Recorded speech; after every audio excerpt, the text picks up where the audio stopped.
Hi. Check out my lovely designed floor, a great new addition to the base that we have. I've gotten a little bit of style, I would say. Anyway, hey, how's it going? We're back. The factory is looking more stylish than ever before. I'm no longer AFK.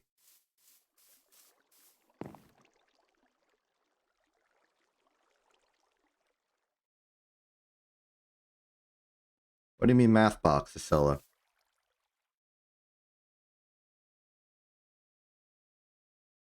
Where's... What, you mean like the floor? The fancy tiling? It's pretty fancy. I would agree.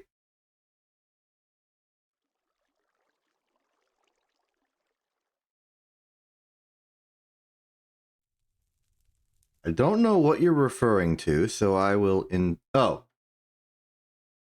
Oh, you mean the barrels! Okay, yes. The barrels, I will explain them. They hold one item and they can tell you how many items is in it. They can hold a lot of item, but only one.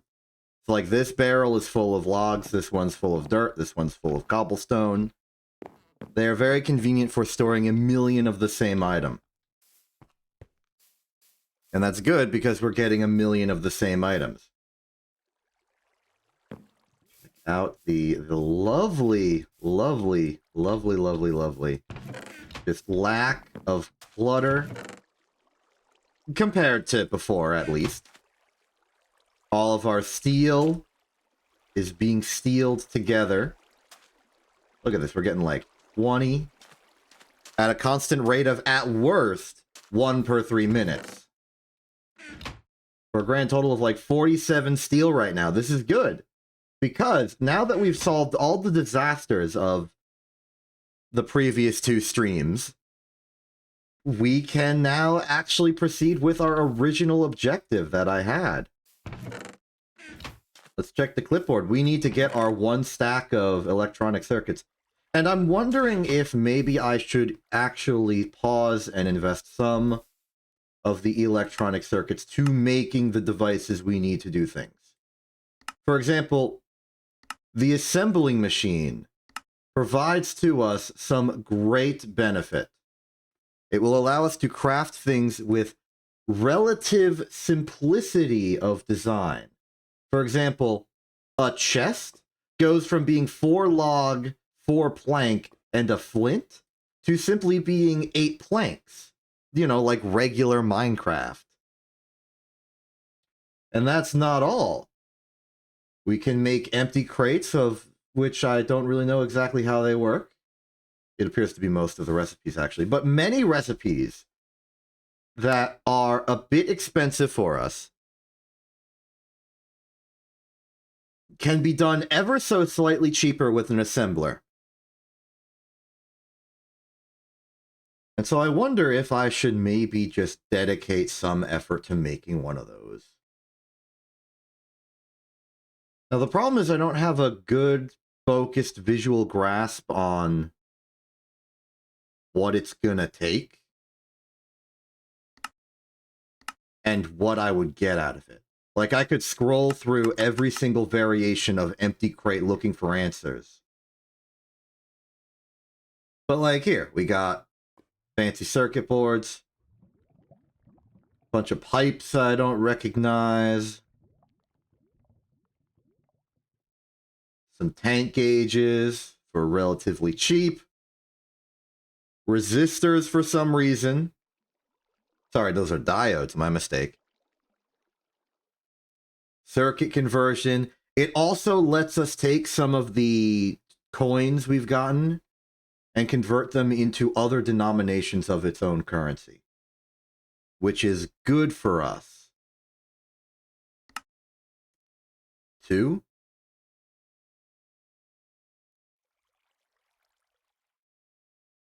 Three. I just put in numbers. It's giving me results. Like coin. There's coin. How about hull? Input bus.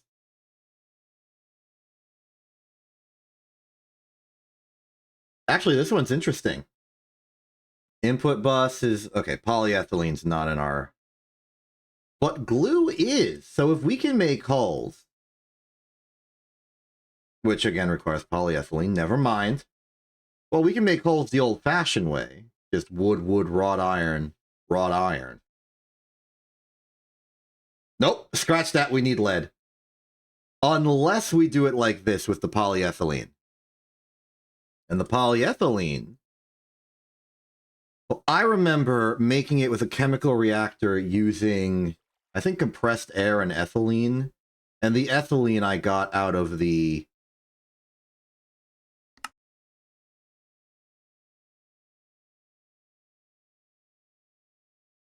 Maybe I distilled it out of...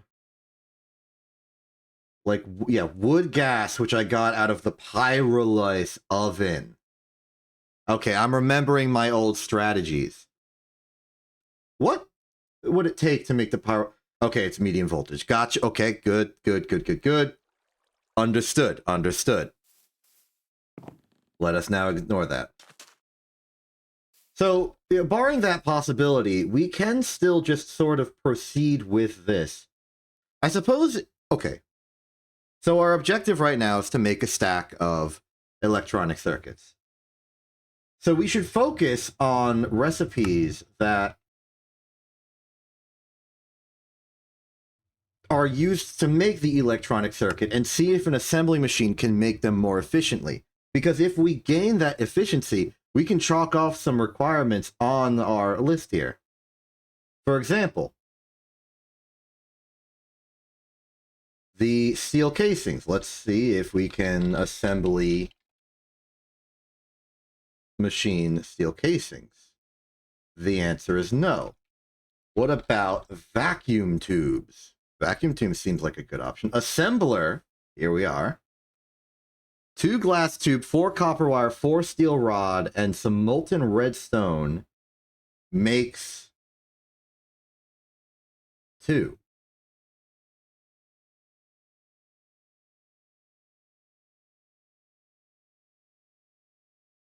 Wait, no, this isn't molten red alloy. This is molten redstone.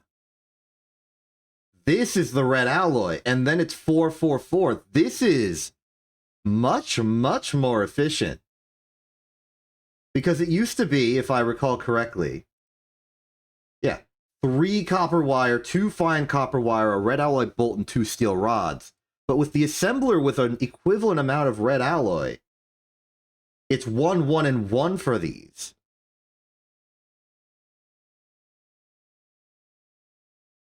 Now, I don't know if we have access to redstone alloy. It also appears that things become more efficient if you use annealed copper wire. I don't think we have annealing technology that requires like an entire arc furnace. And even then, the copper isn't the problem. So personally, I would say that this 4 glass tube, 4 copper wire, 4 steel rod to make 4 vacuum tubes is basically doubling the amount we're making for the difficulty materials, such as the... Well, if it's a bolt, 1 bolt makes 1 vacuum tube, so 1 rod makes 2. And 1 rod is half of an ingot, and this amount of molten is half of an ingot. So yeah, this is double. Double the vacuum tubes for the same amount of red alloy and steel. I like that. Okay. What else we got? The circuit board, possibly. Well, the coded circuit board is just fundamental, and you craft that manually through whatever means you find appropriate. The circuit board itself can be assembled using 8 wood plank, 32 copper foil, assembled with glue or polyethylene. Polyethylene gets you double. Understandable. Actually, a lot of adhesives you can work with here.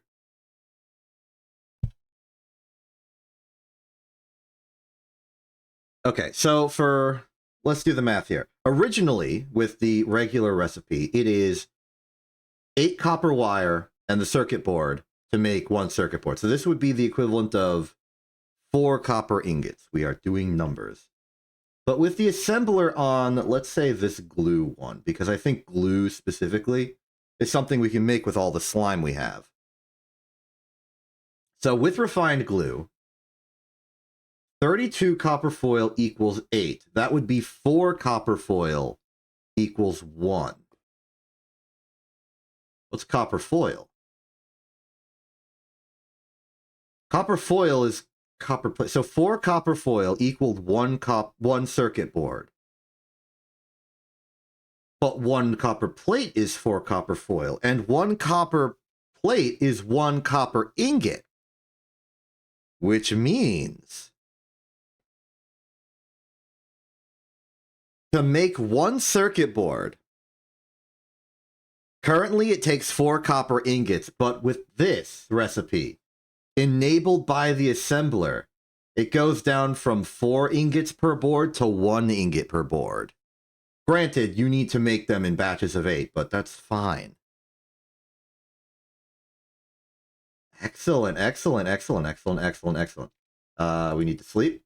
Let's not have the monsters destroy me while I'm reading a clipboard. Okay, what about the resistors? The resistors are also... Okay, yeah, so... Let's see. 2 wire, 2 fine wire, the dust and the glue makes 1. Versus 4, 4, 1, and glue making 4. Lignite, charcoal. Put it on 3. Okay, so 4 would originally make 2. 4 would originally make 2. This is making 4. This is, again, a doubling.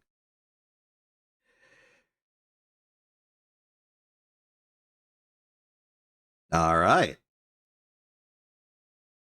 Everything I'm seeing here is telling me that this is a great idea. So, we're going to have to revise all the math on our clipboard, but first and foremost, we need that assembling machine. We've got a decent backlog of bulk materials that I think making the assembly machine will not be too difficult. Yeah, there's going to be a lot of components we need, but 2 electronic circuits, we can get 2 electronic circuits. So 2 electronic circuits, 2 robot arms, 2 conveyor modules, 2 tin cable, the hull. Let's start with the hull. I mean, the hull isn't particular. Oh, wow, we have... Wait, I think this was just the steel supply I was always talking about. That's fine. Where is the chest of... Yeah, I put... Okay, hold on. We have, like, 2 stacks of steel almost. This is going to be easy. Be warned, we do need more wrought iron, and I don't know our status on wrought iron right now. Wrought iron's a little inconvenient to make, simply because it's some sort of awkward cutting into pieces, smelting, put back together step. Fortunately, we have 2 wrought iron available for us to use right now freely. I should maybe make the backlog larger. If wrought iron is necessary for every single step of the process, that's going to be a thing. Now we're going to need 1 extra steel out of here in order to make the hull into the proper electronic hull. But what we have now seems like a suitable start. All right, we have a mission. I know it seems like a detour from our stated goal of a stack of electronic circuits, but it will make things cheaper and easier, and that's good. In case you were wondering whether that was good or bad, you needed some external opinion on the matter, I'm here to tell you, it's a good thing. No, I will not show my work.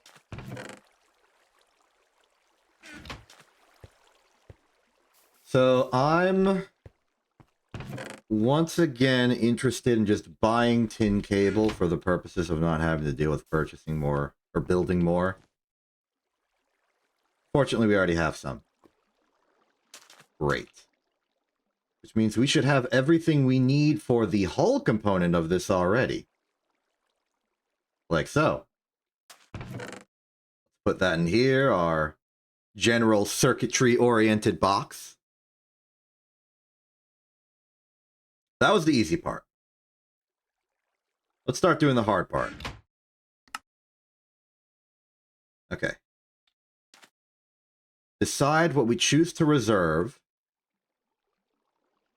Put it in here. Starting off, the hull and the 2 tin cable as required for the assembly recipe. Next, we will make the conveyor modules and the robot arm. I'm going to start with the conveyor module because I'm pretty sure that we can do already. 2 motors, a lot of rubber sheets. So, on the topic of rubber, by the way, we're on the precipice of making new technology, new advances in material science. And I think we are going to need to start getting the materials we need for those. Now, you may have seen some of those recipes were requiring a material known as glue. How are we supposed to get glue? Well, the good news is that it's actually quite simple. Recall our alloy smelter raw rubber recipe. We get some raw rubber, we get some sulfur, we get a rubber bar. How do we get that rubber? Originally, we've been using an extractor to take it out of slime balls. But oh, hold on, I'm currently being murdered by a local. Hey, buddy, how you doing? You doing all right? Having a bad day?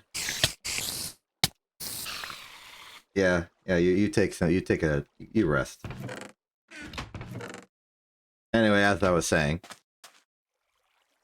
we also have the possibility of making rubber, which is the thing we have left. We have plenty of silicon. We don't have much rubber. We've been using an extractor, but a centrifuge works just fine. Even better, when you use a centrifuge to get rubber, you sometimes get more rubber, and you also get glue as a byproduct. The one complication of this is, naturally, we need to have storage for this glue. Liquid handling is not something we can do easily quite yet. Well, actually, hold on.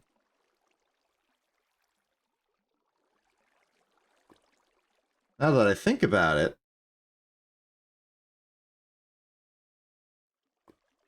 an empty cell is built via bending machining steel or to tin. We can make fuel, we can make liquid cells. We can hold liquids in them. It's not an ideal solution, but it's something we can do.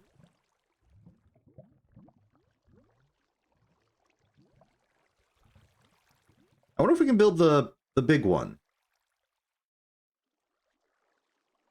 What do the quests have to say about this? It's... Ah, the large cell requires some heavy steel plating and some rings. Ooh, and this quest just gives us free rubber if we just spend a lot of tin to make some empty cells.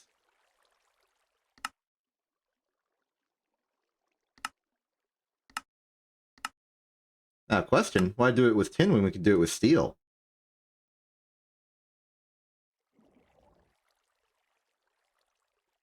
That's going to make 4.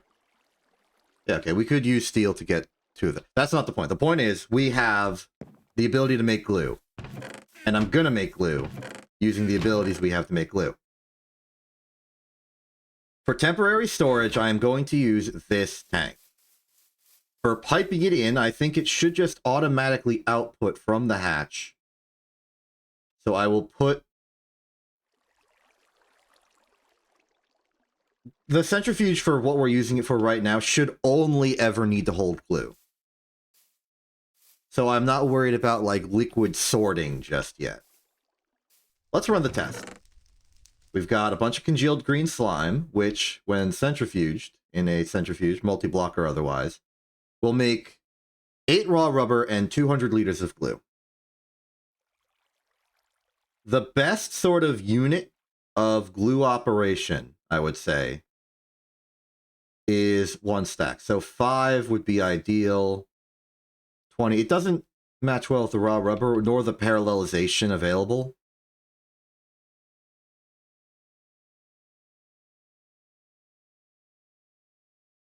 So let's just approximate by going 32, because it's arbitrarily close to 30, and then just ditch 2 off the end. Actually, wait, what am I thinking? I could just literally do a multiple of 8 and 5. Ratchet that up to 40, that's when they synchronize. What am I should know this. This is basic multiplication. Anyway, put the slime in there.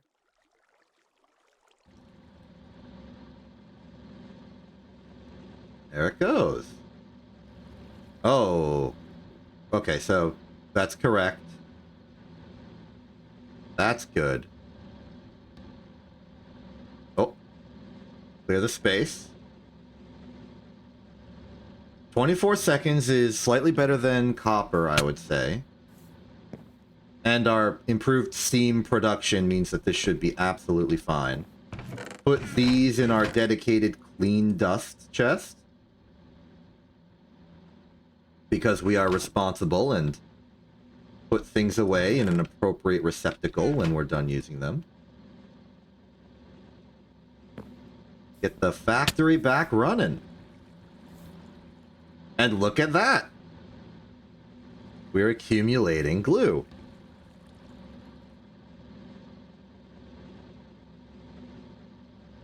Now, I do very much want to take the rubber we're getting and turning it into, well, rubber for real. Though a chemical plant would be the best way to do this, I will simply continue to use the alloy smelter for the time being.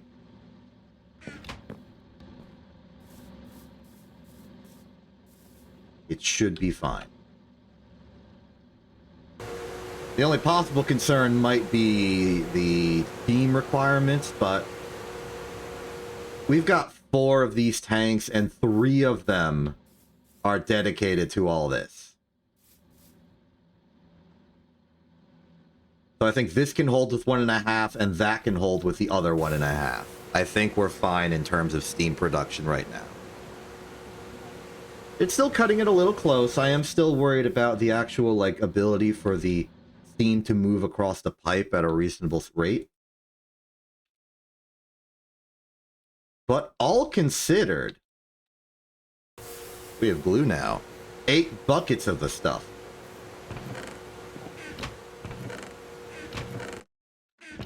Alright, let's put the rubber in here. It's more of a production material in terms of this, but I'll let it sit for now.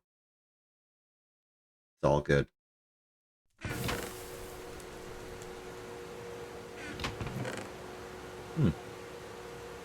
Might be the case that we are currently running out of tin. Interesting. Wait, we might have, yeah, an entire stack of cassiterite sand.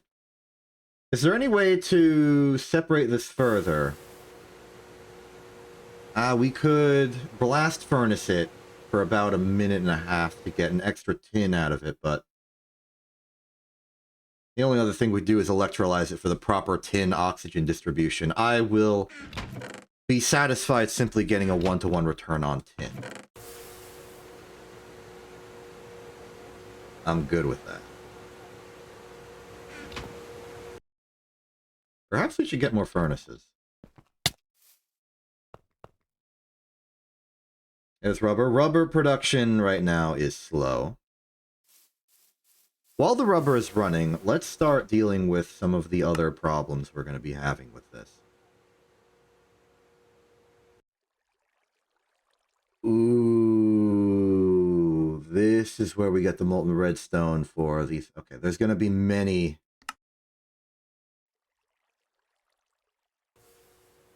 Going to be many things that we desire.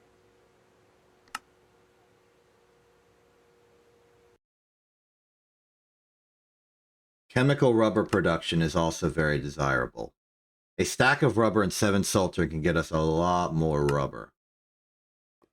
This is the I'm struggling between my desire to get all of the electronic circuits to make everything I want, and the fact that by having those electronic circuits, I get more efficient ways to make them. So despite my best efforts, I'm sort of going back and forth between it all. But let's, at the very least, math out the assembler. Done, done, done. The rest is yet to follow. Let's start with motors. Motors are a fundamental unit in everything. 1, 2, 3, 4, 5, 6, 7, 8, 9, 10. We're going to need 10 motors. That's somewhere to start. Wait a minute. Oh my goodness, Sega. Congratulations. You've spammed. Congratulations, Sega. You've activated the anti-spam filter. You've been timed out for 60 seconds. Good job. Unrelatedly, hello, Galai. Hello to Thega as well, but it's going to be another 60 seconds before Thega can say hi back. Okay, so the 10 motors. First, before we do that, I want to see if the motors can be built well in the assembler. The answer is... I don't think this is particularly more efficient than anything I was doing. It just seems like a one-to-one. Alright. In that case, let's just start getting the raw materials for 10 motors. 10 motors is going to be approximately 30 iron rods, 10 of which are going to be magnetized, but we don't need to worry about that right now. Activate the lathe. Welcome back, Thega. Congratulations, you've no longer been timed out. As a general recommendation, apparently the automated anti-spam filter asks that you keep emote spam to under 10 per message. I don't know how many you put, but it was more than 10. Next up, copper. Copper wire. We're going to need 4 per motor, which means we are going to need 40, which which is equivalent to 20 copper ingots. Simply put in the wire mill. I assume it's a setting. Somewhere. Lathe is going strong. Do we have the power to run both of these at the same time? Lathe is running 16 EUs per T. How much is the wire mill running? Set that for 1, please. 4. Yeah, okay, we're gonna have enough power to do this. You are asking me to give you the ability to spam more. Just making sure I'm reading this correctly.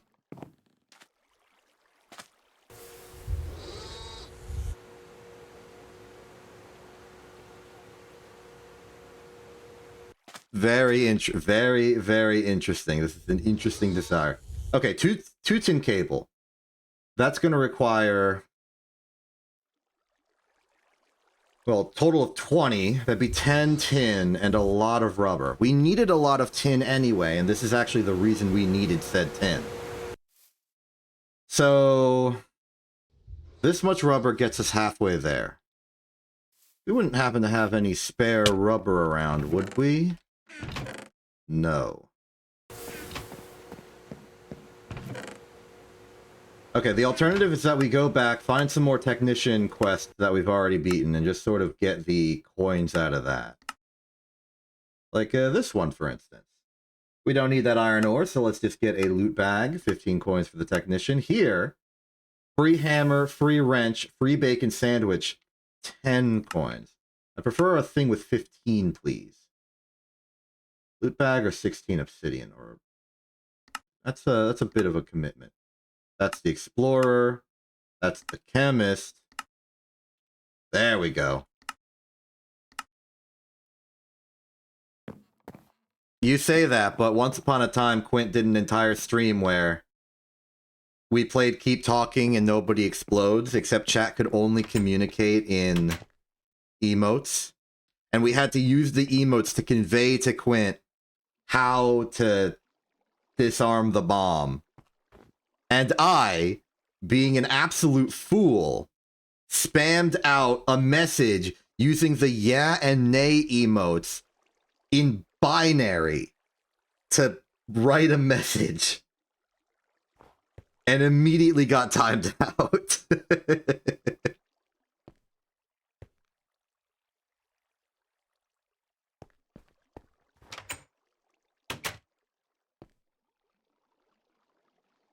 It was indeed hilarious.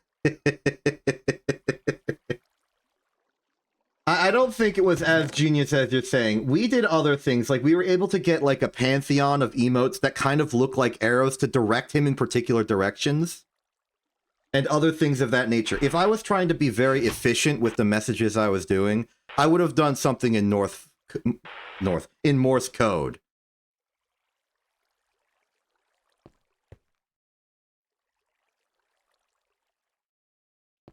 I feel like I've just been advertised to. And they've been banned. Okay. Okay, that was you, Lark? Well done.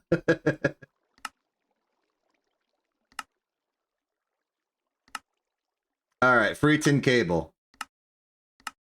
That's 16. That gets us most of the way to what we need. I can make the rest by hand. In fact, I will make an entire collection of 10 by hand, because I feel like it. Let's just restock the rubber as we go. We know that one stack of rubber. Yeah, I'd like it. I've been meaning to make more for the other types of alerts. I've been also meaning to make it a little simpler because it's actually a massive pain on the back end for how it's put together. But yeah, I do like the design. It's loud. Well, not loud in the sense that it's like high in volume, but I worry, because I care so much about the integrity of the stream and the game's content, I really don't like having a massive HUD that will interrupt the action if I'm doing something important. So I'm trying to put all of the alerts into my glasses so that it's, you know, it's available, it's eminently real, it's directly associated with myself, but it's not interrupting the game at all. Frankly, I was arguing for and against with myself whether it would have any sound, but I think the static adds a nice little subtle touch. Oh, right, I can't do the rubber because I need the rubber in bar form to do the cable. Which means that I need the alloy smelter to be free right now in order to make the rest of the bars.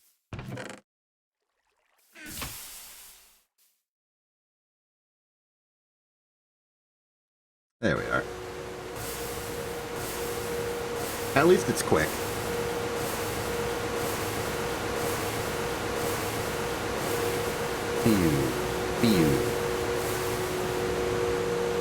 Very good. Put that away and...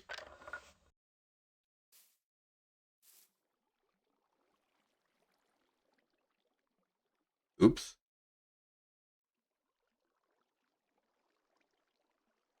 Congratulations on not getting yourself accidentally timed out there.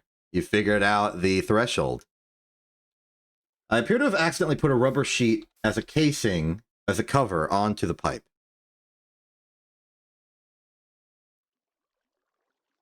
I kind of like it at 10 because any more and it would make the message taller in the Excel's chat. Where's my crowbar? I need my crowbar.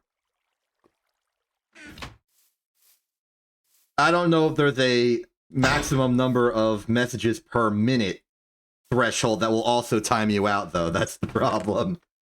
I haven't really checked those settings. Regardless of all that, let's get some tin. Let's get some tin cable. Oh, I have 3 tin wire. I need more than 3 tin wire, so I will be making my own tin, thank you. 6 tin. Put them in. I'm still used to the wire mill being there, because I haven't used the wire mill since. Doo-doo. That's the bending machine. I want the wire mill. Copper is done. Good for the motors. Let's put those into position. Our 30 iron rods are done. We want to put 10 of them in the polarizer. That's another step of the process complete. Put those in. Now that is enough for our purposes of tin cable for making motors. We will need more tin cable later. So let's just put those in as needed. 10 there, 10 there. And now we're simply waiting on the magnetic rod, which is the rotating part of the motor, in case you were curious. Part that spins.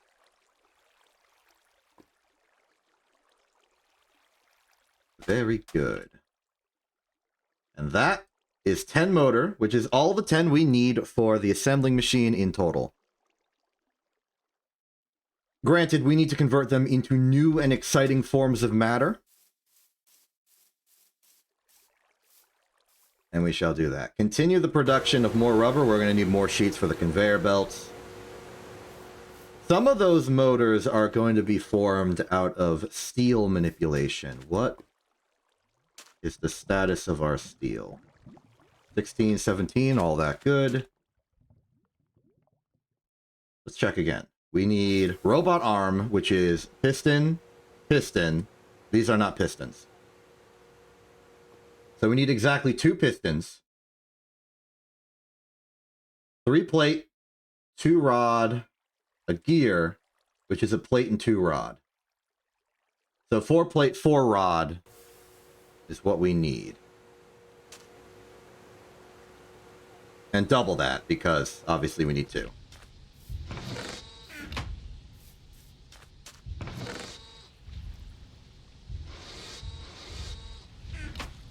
Get the lathe, take the iron dust out, reforge the iron dust together, find a use for it later.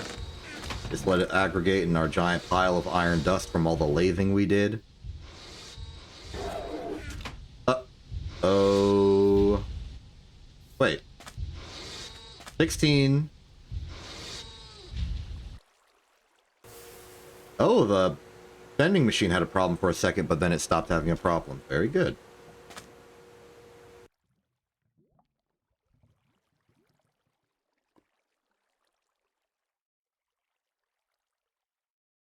This is correct.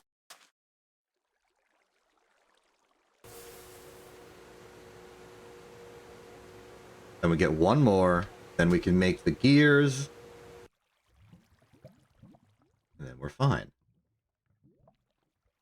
Could make more tin cable, but we need the sheets for the conveyor belts as well.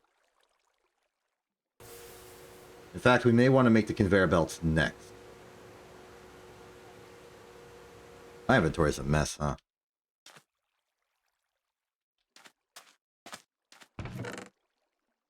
They just got 2 furnaces for some reason. That does seem like something I would have. Okay, start with these gears. 2 there, 2 there. What was the exact recipe? Hammer and wire cutter. We have hammer. We have wire cutter. Freshly made wire cutter, never used before. That's 2 gears.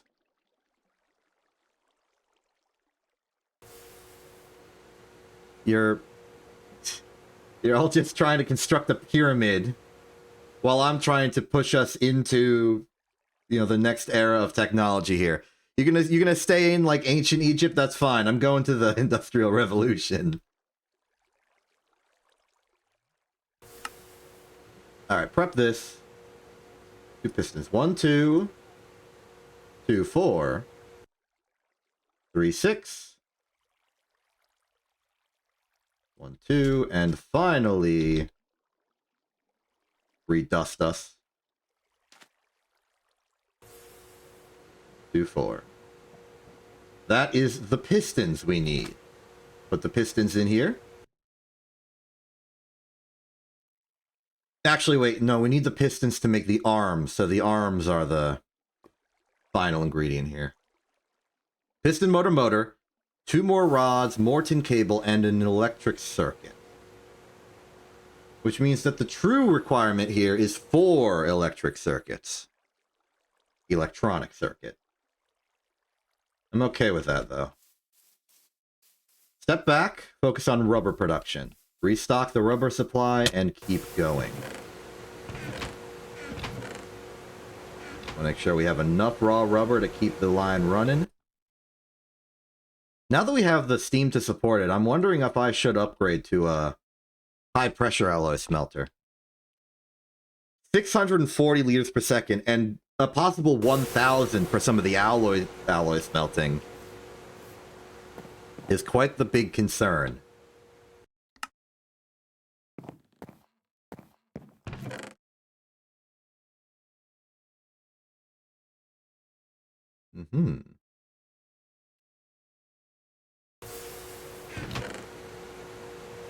Well, the plates can go away for now. Let's start making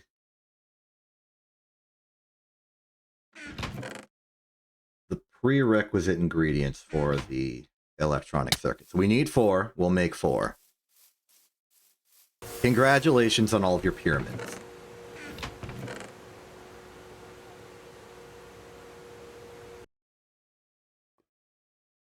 Okay, electronic circuit. We're going to need 4. In no particular order, we need more casings than that. By my recollection, casings come in 2 to 3 coordination. So 2 steel. It's the alloy smelter again. Hold on.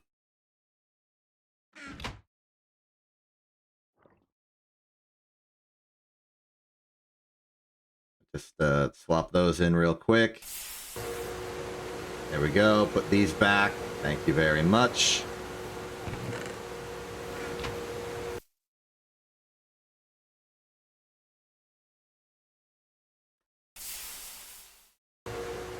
Casings, that's 1 ingredient down for the assembly machine. We have plenty of fine copper wire, but not regular copper wire. Let's fix that. Wire mill's over here, don't forget.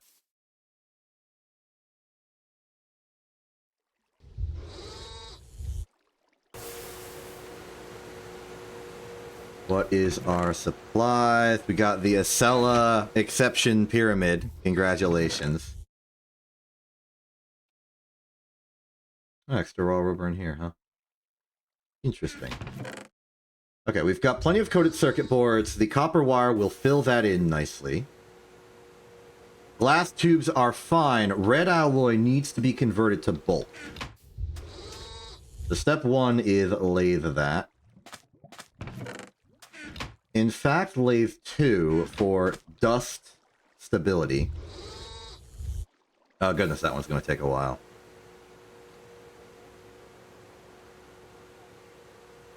Let's take some of these. Just make the circuit boards now. We're going to need... Oh, I forgot we're going to need 4.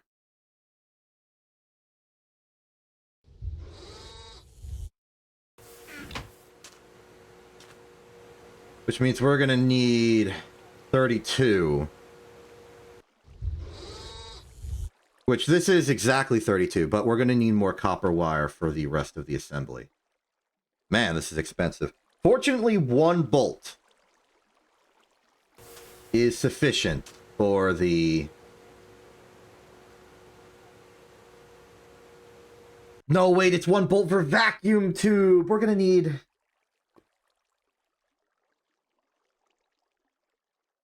we're going to need 4. We're going to need 4 ingots worth of red alloy. This is... No. We're going to need 4 rods. That's 2 ingots worth.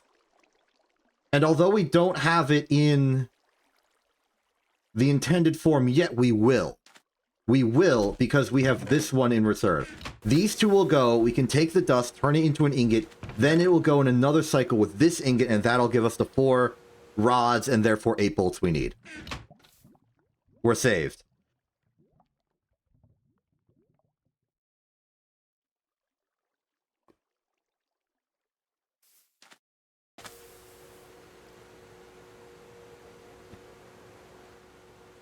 I think I just heard a cactus explode.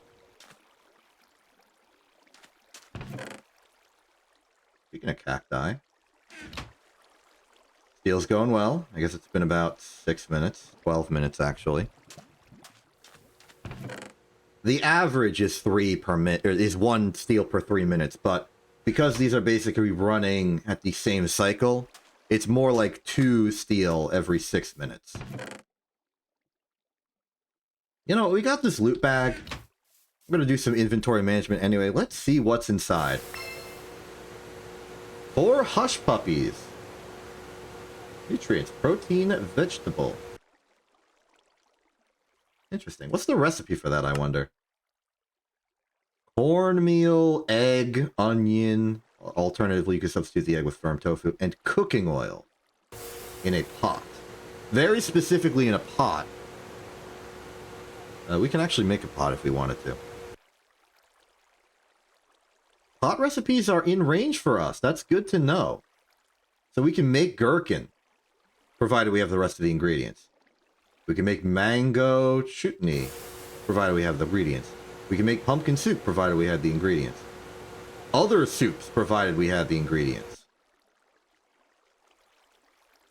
Oh, this one seems pretty simple.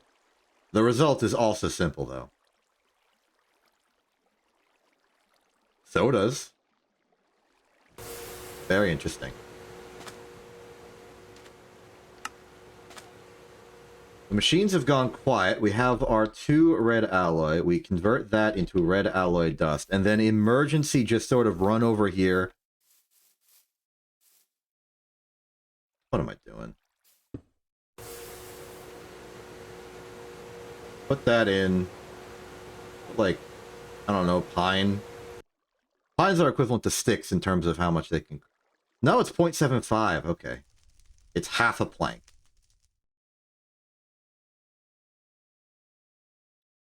Very good. We have our second red alloy ingot. We can put it with our third red alloy ingot and make 4 red alloy rods.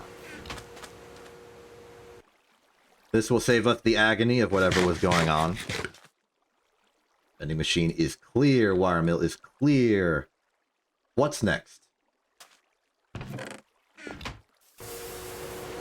You've been running for a bit. You've been getting a lot of rubber. You're actually running out of sulfur. Let's do a sulfur resupply as well.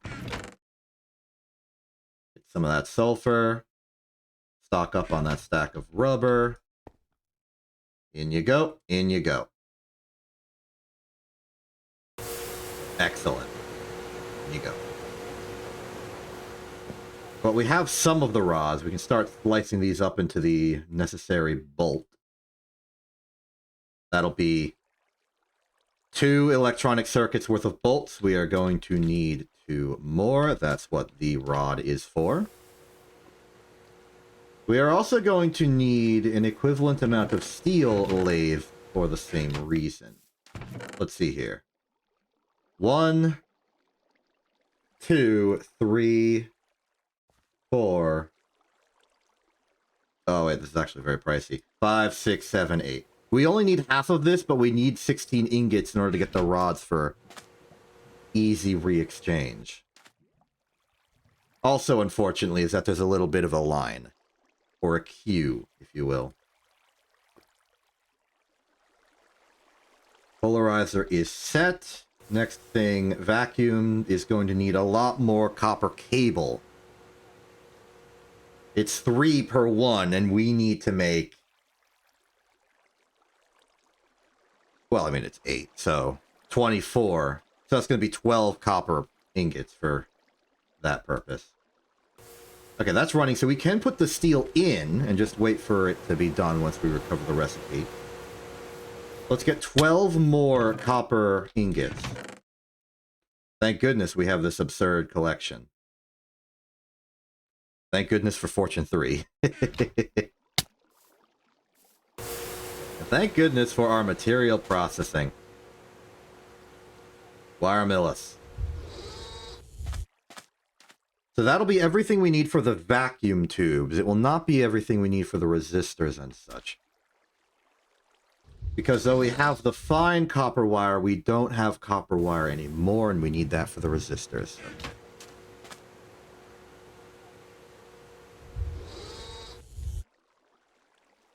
Meanwhile, we are going to need 12 rubber sheets for the conveyor belts. And we have 12, so we only need 8 more, which would equate to 16 rubber bars, so we have that supply. At some point, we'll want to go to the alloy smelter and turn these into sheets.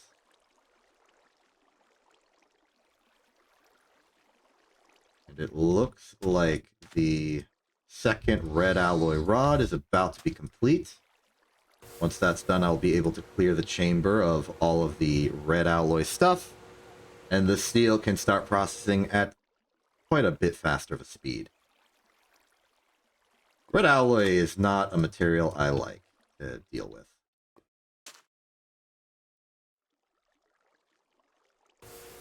Okay, red alloy is check. Turn these into sticks to clear up this inventory a slight bit. It's smidgen, and look at that, it's going at breakneck speeds. We're now down to 1 red alloy dust for all of our red alloy purposes. We are going to need to resupply that. Of all of the materials that we have, the one that we are in most danger of running out of is redstone. We found 1 vein right on top of our base, and that one's interspliced with the dungeon underneath. So in truth, our redstone supply is very finite, very limited, and if we run out, we're going to have to go on a wild goose chase around the entire world looking for more. I'm not looking forward to that. Hey, we can buy more tin cable.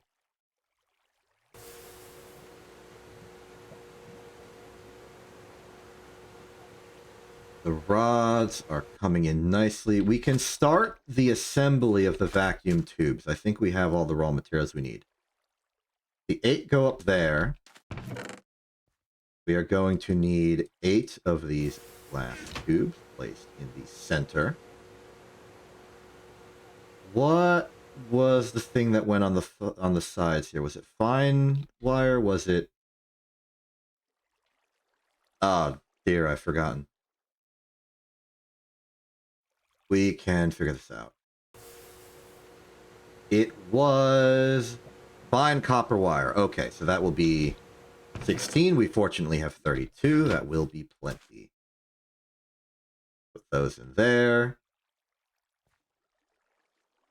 The bolts are ready. The steel rods are, I'd say, about halfway done.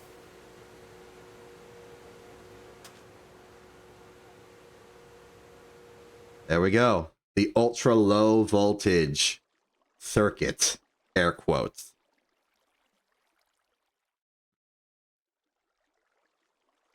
It's a little bit genericized, but I pretty much consider this just to be a single transistor.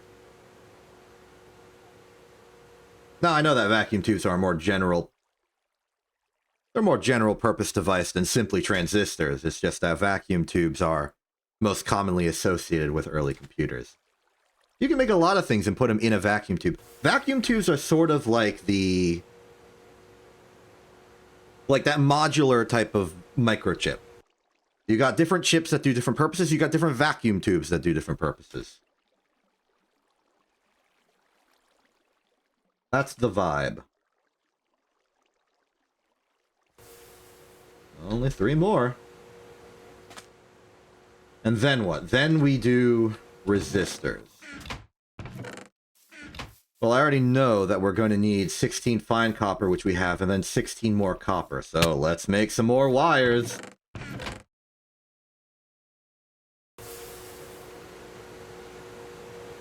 Yeehaw. This is why I wanted to make the electronic circuits in bulk. We just make them, we have a backlog, we don't have to worry about it anymore. I think I lean too much on just-in-time assembly of these things. Okay, the steel is prepared. Let us make the 8.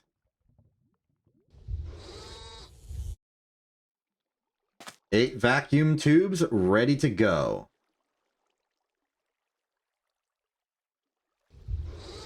The red alloy. We're going to need 12 red alloy. How many do we have in reserve? 15! Excellent. I'm relieved. personally. So put the 12 in there. We need the 8 boards. Sorry, the 4 boards. We have. We need the 4 casings, which we have. And now it is simply the 8 resistors, which we're making.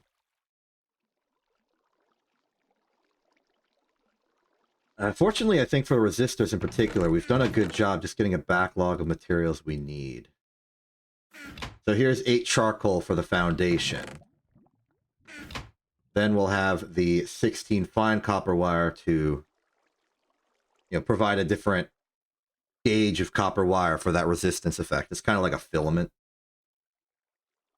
If you really think about it. Slap those in there, and now we simply need the adhesive. Now, I've invented glue, but we're not quite there yet. We're going to need some simpler adhesive. Personally, I'd go with the standard tried and true slime ball. Thanks to our massive slime forest, which I've never actually harvested from yet. Might become more relevant as we use more glue. And make more rubber. Slap those in...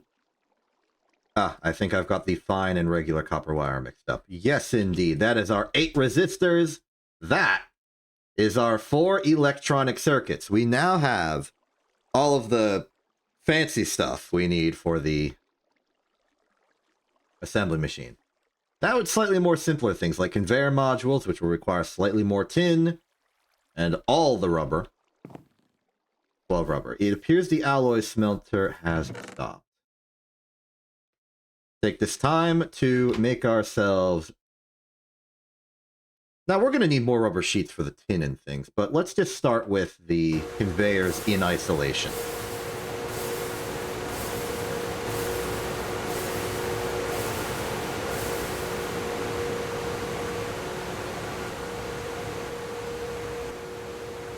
You know what? Let's wrap these.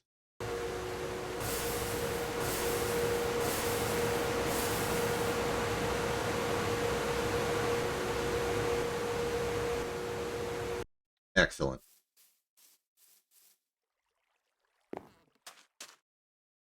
The conveyor belts are fairly simple affairs. Strips of sheet, tin to provide power, and the motors on each side of the belt to make the belt. And that's transport. We can now transport items without using a hopper, though I'm still going to use a hopper because we're not really in dire need of it. Okay. So, got these, got these, got these, got this. Robot arms. 2 motors, piston, lot of tin cable, electronic circuit, and some steel rods. By my measure, we need 4 steel rods and a lot of other random components that don't really matter right now. Big thing, though, is more cable. We could buy more. But I'm not going to buy more this time. I'm going to go the responsible, proper, true route.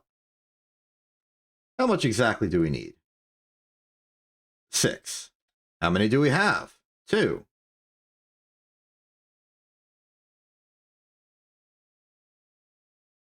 Let's just make the whole thing.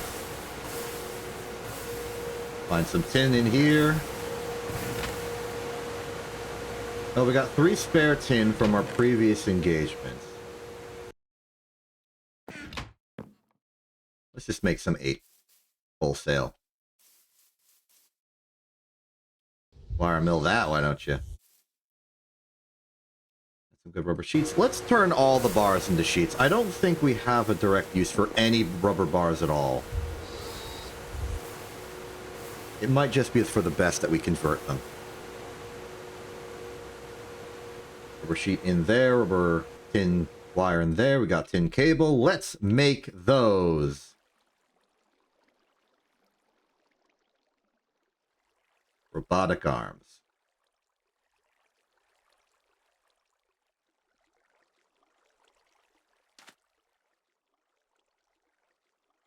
Product arm, put that on the assembly. We've got 2 here. Check. 4 rods. Check. We simply need the 4 motors. Check and check. Complex machine. Fantastic. We got this. That's free pistons. I like free stuff. We got this. Ooh. Free electronic circuits for our trouble. That would have been nice to know a little earlier, but I'm glad we have them. Resource handling. Ooh. This machine allows you to filter by machine recipe type and allows you to effortlessly set up automation. To use it, simply put a machine of any type into the GUI to create a filter. For instance, a macerator will allow the machine to only accept items that can be macerated. The same machine can be used to create an inverse filter, a button in the GUI, that will allow you to exclude all items that can be processed by that machine. Is it time for some ore processing automation? Well, I must say,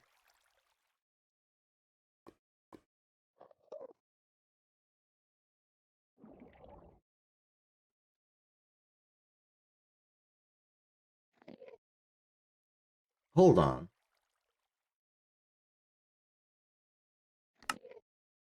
Is this... I thought this was like an item that became the filter, but what if this is just a machine that makes filters happen? Like, you build this, then you put a thing in, and it gives you a... Like, if this is non-exhausted, this is super cheap and easy. If it is exhausted, then I'm not sure. Ignoring that for the moment, we now have everything we need to make the glorious assembling machine. So let's make it.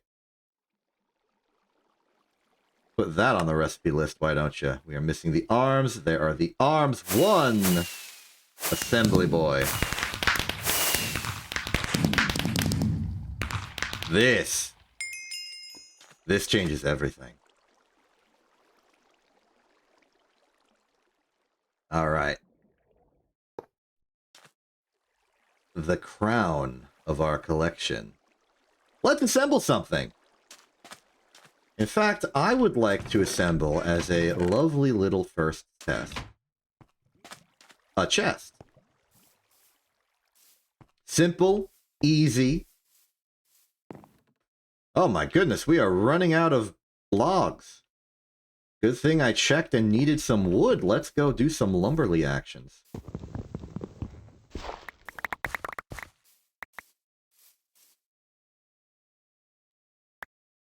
Put that there for easy tinkers clicking.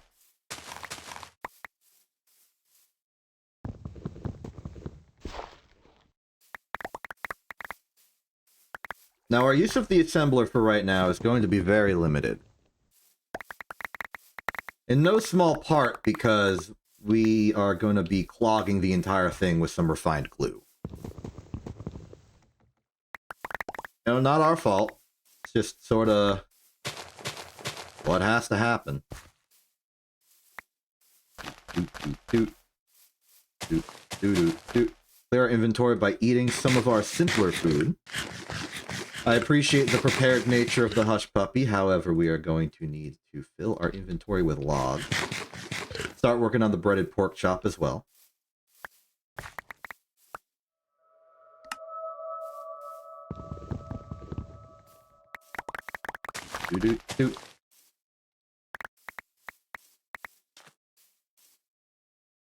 And we are full. The arrow. I'm not much of an archer anyway.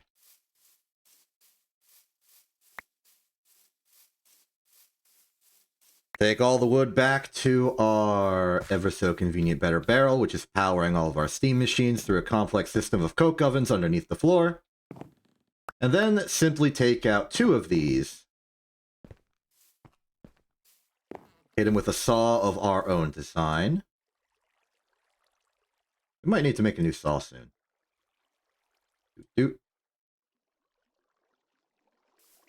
Alright, what's the recipe for a chest in the assembler? I'm mostly asking because I want to know the circuit. Okay, so you put 8 planks in on the 8th circuit level. Okay, let's do it. Set that to 8.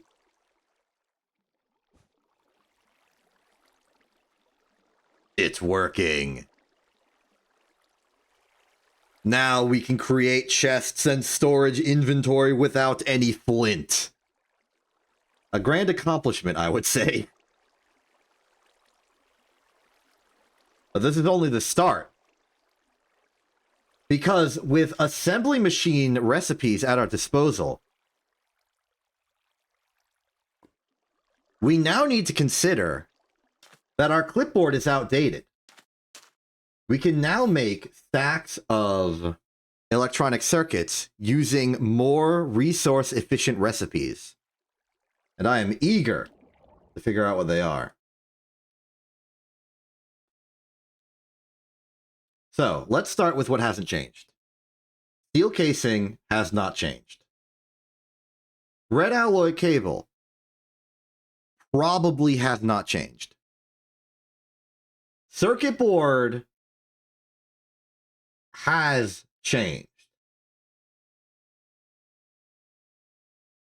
It is now those foil.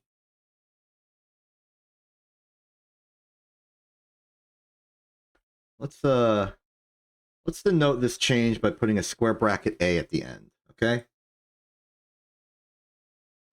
32 foil, which is 8 plate, which is 8 ingot, makes 8 circuits. Which means that in terms of copper supply, it's gone from 4 stacks to 1 stack. The wood plank situation, I think, has also improved. I don't remember. Circuit board. It also means that we can completely skip the coded circuit board step. Okay, no. This has not changed. It is still 8 plank, and that makes complete logical sense. So, 1 stack of wood plank. We're going to have to reinterpret the glue requirements, but frankly, at this point, I consider glue to be like almost a free resource.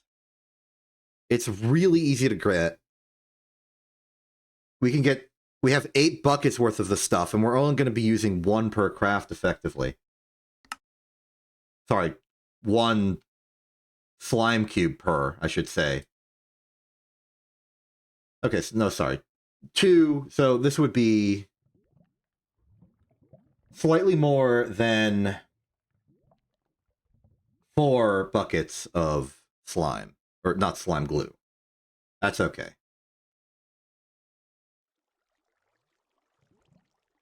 Let's just put that at 4.5.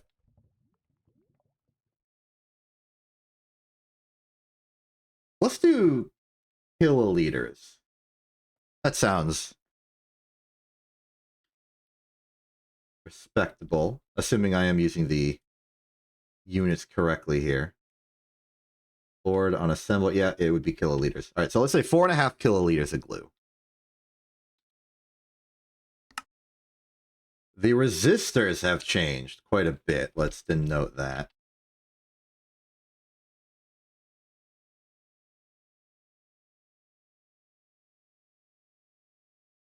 Let's just recalculate this from the ground up. So,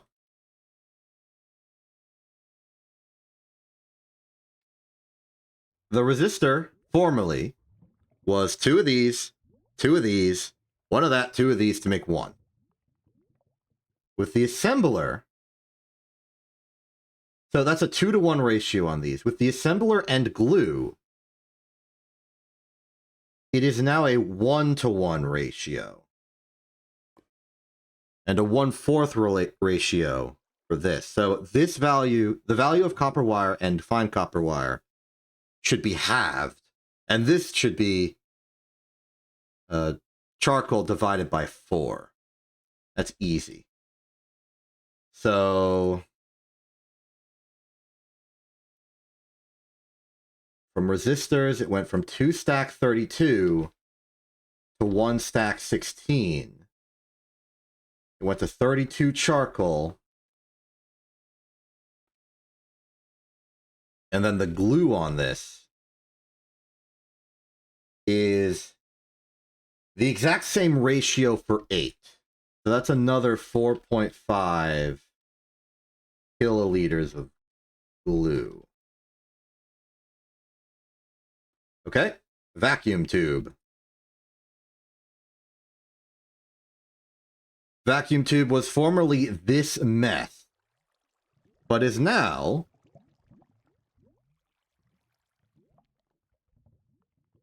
what's the conversion rate on molten redstone? 1 redstone dust equals 1 molten redstone ingot. Red alloy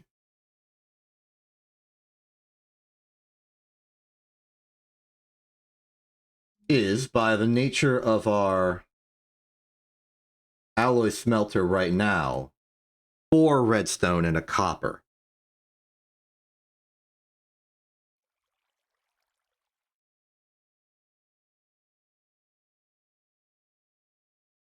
And there's really no better way to do it.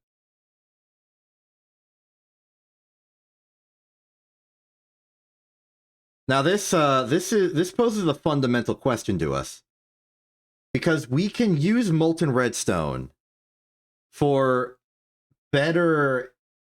Wait a minute. 1 redstone makes 2 vacuum tubes. 2 redstone makes half a red alloy ingot, which makes 4.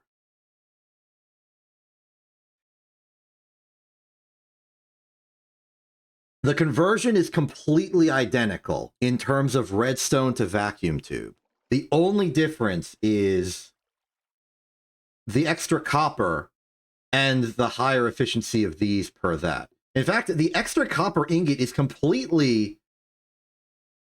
It pays for itself by just having the 2 ingots here make 2 extra vacuum tubes, so that's fine. So we will use this. We will keep red alloy on the table.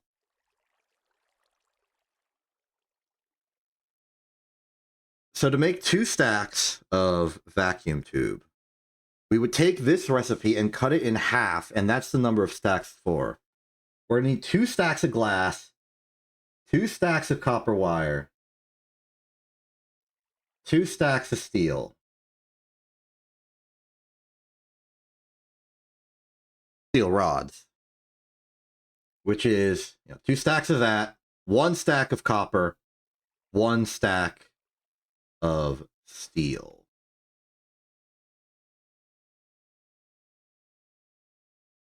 That goes down to 1. The 2 stacks of glass is identical, as expected. This is tougher to calculate. Let's just delete this entirely and go from the beginning. It's 1 stack plus the red alloy requirement.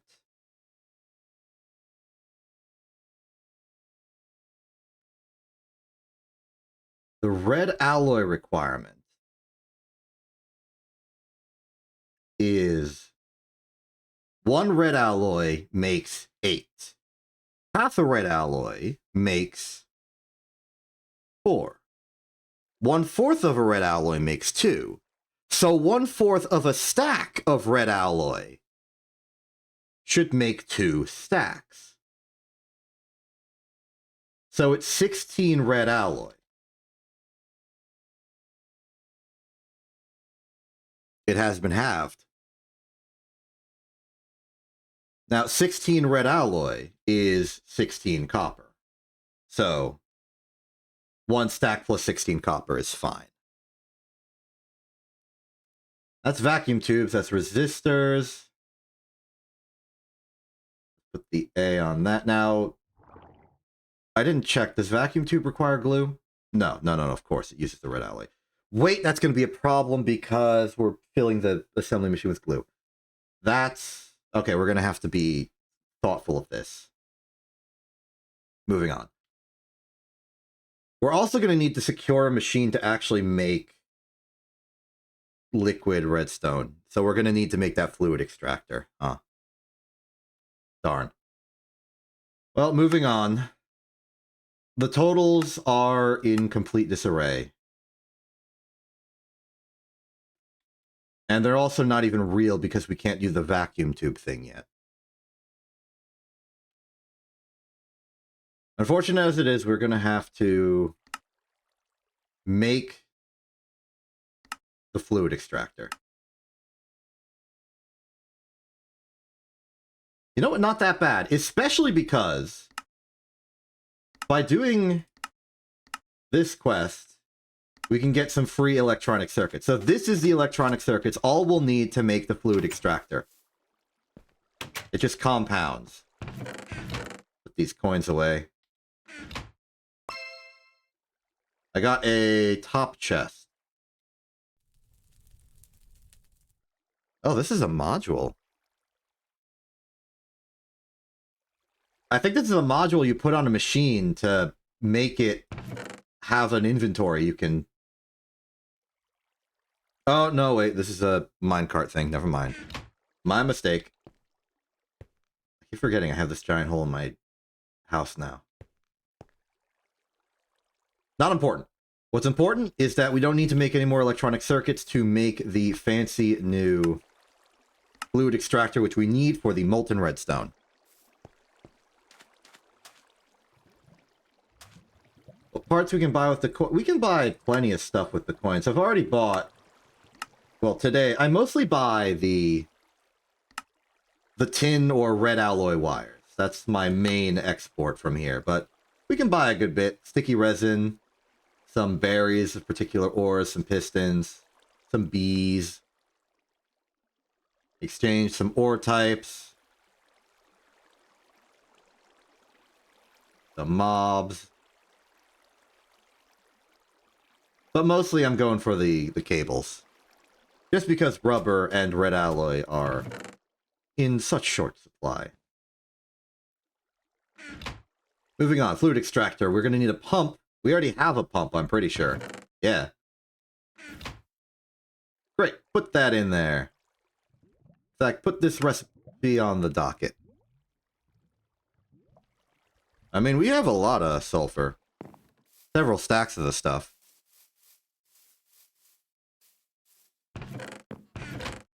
Yep, here we are. 1, 2, 3, 4, 3.5 stack, 4, 5-ish stacks of... Wait, no, that one was rubber. Basically 5 stacks of rubber. Well, sulfur. And then the rubber is dime a dozen. In fact, let's make some more. Put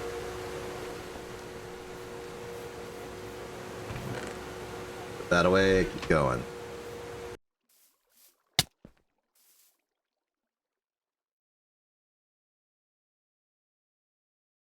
So, this. We have a pump.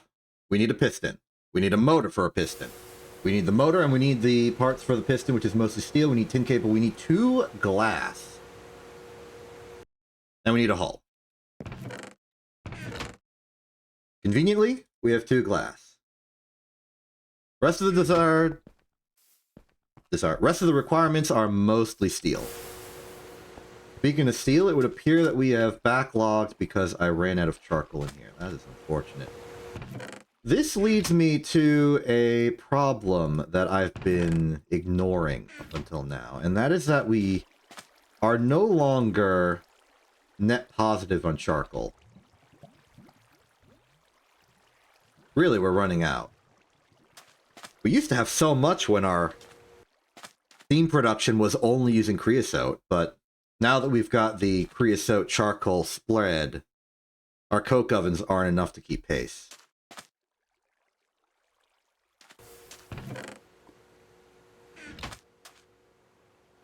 Which is unfortunate.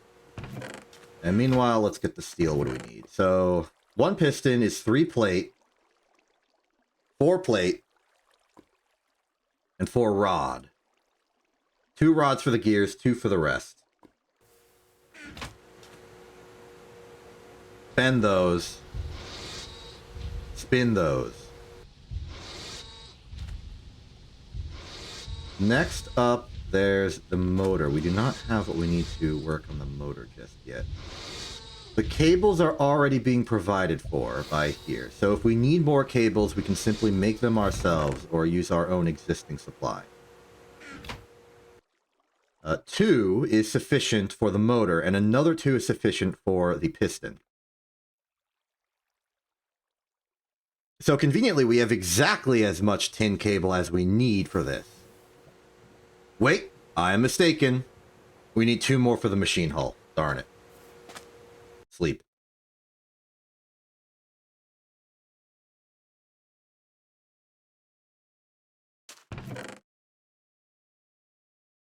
Well, that's fine. This is what we can use those spare tin wire and the old tech chest for.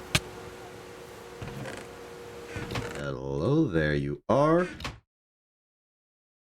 Become cable. Excellent. So that's mission complete. Next up is simply the requirements for the motor. That's going to be this much cable. Sorry, this much copper wire. We've got the tin cable for it. We are going to need the iron. We already have 1 magnetized iron, so we just need the unmagnetized rods, and that'll get us back to equilibrium. Unfortunately, the lathe is occupied. Stand corrected. You went faster than I expected. Put that steel dust in there. We'll convert that later. Steel in here is going well. We got 7 and 6. We're going to actually need to restock the iron supply soon. And if that's the case, why not just do that now? Lovely.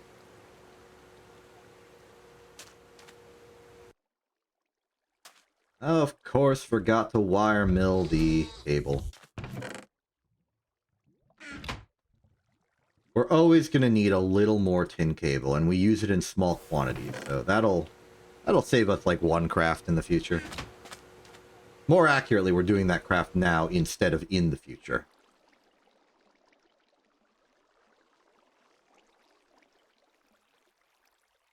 There's the cable, there's the rods, your dust. Yeah, dusted. Beautiful, beautiful, beautiful. Where is that magnetized rod I have? Oh, there it is. 2, 1, 1, 2, 4. Excellent. Let's make the piston. Consequence of this. Don't remember the tools used for this. I will simply cheat. Wire cutter, rod. Oh. They were already there. Didn't notice. Clear the board. Rods here. Plates here. Wire here. Motor here. That's our piston. And this. We forgot the hull. Which is to say, I forgot the hull. I'm not gonna force you to take the responsibility for this. I'm the one who forgot the hull. It's my fault.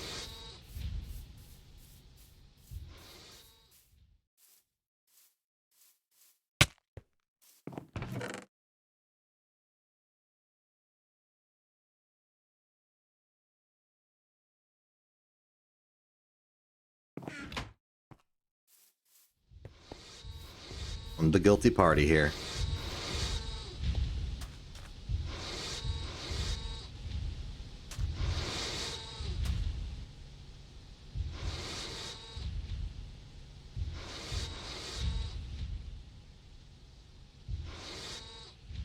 Hi, Kit. Also, sure, you tell me your question.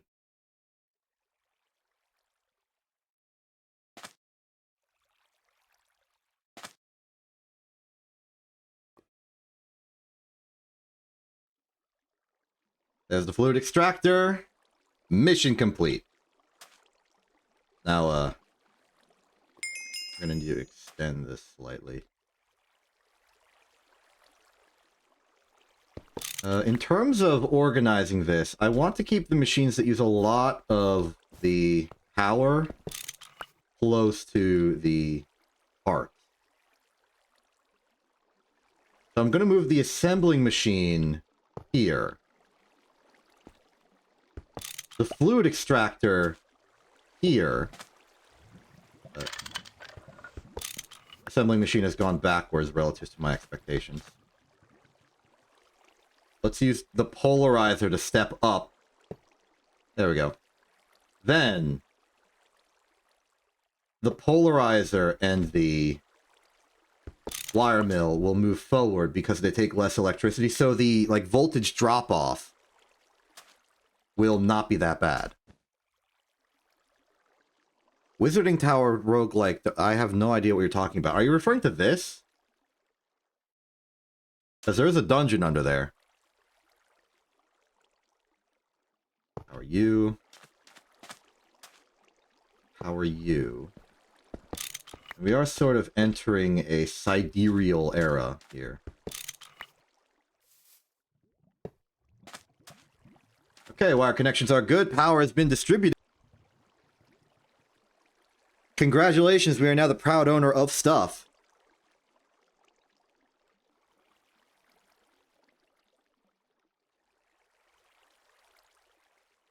Yeah, I'm happy about it too. Let us celebrate by eating this breaded pork chop. We did it. We ate that breaded pork chop. Now, it's occurred to me that, though it's not part of our circuit production, the hulls can also be assembled. It uses polyethylene. We don't have polyethylene. And this, well, it saves a wrench, I guess.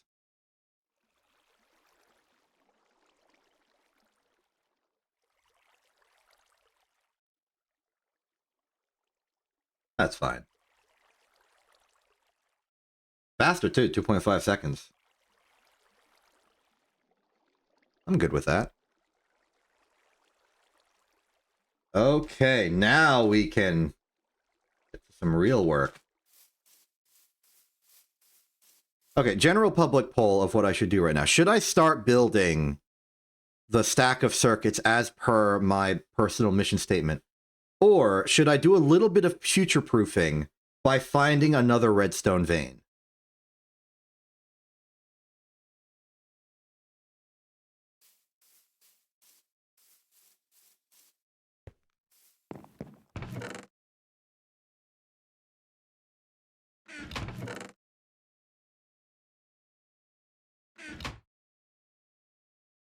Okay, future-proofing it is. I got a redstone ore in there. We obviously see the one we're on top of. Let's just go to the outer border of our veins that we know of. Circuit board making would probably take a while. But one of the benefits of doing it in the way I want to do it is that we can do it in bulk. But another issue is that we don't have, or might not have, all of the raw materials we need. I think it's not too big of a burden to just walk out, find another redstone vein. We just need one more.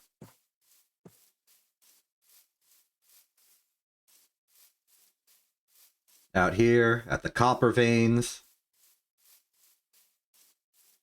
Looking for secrets, looking for ores. Hearing the sound of... I think that's one of the hubs. Okay, there's not one where I'm standing. Let's walk this way. Maybe I should have invested in transportation, so maybe I should have gotten a horse.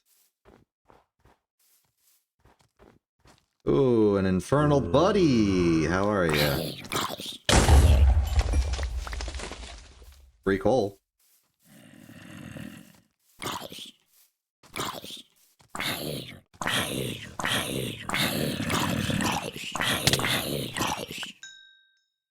Free brain. Alright, not seeing redstone. I guess we just keep walking. This is kind of the trouble.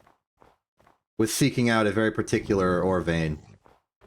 You just gotta walk on land until you suddenly hear a whoop whoop and get a text message.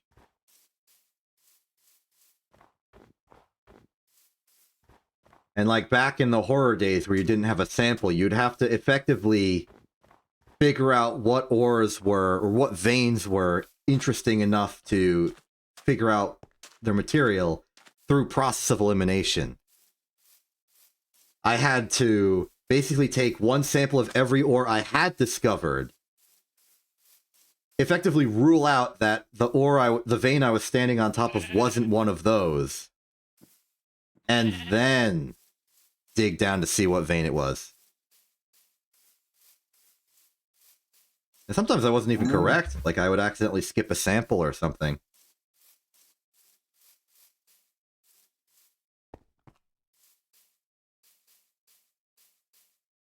Either way, no luck so far as we go to this lovely meteor structure.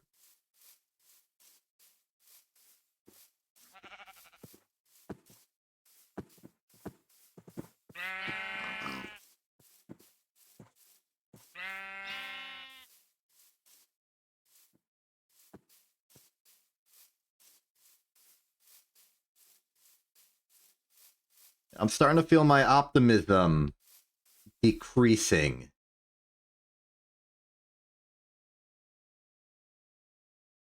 We're just sort of going on a lovely stroll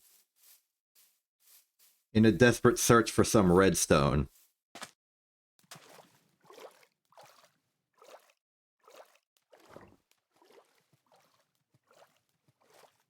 Let's at the very least try and coordinate to stay on the vein grid. I'm here.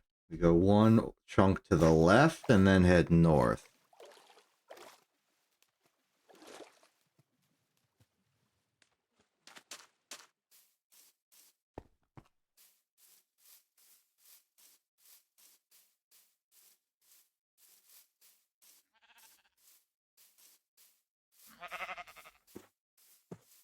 No luck.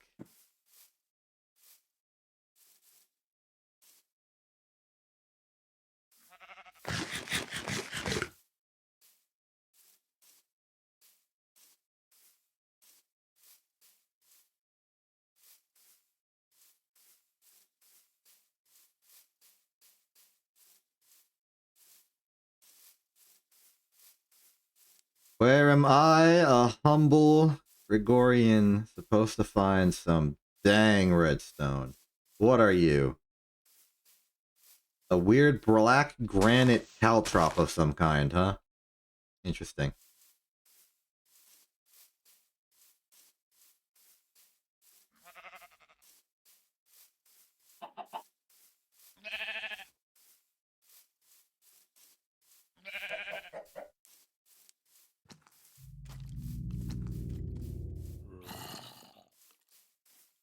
I'm left to wonder just what ores I happen to be walking over right now. Knowing the only thing for certain, that they are not, in fact, redstone.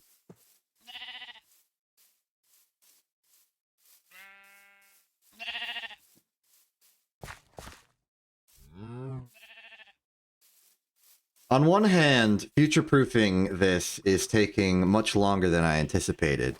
But on the other hand, it's a good thing that we learned this is a problem now instead of later.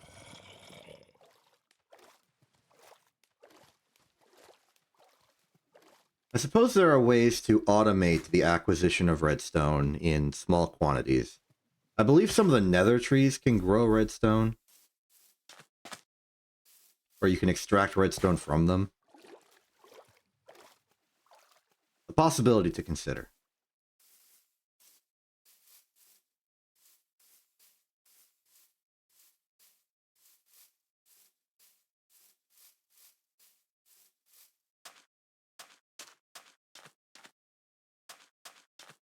I refuse to be brought down by a lack of redstone. All of my production, all of my work, to be ruined because I can't get red alloy.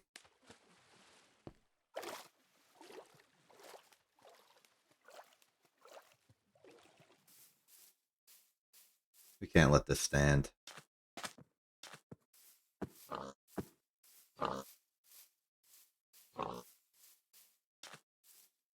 Hey, while we're here, let's check out the local Stonehenge.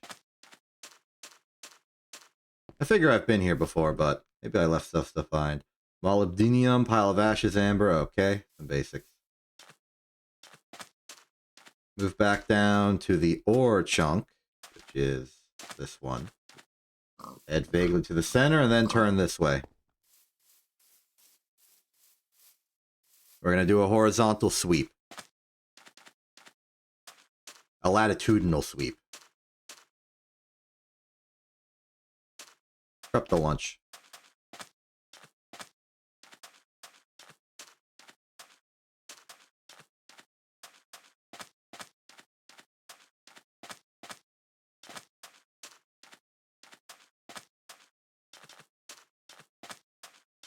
Nothing, huh?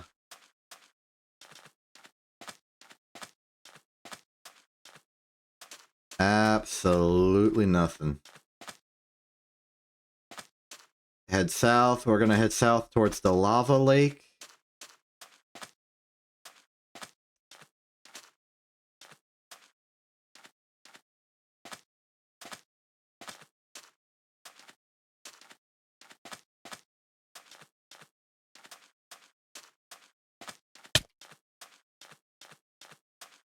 Negative. Let's head east.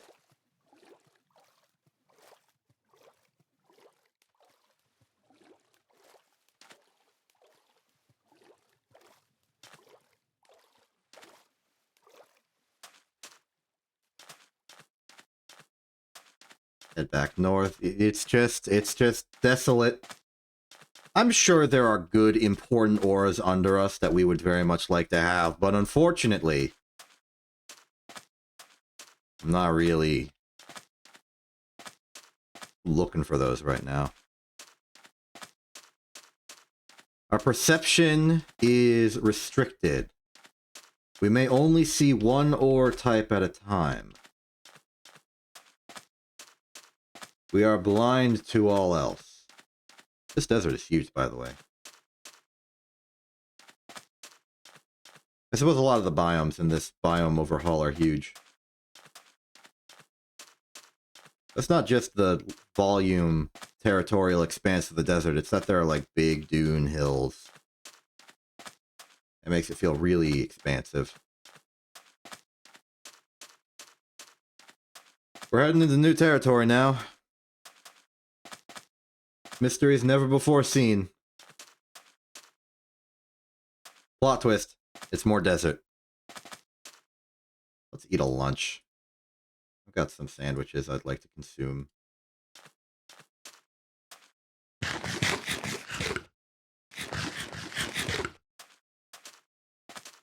I don't know if there's any correlation between ore veins that exist and what adjacent ore veins would generate to be.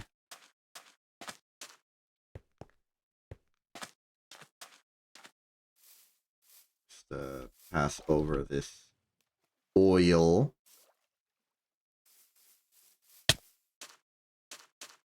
Head back to our proper alignment. Oh! Hope? Hope? Is there hope? Is there hope? What's the exact alignment here? It is manganese. Okay. Right and forward. Why hasn't it activated?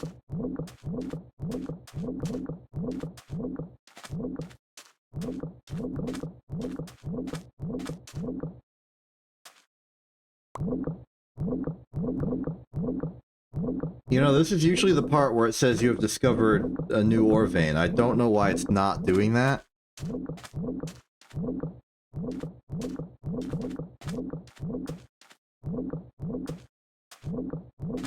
But it is saying it's here. Like, very much no. Step forward a little bit. It starts. It goes.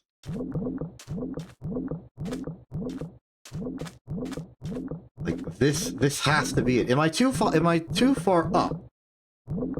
Is it detecting but not crediting right now? Well, I know how to solve that problem.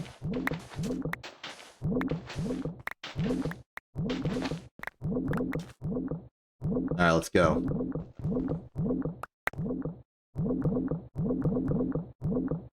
Very much for the environment here. We're just gonna spiral our way down as per our standard affair. Because if this is indeed a redstone ore vein, even if it's not literally a redstone ore vein, the ore finder wand is reacting as if it has redstone, so it probably has redstone. And really, that's all I'm asking for. Would love to know why it's not registering success here. Why it won't log the vein.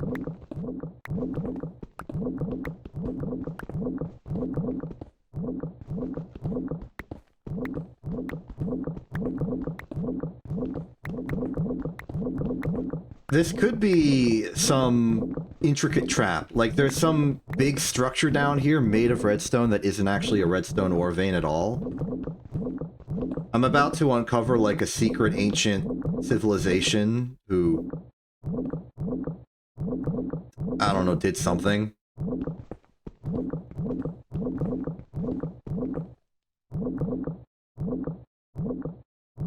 That'd be weird, yeah? Ruby. Compelling evidence. It's gotta be nighttime now, yeah?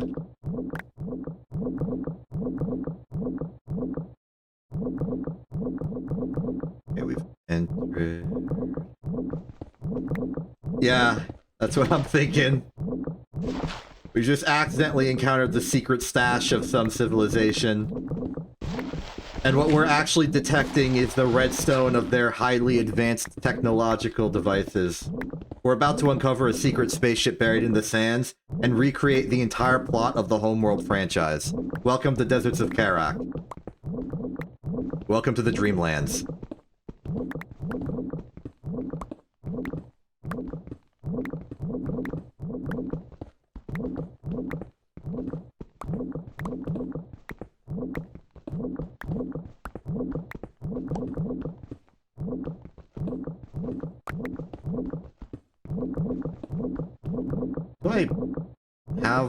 I do have bronze, I have the tool forge. Coincidentally, I have everything I need to maintain this excavation. I even got obsidian. And I have a wait, we can just get the redstone now. I was just gonna go survey. I just wanted to know it was here, but no, we could just take it.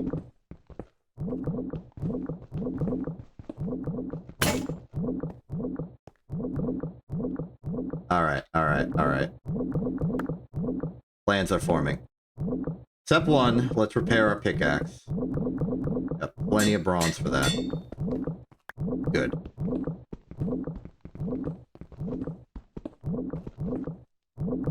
Our current altitude is 44, so we've got plenty of ways to potentially go. I don't exactly know the redstone altitude. Like, I go to ore data. The redstone vein is generated between a height of 5 and 40, so it was physically impossible for us to have reached the redstone yet. But we're about to. So redstone ore, some ruby. Rubies are nice. Cinnabar, I don't know if I have a use for right now. Like, what's cinnabar? It's mercury and sulfur. We could take the sulfur and ditch the mercury. For all the processes I did on the previous season,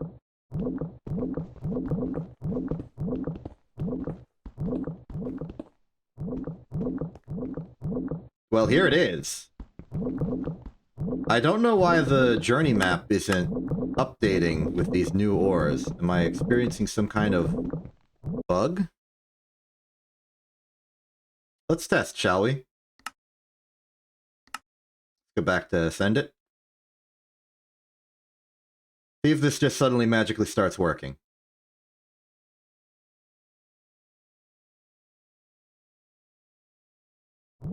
There we are.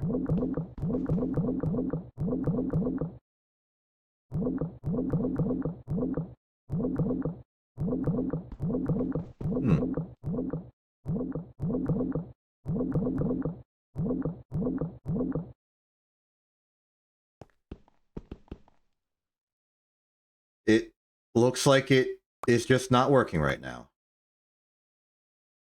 That's unfortunate.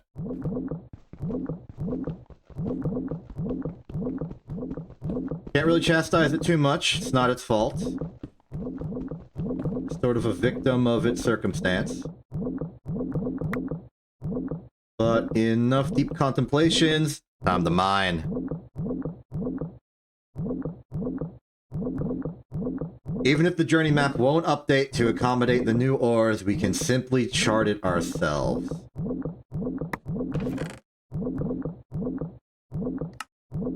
Let's get some of the random additional material out of the way and start mining. Sure, we got torches here, and use them liberally because we want to reduce to 1 stack for more inventory. There's plenty of stuff in my inventory that is completely unnecessary garbage, and I will get rid of that eventually. Right now, though, we've got ore to mine.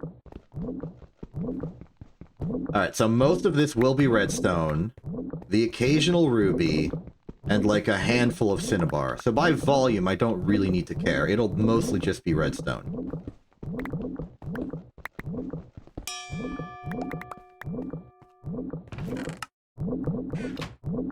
Let's dedicate like a small hole in the ground to just throwing away some of the materials we definitely don't need.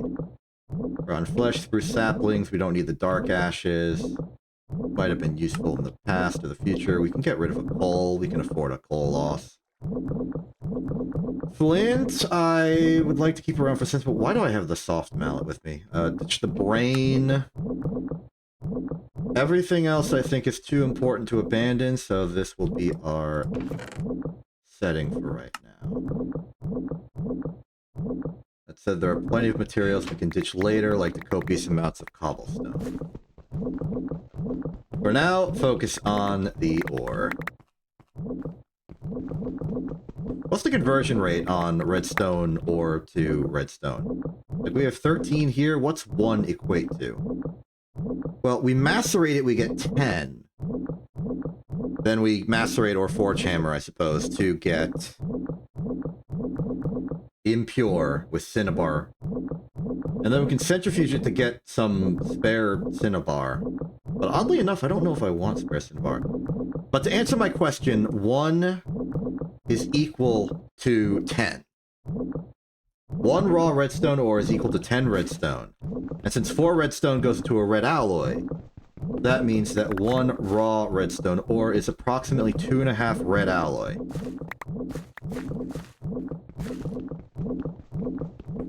And red alloy, we don't need a lot of it. It's not a crazy bulk material we need.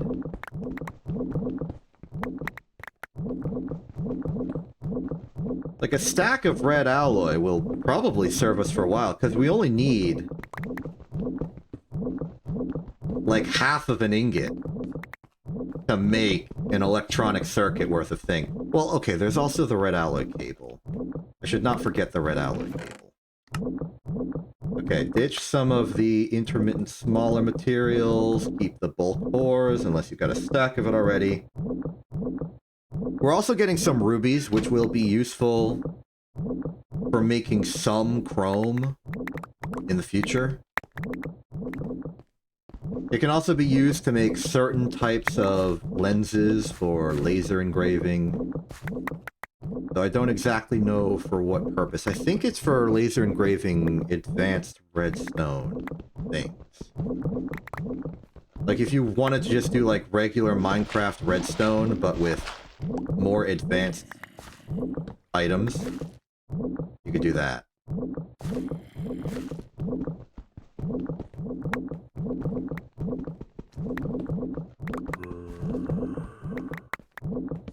We got zombies. I think there might be a cave nearby. Well, that one's pretty far away, so it's probably baked entirely in darkness, so I can't see it. But I can sense it. In that case, let's just not go that way. It seems like the edge of the ore vein anyway. Why risk it? Take all that, take all that. Plenty of ruby on the floor. Lapis randomly.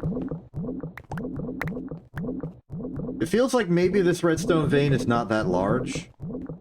Is there a way to, like, refresh journey maps systems?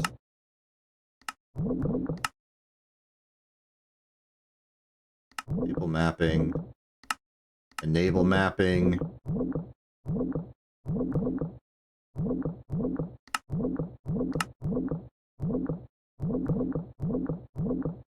I don't know.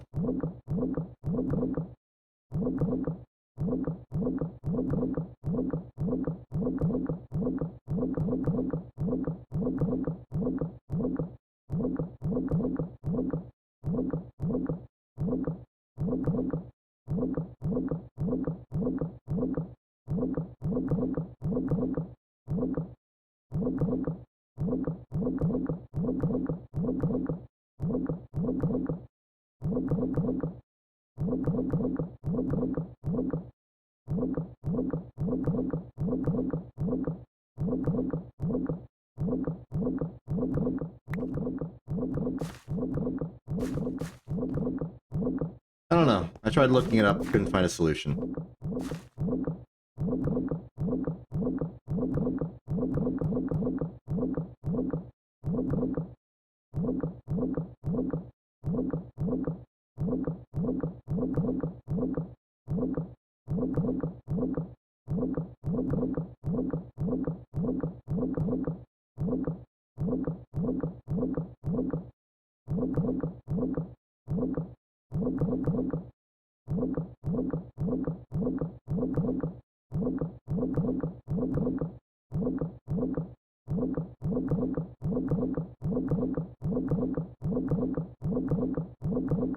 I don't know. Wait a minute. Wait a minute. Wait a minute, wait a minute, wait a minute, wait a minute, wait a minute, wait a minute. Where am I? No, we're far enough away from spawn that I don't think the old visual prospecting bug would be in effect. These are new chunks anyway.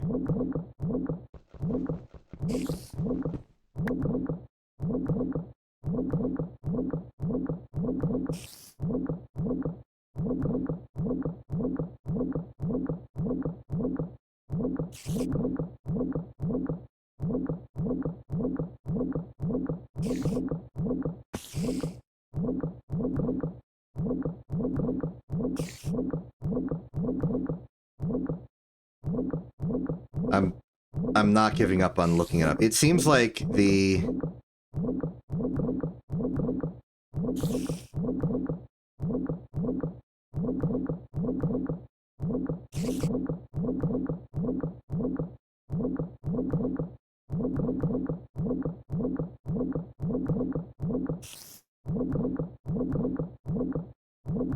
Yeah, I don't know.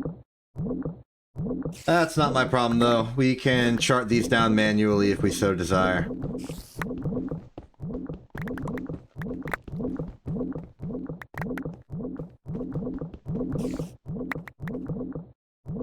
Okay, I mean, it's not like the maximal super haul that we occasionally get sometimes, but just this?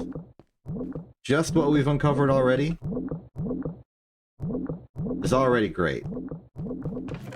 Let's just take out some of these little cobblestones and ditch them.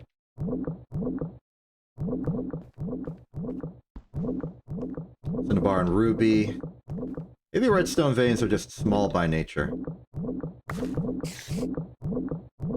Their very nature makes them not that large. And that's okay. Alright, silence you. Dolly up. Let's find our exit. I suspect it's nearby in a location that ascends vertically but is not encased in gravel.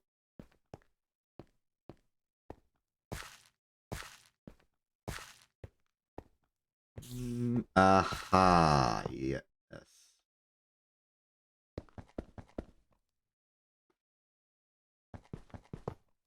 It's a nighttime out. Guess I put my sleeping bag in... Huh?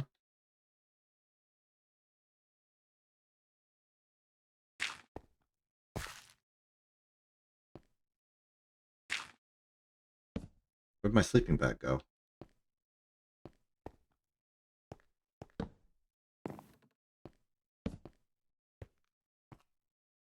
Oh no. When I slept here, maybe it clipped into a wall or my inventory was already mostly full because I picked up the stone while digging out the wall. Oh, darn it. And now it's been several minutes so it despawned. We no longer have a sleeping bag. That stinks.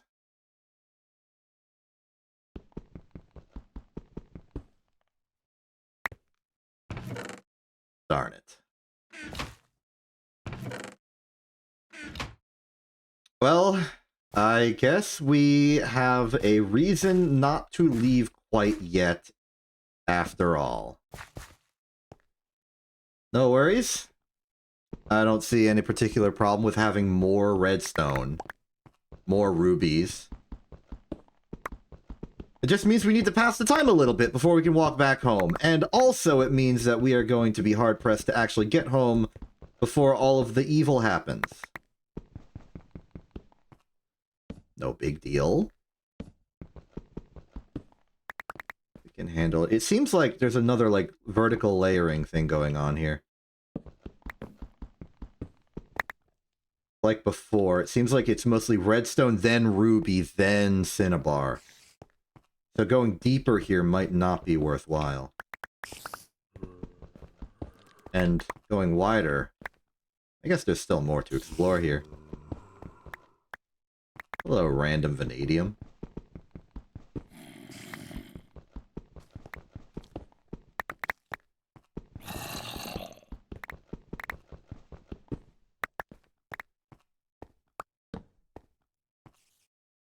We should also be careful to account for the time it will take to ascend the staircase. We may want to leave before dawn breaks proper, just to ensure that we can get back in reasonable time.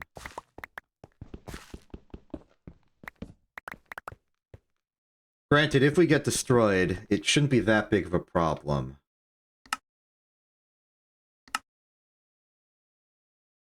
After all, we're not too far from home. In fact, while we're here, let's make this waypoint. Make it red. Call it redstone vein. Save that.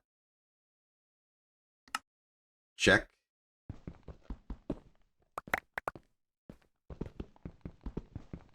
Take some more redstone.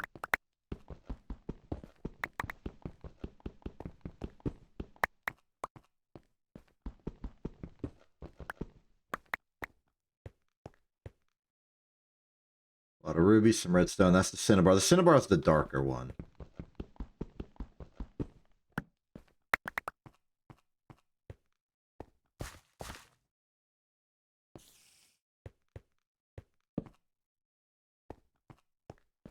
If you go this way, the monster sounds are coming from this direction, and also there's gravel.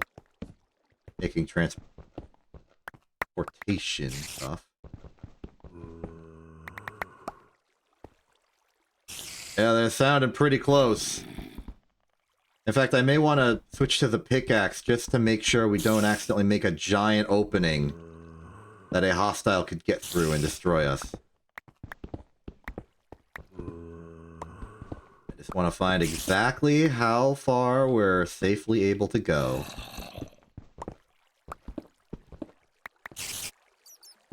Right to my left, huh?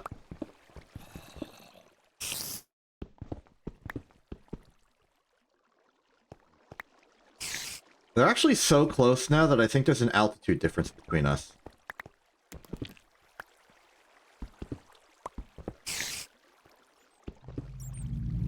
There it is.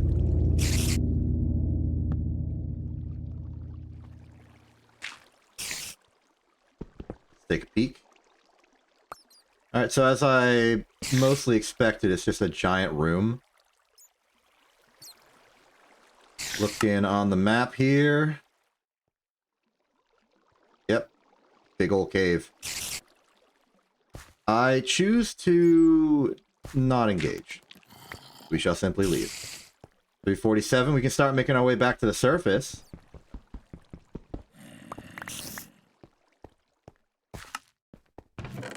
Take our final haul here, put it on the dolly. Make sure we're primed for combat and we are well fed. We're going to have to fight our way back. We're also going to have to make a new...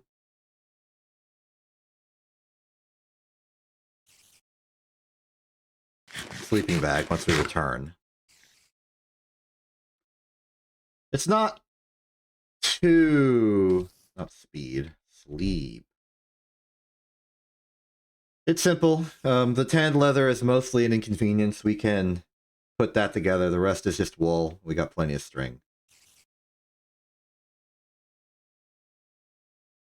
These are all functionally equivalent. Yep. Okay. We lost one of our convenient one-and-done tools, and that's annoying, but we will rebuild.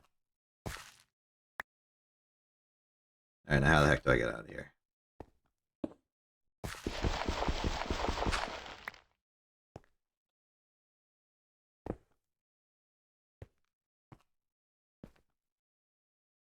Keep the weapon primed.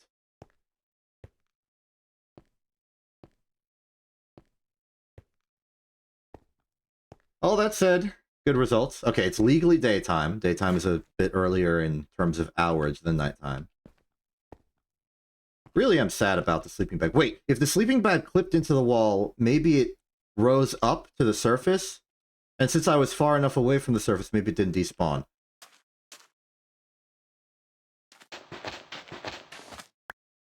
No such luck. Oh well. Guess we're on that journey home. Hey, string. I was just talking about that as being a material.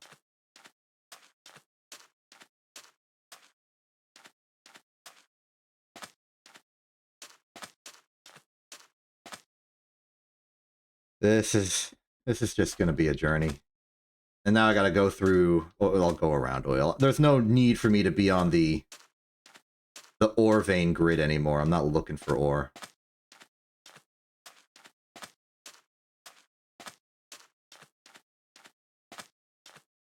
Actually,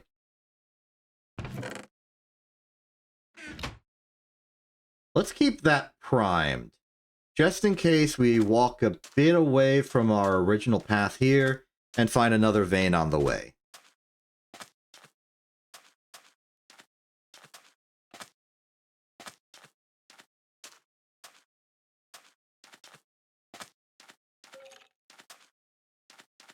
Skeleton of some description, probably underneath the sand.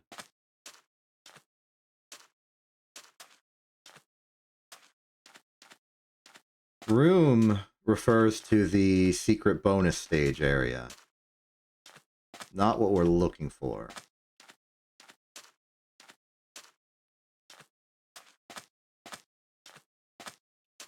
Lava is aligned with home, but I'm going to go a bit further to the side. I want to sneak through the two veins discovered here and see if there's not something else to see.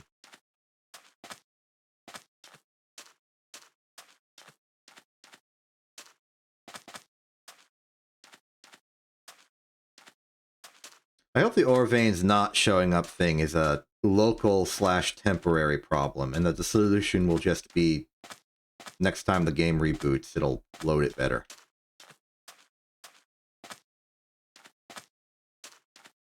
There's... I don't remember if we checked this Stonehenge while exploring. We've got inventory. We could take some of the stuff in their home. I know I left some of these with good stuff in them.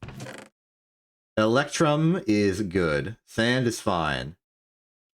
Mundane lengthening catalyst. There's a charcoal and another stack of stone. Purple drink. Sure. Let's just clear it out and then take the chest itself to denote that truly we are done here.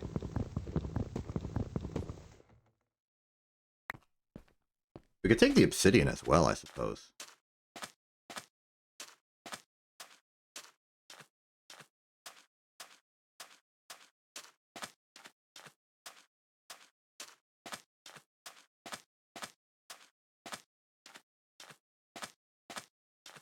I wonder if all ore vein discovery is broken right now, or just that one. I'd have to imagine yes, simply because I don't know what would make the ore vein we found work any less well than any of the others for discovery.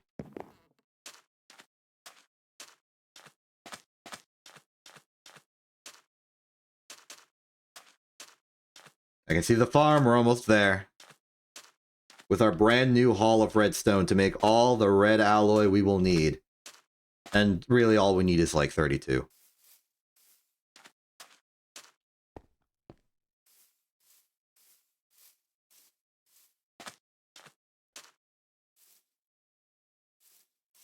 Actually, wait, what component was it that needed the red alloy cable? Something needed red alloy cable.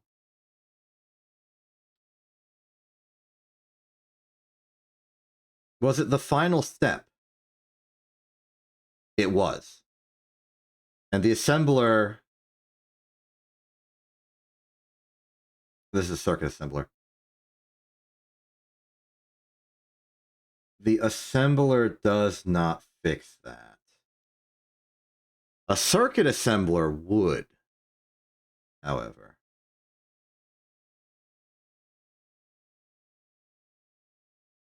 Hi, Thega, why are you screaming? Now, a circuit assembler is honestly not that more advanced or complicated compared to a regular assembler. The only big difference is this emitter, which requires a lot more circuits and, well, some brass, but we can do brass. And Certus quartz, which is acquired from Certus quartz ore, which is a nether. It's a nether. It's another nether.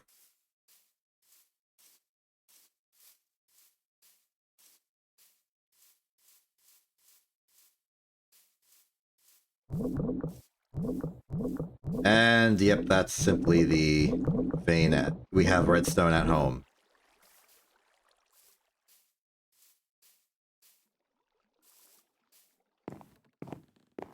Well, slap that here, I suppose. We've got some ore to distribute. First of all, some of our spare cobblestone away. Don't have one for sand or gravel just yet. Okay. All the ore goes in the ore chest. That includes you, rubies. Hey, redstone. We got the redstone quest. Nifty. That's empty. You. Impure piles can go next. Go in the impure piles, you go next chest. 1, 2, 3. Crushed ores can go into the crushed ore chest. Tragically, there is not enough room.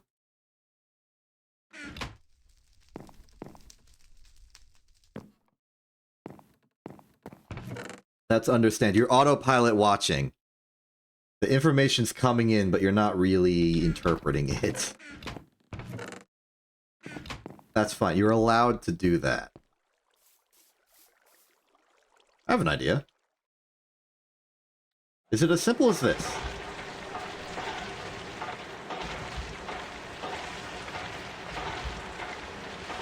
Well, I guess I will wait 22 seconds, and we'll find out. Because if it's as easy as that for the glue, then it's probably easiest that for the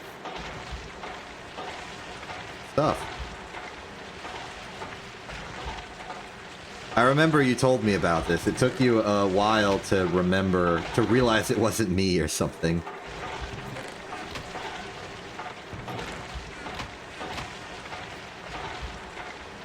No, it is not auto-outputting the redstone. Okay.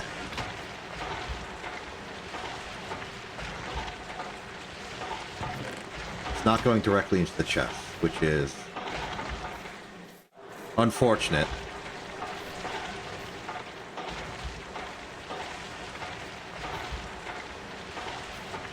Would it magically work if I put an item pipe in there? Like, is it trying to auto-output, but simply can't? One stack every 4 seconds would be fine for this.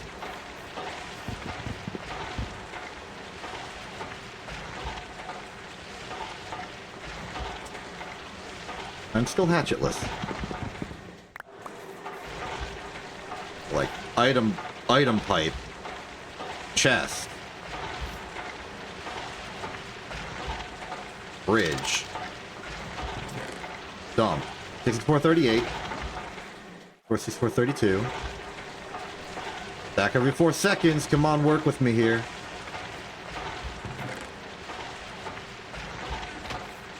Failure. I think I do need a conveyor belt. I can't use a hopper because we don't have the base below. Okay, well, I've built one before. Big problem is it's not giving me anything extra for free. If one of these things gives me a free motor, we'll be in business. Tube, redstone. Hydrogen. Yeah, why in the world would this give me a free motor, huh?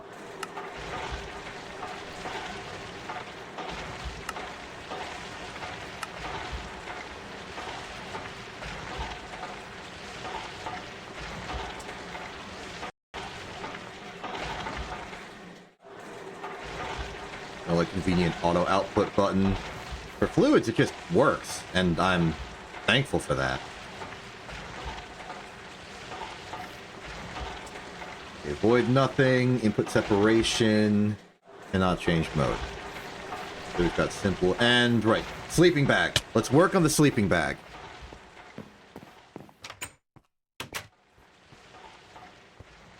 We need a new one. Tragic loss was tragic, but we need a new one. So, a sleeping bag is made by a combination of wool, which is free, and tanned leather. Tanned leather is bound leather put on a drying rack for a long duration of time, or leather put in phosphoric acid for a while. But we don't have the phosphoric acid option, so we shall be going for the drying rack. Bound leather is for leather, for string, and woven cotton. Woven cotton is string and cotton. It's like a whole thing. The assembler can help us with that step. But not important. What's important is that we get the string, we get the cotton. We are going to need... Well, we need 3 bound leather. Yes, Figa. Sorry, I took a second to read your message, but we did indeed find the redstone. I brought it back. And now we're processing some of it in the macerator to make a lot of redstone. This chest is not working to put in the redstone. It's just filling up in here. Which is unfortunate. But more importantly, we lost our sleeping bag, so I need to make a new one. Assembly machine circuit is none. So just put it in. We are going to need 3 of these. I think that's enough cotton in there, but we need more string. 1 more string. String would be a mob drop, I think. Maybe in the upstairs chest? No.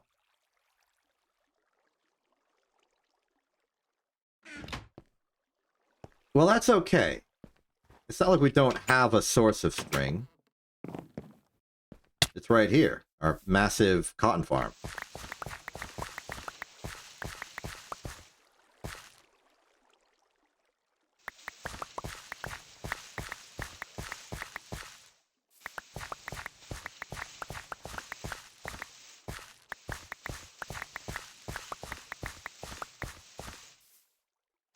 There's a stack of cotton. Now, the best way to convert cotton into string, it used to be just 3 in a line. And I will do 3 in a line just for convenience. I don't need to be so precise with material processing right now.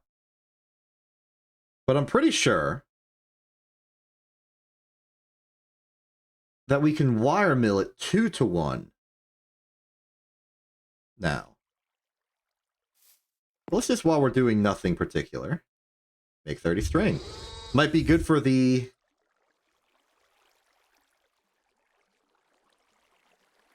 wool that we'll need. Actually, what is the recipe for wool? 5 string, easy. Assembler, 3 string on setting 1. Easy.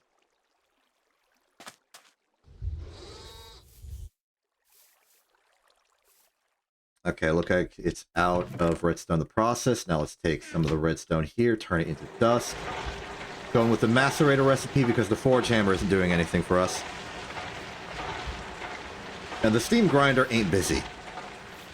We could centrifuge it to get cinnabar, but I literally don't think cinnabar would help us in any way. It would give us sulfur if we separated it out, but really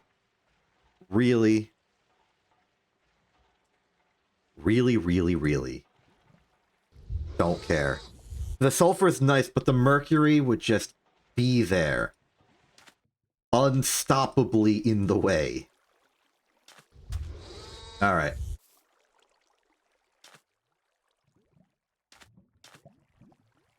Let's make this leather. Yeah. Okay, we need plenty of string. We're getting plenty of string. We need plenty of leather. Fortunately, I have a backlog of leather from some escapades. 12 worth? 12 worth. Found the leather. We are missing 4 string for the 3rd bounded leather. That's actually convenient because we only have 2 drying racks and I don't want to make a 3rd. So slap that on. It'll be done in, I don't know, like 2 minutes, 3.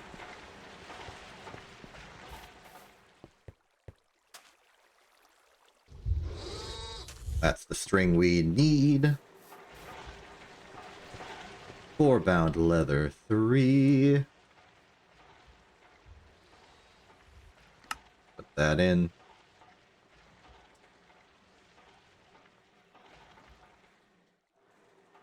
Check. Alright, 5%. We're going to be waiting on that for a while. Meanwhile... Fine, I'll take the cinnabar. I'll let it exist. I'll take the redstone impurities that I have and I'll turn them into proper redstone dust using our massive mixer that we spent so much effort to have. It's the reasonable, responsible thing to do, and I'll do it. It's not a very Minecraft thing to be unhappy about too much resource. It can happen if your inventory is full, your chests are full. But, and especially in a industrial mod pack like GregTech, it's kind of the responsibility of the player to have the proper inventory storage and logistics to maintain and hold all of your stuff. That's not to say that I'm not responsible for all the failure involved. You're right, we can make bigger chests. Let's see here. An iron chest is... double iron plate screws. What's double iron plate? You can make it with a hammer. The bending machine requires medium voltage. Okay, so we cannot process... We don't have a processing line for iron chest, because double iron plate needs to be done with... We can still make double iron plate. We just have to make it manually with a hammer. And low voltage assembler, 7.5 seconds. Once we assemble it, it's actually cheaper in the assembly. We don't even need the screws. So it would take us 6 ingots of iron, 3 hits of a hammer, a chest, and like 7.5 seconds. So we can make iron chests. 6x9 inventory. Iron chest is basically a double chest, but in one spot, right? That's the math here, 6x9. What else do we have? Gold chest. Not surprised, it's the exact same. 9x9, okay. We can bulk up. I'd be most confident bulking up with iron because that's what we have a lot of. Copper, not worth it. Steel, very much not worth it. Dark steel, we're not there. So we can do it. If we make the conscious decision to do it, it can be done. It would cost some effort and time. But it can be done. How's the steam looking? Steam's looking good here. How's my boilers looking? You're at about half capacity. You're still full. And you're fueling... No, you're not fueling. You're fueling. And you are fueling. Dump what extra charcoal we're getting in there. These are going to run a charcoal eventually. They're at 18. You are at 32. Let's take out the ashes, put them away. Pretty soon. Yeah, we may want to swap out for a Cactus Coke overclock run of steel for a little bit. Not to imply that we're not getting a lot of steel. We've been hovering above a stack the entire day despite making 2 new machines and not having an assembler yet to make it efficiently.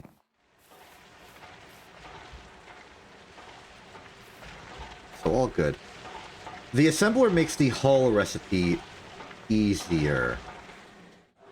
I've checked this like 3 times today, but I want to check again. It requires polyethylene. This step does not, however. Are there better ways to make wrought iron right now? I could make an arc furnace, but it would require a source of oxygen. Compressor step is already what we're doing. Plasma arc furnace is even more prohibitive. And yeah. Okay. We don't have a source of oxygen, and we don't have an arc furnace. That is beyond us right now. I'll take the free rubber and the free loot bag. Think the leather's done? You'd be wrong. It's halfway done. I severely underestimated how long it takes to tan leather. I suppose in real life it's probably a pretty involved process. I can respect that. Loot bag. Rubber tree sapling and 4 circuit board. I'll take it. That's free. That's free stuff. Let's plant this rubber tree in our rubber tree orchard. There we go. 4 circuit boards, can't complain. That's 4 electronic circuits that no longer require some circuitry.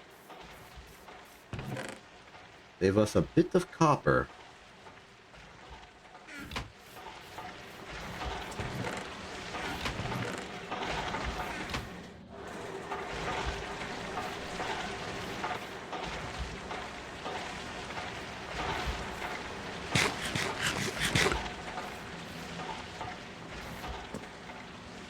Call me crazy, but I think the food situation has actually gotten quite troublesome.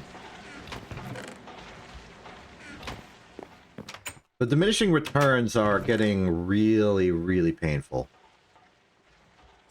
Cloudy. I mean, a little bit. There's some clouds. Oh, you mean like in your location? Okay. Understood.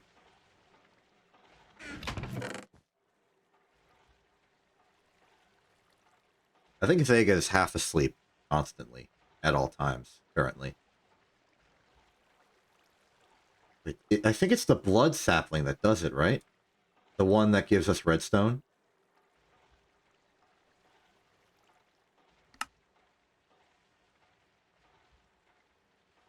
Bloodwood. Coke oven gives us charcoal, of course. Where's like an extractor? Chemical bath gives us creosote wood block. Not these, not these, not these. Extract redstone.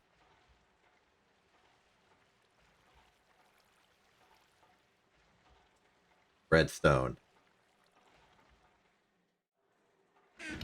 Okay, so if we wanted to go into sort of like a orchard sort of business, we could do that.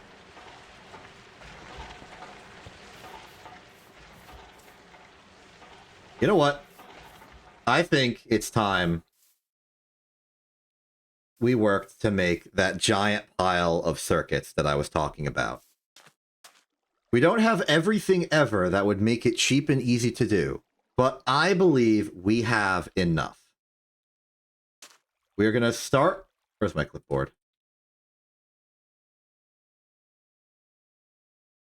These totals have not been updated, so we're going to have to work with these old, smaller bits of intel.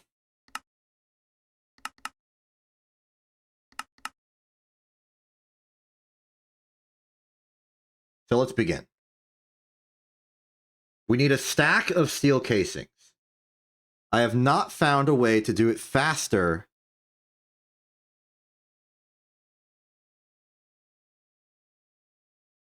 or more efficiently than the system we have already. We have one steel casing already. The rest will need to be made by a 2-to-3 ratio of steel to steel casing in an alloy smelter with the proper mold. So I'm going to put 43 steel into there and make our casings. It's tragic to see all of this steel suddenly leave us, but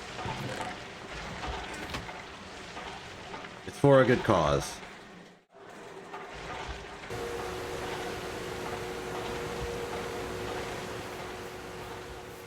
It's for a good cause.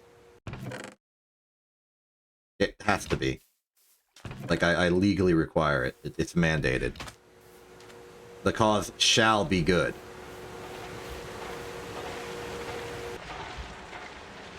It is required to be.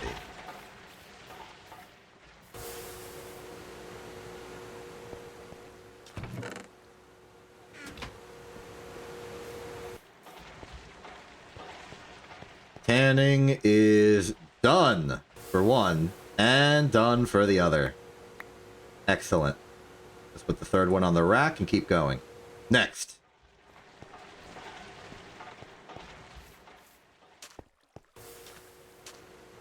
Oh, you know, like a random mob fell in there and got hit with a bit of damage.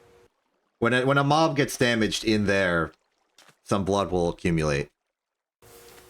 It's sort of an awkward way to make an adhesive. Like, you can use blood as a sort of like bootleg glue in the early stages. It's not in there intentionally, it's just in there.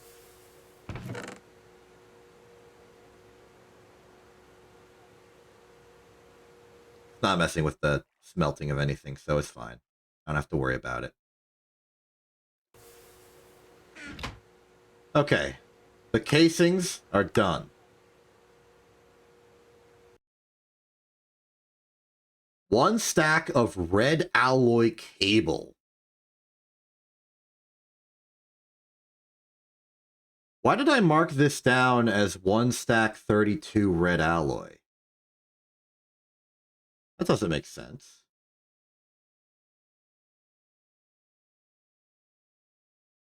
A stack of red alloy cable should be 32 red alloy.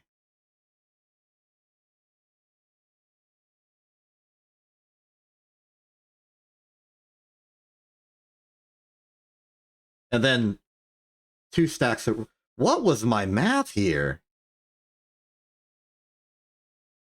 Wild. Well, we can't work on the red alloy because right now our smeltery is busy making the casings. So next up on the list is the circuit board.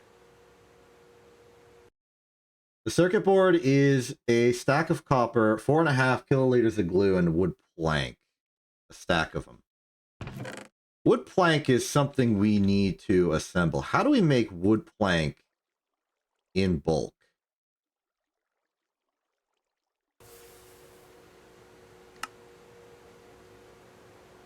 Oh. Oh, that's very convenient. It's a stack of wood pulp and a little bit of glue. I think we can ignore this no longer. We need to get some cells. And that solves the cell quest for free, which is why I did it. I think my health increased by eating enough unique foods. Foods? Foods. So, question. Will I get 1,000 from this, or... It is 1,000.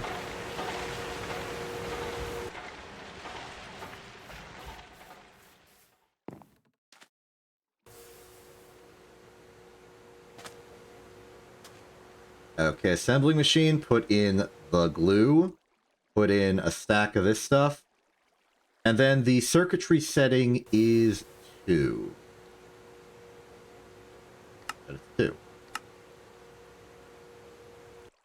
And there it goes, it'll be done in like 2 minutes.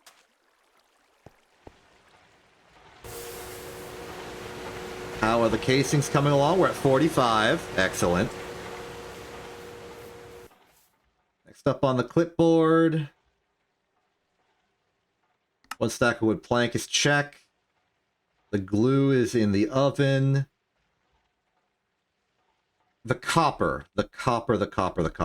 Because we need to manipulate this copper in a particular way. It's a stack of copper turned into, like, fine foil. Like, very, very fine foil. Copper foil. Here we are. Bending machine is plate on setting 1. So we make a stack of copper plate and then put it through again to make another stack. I'm going to hold off. I don't want to run 2 machines at once, especially when the assembly machine's running 30 EU per tick right now. I think ultimately the solution would be to get thicker cable. And I don't know how fast the conversion of steam is in the steam turbine. I should check that. Basic steam turbine. So voltage out is 32 LV. Consumes up to 1,552 liters of steam. Okay, I think a steam turbine can only power 1. Wait, no, that can't be correct. I think the voltage out is just saying the voltage level. So if it consumes 1552, it's producing like 800, perhaps? Per second. That's not per tick. Okay. Maybe it is right. Also, thank you, Robobo and Capra. I did see Capra's message about that a little earlier. And I appreciate it. Are you going? Okay. That's setting 1. This is setting 1 as well. Thank you. Thank you. I appreciate it. Sometimes I worry my voice is not actually that good. So you saying that is a reassurance. Not to say that my voice is bad, but I do not know how to set up audio for talking. Or just audio levels and stuff. It was mostly Quint that guided me through it. And his main advice was to just use my actual intuition, but I have none.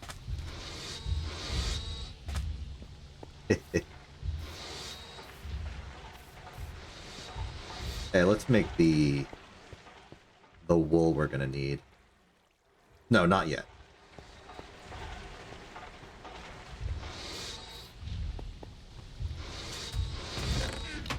Ooh, free string. That's a lot of free string.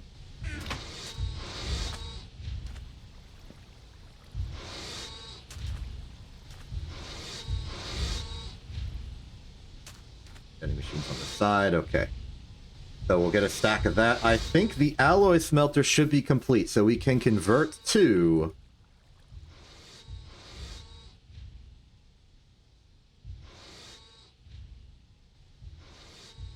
gravel. Sand. Put that in here. Okay. The steel casings are complete. We have all the steel casings we need. That's very exciting. Put that in there. Very good. So back to the clipboard. Steel casings complete. Let's make some red alloy. By my estimate, we're going to need maybe a stack of the stuff. So let's take another stack of copper, which we prepared for this purpose. Like 4 stacks of redstone. Start alloy smelting that sucker.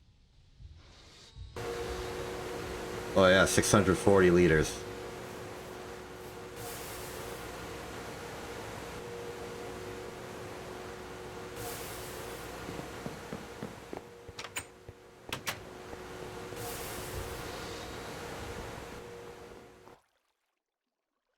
Once again, taking a nap.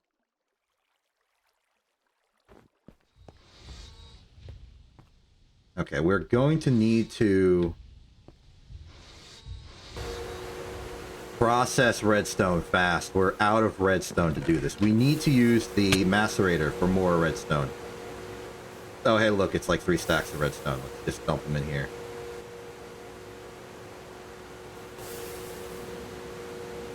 Yeah, you'll get your cinnabar, you jump. Anything else? Let's just start cauldroning these. We can't afford to be picky. There's no water in here.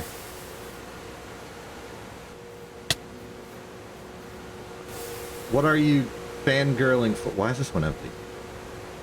What are you fangirling for/about? Dump it. Cheers. That in there.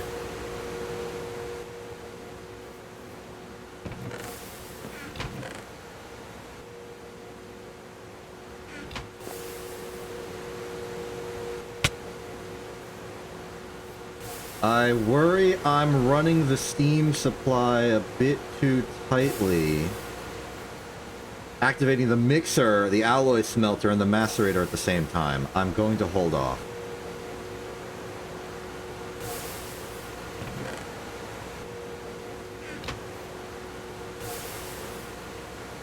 No, I'm not.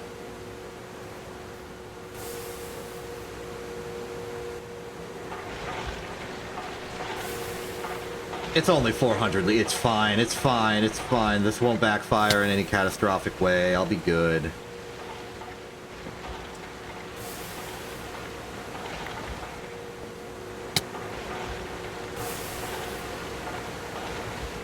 Pump that.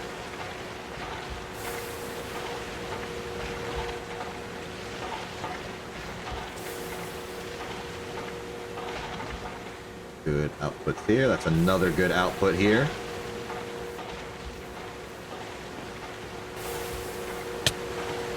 Oh wait, the bending of the copper might be done, so we need to put that back in to get the rest of it. And to help mitigate the... You know what? Let's just do this temporarily. Put that there. And then press the item auto out button. At the very least, low voltage provides us the power to just export one thing. For the convenience of inventory management. I can't even open the chest.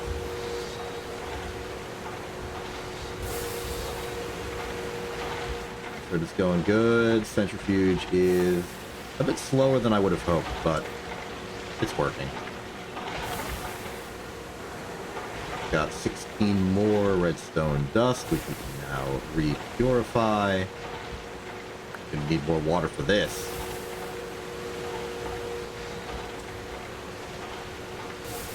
It is gaining water over time, so that's good. That there. Impurities to be found.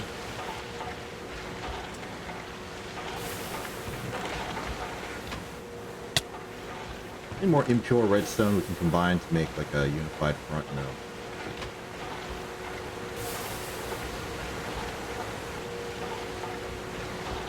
We're close. In fact, I think that should be enough.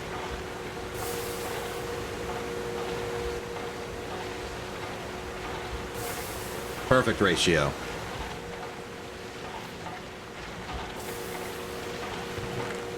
But this is emphasizing the technically slow speed of redstone processing.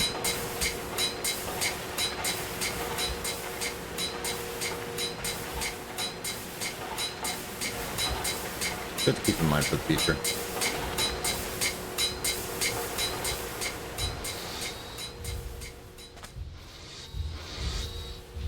How's the bending? 2/3 done.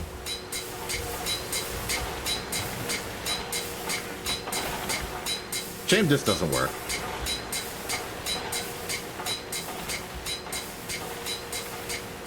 Redstone dust, redstone dust. Or is more. But this will go back to our supplies, not anything else. Whoop. Alloy smelter complete. We have all the red alloy we're going to need for this. Next step.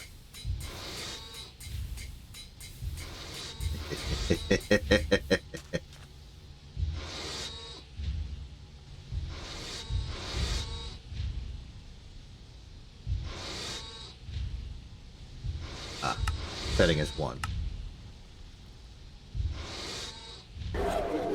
What?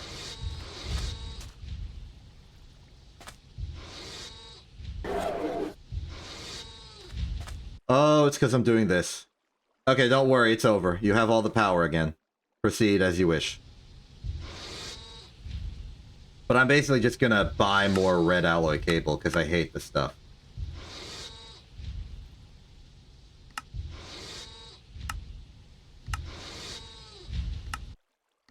Very good.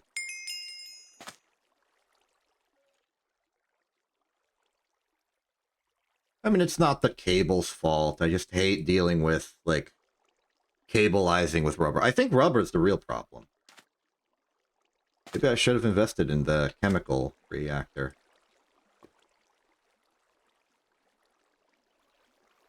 Maybe get another assembly machine dedicated to holding rubber instead of glue.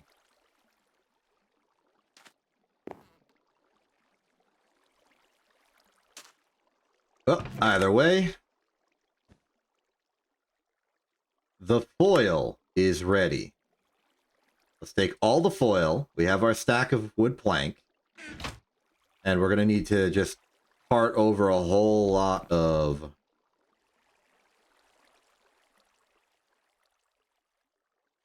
circuit board. Circuit board. It is setting 6. Board. Foil, foil, foil, foil. It has begun. It does not have enough glue to complete the craft. We shall make more. Glue.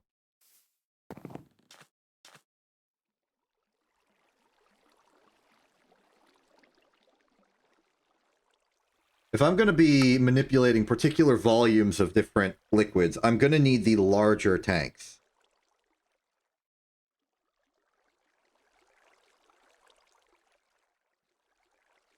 Like the big old steel ones.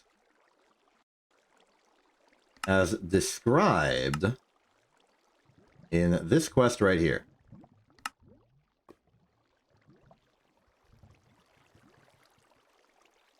Some machines have a very, very large number of recipes to avoid conflicts. Many recipes have programmed circuits to ensure the correct recipe is used. These programmed circuits are not consumed.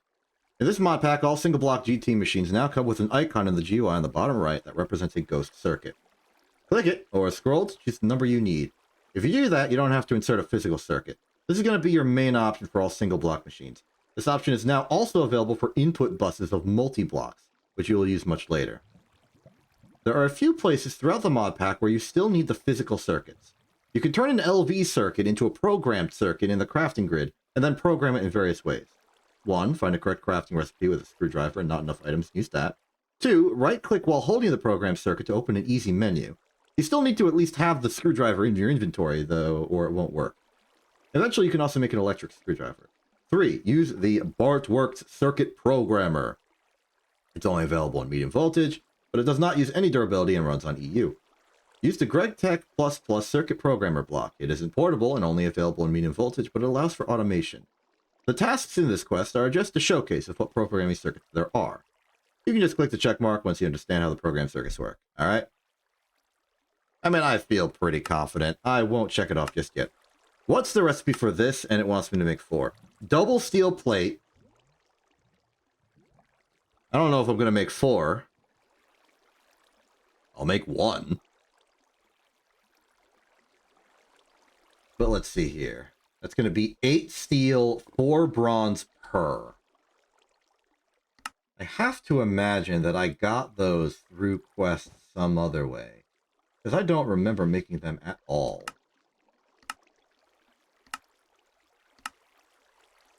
Actually, maybe that's a cheat. Check the recipe, go to better questing. Nope, this is the only one. I guess I made them in the past and didn't remember.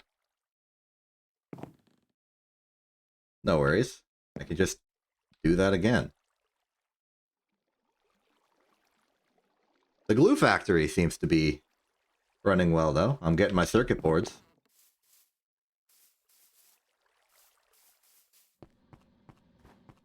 The final tanned leather. We can make our sleeping bag so we don't have to keep running back up to our upstairs bedroom and sleeping in it. That's always good. Looking at over here, trying to comprehend what I'm trying to do. Apple cider. Yes. We need wool. Wool needs string. The assembly machine is occupied. So we will do it by hand. 1, 2, 3, 4, 5. Put that there. 1, 2, 3, 4, 5. 1, 2, 3, 4, 5. That's 3. But we also need carpet. Sleeping bag. Carpet is...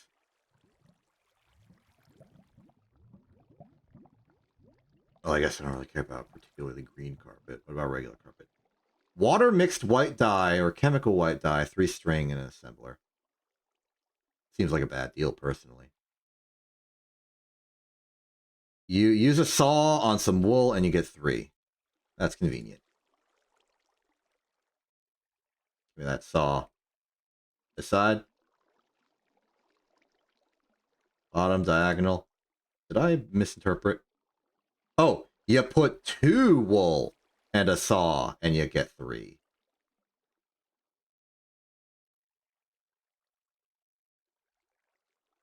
I did misinterpret. That's fine. 3 carpet, 3 wool, 3 tanned leather. We once again have a sleeping bag and are saved from the despair of the future. Halfway through making the circuit boards.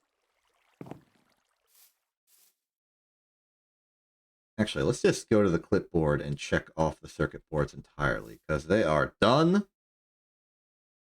We got the glue, we got the copper, we got the boards. Next up. Well, we can't really work on the resistors for now. Let's get the large cell tank things. We're going to need the... we should probably build 4. 1, 2, 3, 4, 5, 6, 7, 8. I'm going to build...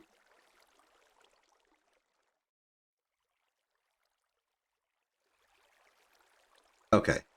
The liquids I'm expecting to use in the assembler right now are glue, red alloy,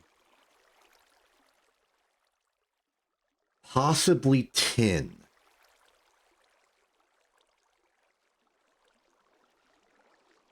No. That's the circuit assembler. That's the circuit assembler, not...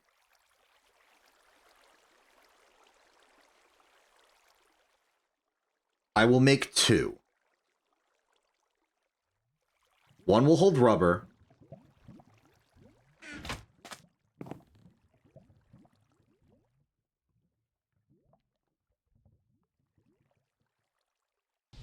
One will hold red alloy.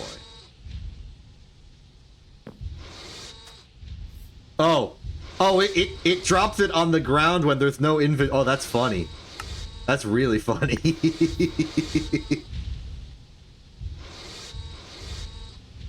Wait a minute. Okay, alright. Who said you need pipes to do automation? I can do water streams and bubble columns and stuff now. Just put a hopper at the end, you don't even need tubes. That's a terrible, abysmal idea, but I can do it. Alright, we can't double plate these with the machines we have. They're not strong enough. So instead, we will need to use a hammer and double plate them ourselves. Next step, we need bronze rings. There'll be 8 bronze put into the lathe. 16, that's running 8. We're not overloading the electricity grid. I hesitate to even call it an electricity grid. It's more like an electricity mesh.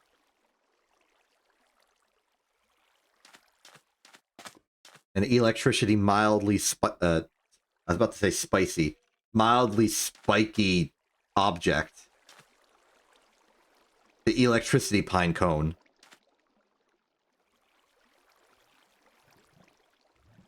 Now, as for turning it into a ring, should have expected there to be like rings of various natures. Let's do chrome ring for reference. An extruder, medium voltage would work. A fluid solidifier with a ring mold would work. Now this is medium voltage, and that might just be the case of huh?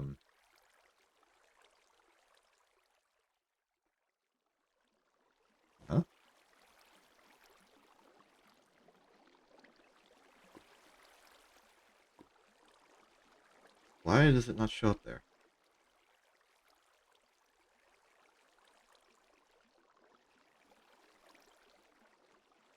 Confirm the recipe. It's a bronze ring.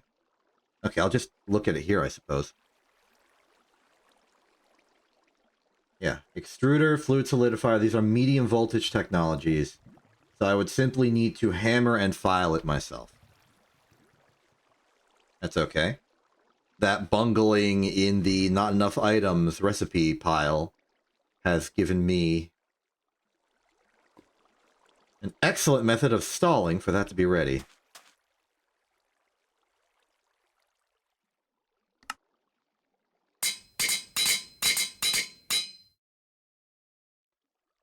We have replacement files and hammers. So I shouldn't fear these ones breaking. Or more accurately, I shouldn't feel any sense of inconvenience that they will break. Like so. Like so.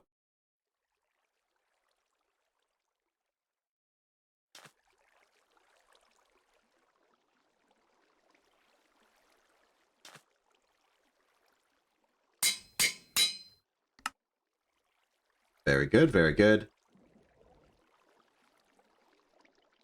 Tragically have to wait until the assembly machine is done, but it is about to be in 10, 9, 8, 7, 6, 5, 4, 3, 2, 1. Clear. Now, the assembly machine setting is setting 1. Put it in.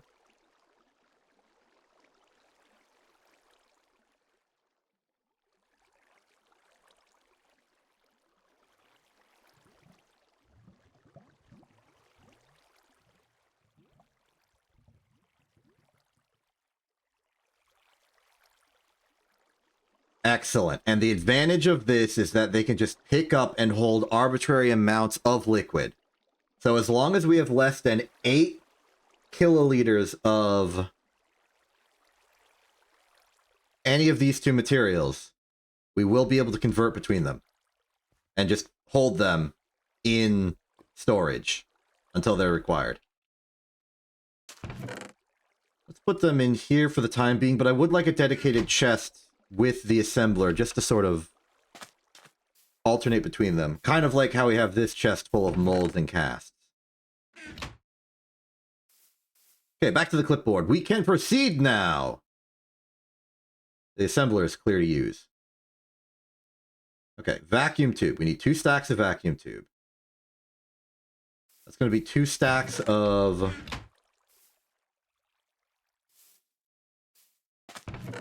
this stuff. Now the recipe for this is simply glass dust in a ball mold. Makes a glass tube. A fluid solidifier or forming press could do it as well. Not important. Alloy smelter will work just fine. The glass dust in particular, though, that's a quartz sand and flint dust combo meal. And we're going to need 2 stacks of that. We've almost got a stack. So let's say stack and a half. So let's say 12 flint and a stack and a half of quartz sand. Fortunately, something we can easily plow through material-wise thanks to our ever-so-useful macerator. Which, let's put the product in there, even if it doesn't work automatically like I would like. Stack and a half of sand we can simply get from excavating out a little bit over here. I thought I had gotten sand, but I think I used it all. Let's dig. 645, 463, 72, 81, 90. Not actually true because we dug some dirt. Stack and a half. Put that in the macerator. We'll get our... Does that work? Sanity check, macerator. Fluid extractor can get us to molten glass immediately.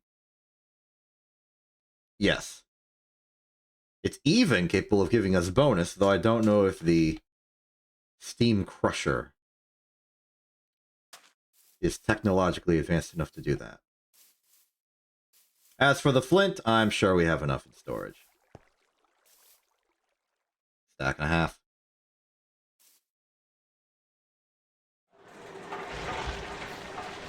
Results inconclusive. I don't know if we're getting excess.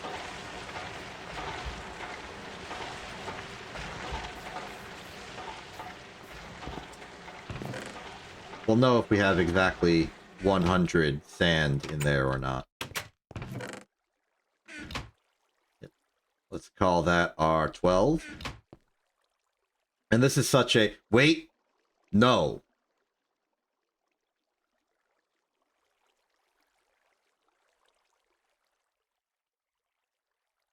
I'm making the same mistake.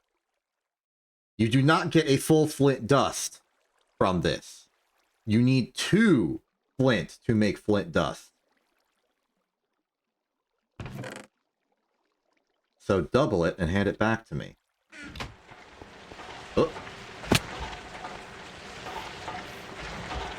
Put that in there. Well, it's looking like a multiple of 8 so far, so I'm doubting we're getting any excess recipe.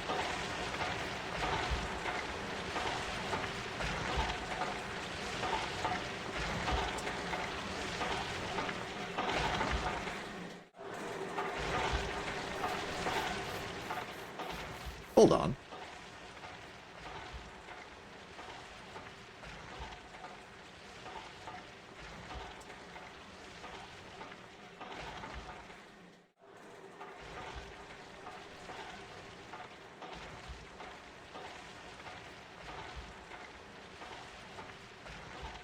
You need 3 stacks of red alloy cable. You need 3 stacks of red. Okay. That explains this. We need 3 stacks of red alloy cable. That was why this was 1 stack 32. And why this was 6 stacks of rubber. Sorry, 3 stacks of rubber. No? Wait. It's a 2-for-1 trade, so it's 6 stacks of rubber. Wow, that stinks. That really, really stinks. This is gonna be our pain point. Well, moving on to the vacuum tubes. Stack 16 of copper. We can start processing that copper now. We know it's going to be an even split of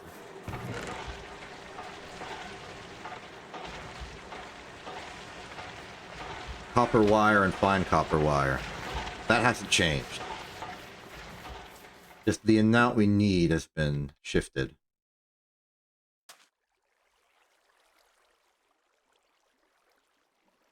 Exactly what? A stack 16 of copper for each of these. And that's with the updated. So this would be 2.5 stacks of copper.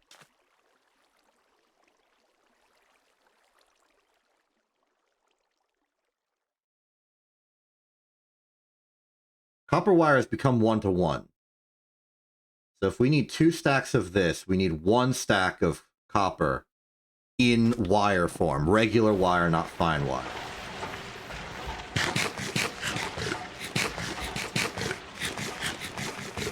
And knowing that,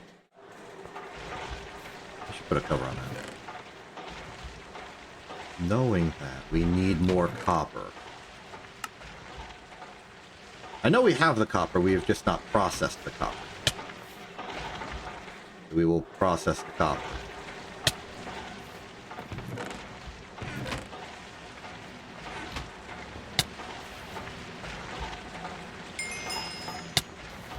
Red alloy cable is refreshed, we can buy some more, and I would love to. Given our demands are absurd, and I hate them. Okay. Put a stack in there. Setting 1.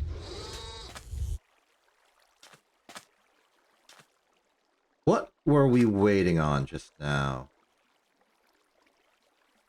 I don't think we were waiting on anything. This is over here now. Okay.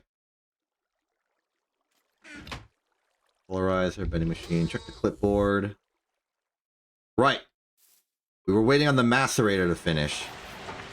To get us all of the quartz sand. So, stack and a half of that.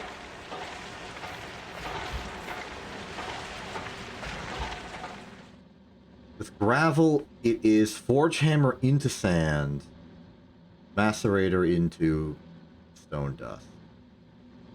You still have to extract flint the old-fashioned way, huh? There are uses for more stone dust. Alright, let's make that glass dust.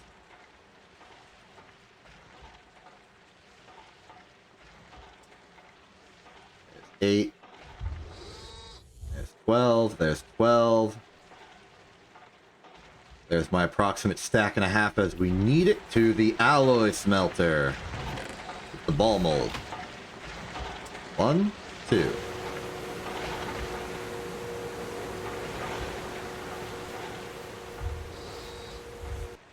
Check that off the list.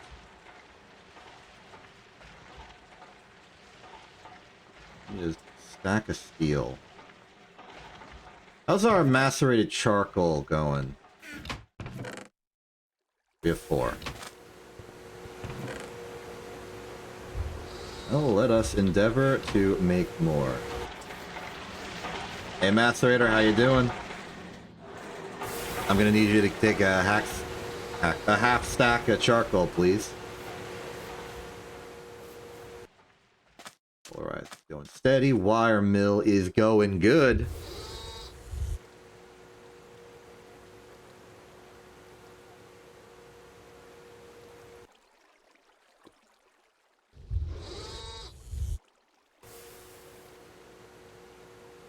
So pretty soon we're going to have to worry about circuitry and circuit design. Not circuitry. Wiring, electrical logistics, cabling. And I'm thinking about it.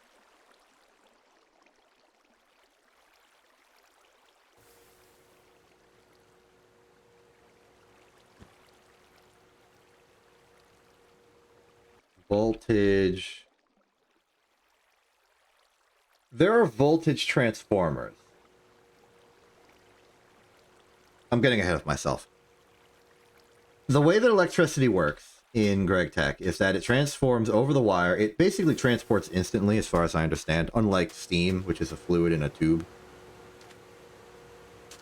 But, as you can see in the stats for the tin cable in the bottom right, there is a loss per meter per ampere, which basically is saying the further away you are from where you're getting the power, as it travels along the blocks of the cable, it is going to lose power, here measured in EU volts.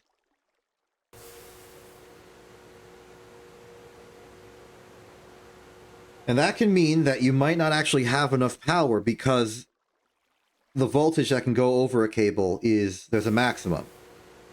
So if you're starting at 32 volts and it keeps going over the wire, it's going to drop off to an eventual 0 if the cable is too far away.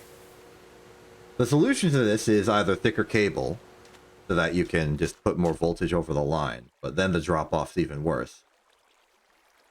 Or, there are special cables at different tiers that have different drop-off voltages. For example, if I recall correctly, Redstone alloy cable has a loss per meter per ampere of 0.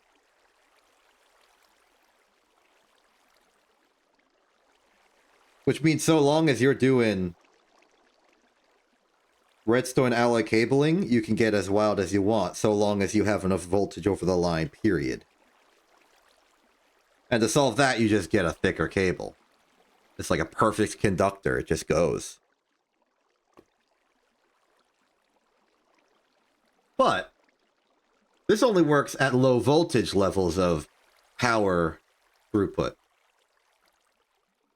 What if you're at a higher one? Well, I think, like silver cable, it's high voltage cable tech, but it still has that drop-off loss. I think Electrum cable is... Okay, no, I'm mistaken. I know there's a medium voltage cable that also is lossless, I think. I don't know. But what if there isn't? What if you're at medium voltage, you got your annealed copper cable, and there's drop-off? What do? You can make a thicker cable. We got more amperage to throw over the line. But what if you still had a lot of red alloy cable around? Redstone alloy cable around. Well, you can't like flow medium voltage over low voltage cable. The cable will explode. But there are voltage transformers. Here's a low voltage transformer. On one side, you've got copper cable. On the other, you've got tin. Basically, you can use this to input a medium voltage and output 4 lines of low voltage. It can also work in reverse. You can pump in 4 concurrent lines of low voltage to get 1 line of medium voltage out.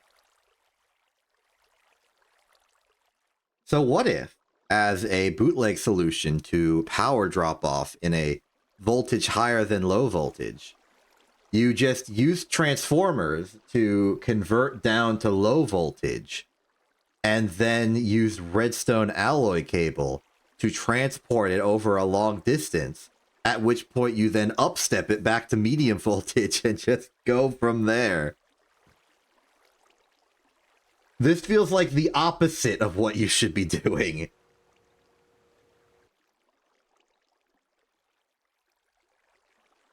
But, like, it could work.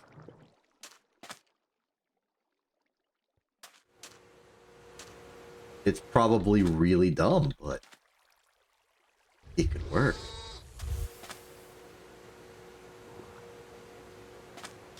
And at the end of the day, really dumb plus it could work is really what it's all about. Hey, for the fun of it, how about we liquid extract some... That's a lathe. What's the fluid extractor? It is this one. Let's liquidize this. That was fast. And then we can put it in one of these. It's hot, like lava, so we do need to make sure we are holding it carefully, like with lava. Oh, we did it. We now have red alloy cell, which we can then put in the assembly machine and use for making our vacuum tubes, which was the entire point. Hey, hello, Smelter, how you doing? About halfway through the vacuum tubes? Cool, have another half a stack and I'll take that. Thank you very much. Go over here. 63. Are we gonna have 2 stacks exactly? No. We are a few short. Maybe we can bridge the gap by just getting some spare vacuum tubes from... Oh. That ship has sailed, huh? Yep, that ship has indeed sailed. It is no longer here. If you were looking for that particular boat, I'm afraid you are going to have to look in another location.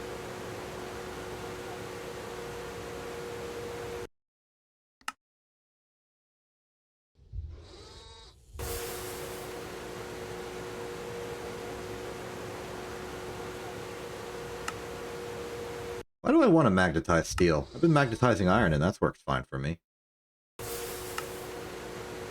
Oh, medium voltage motors. Thank you for answering that question.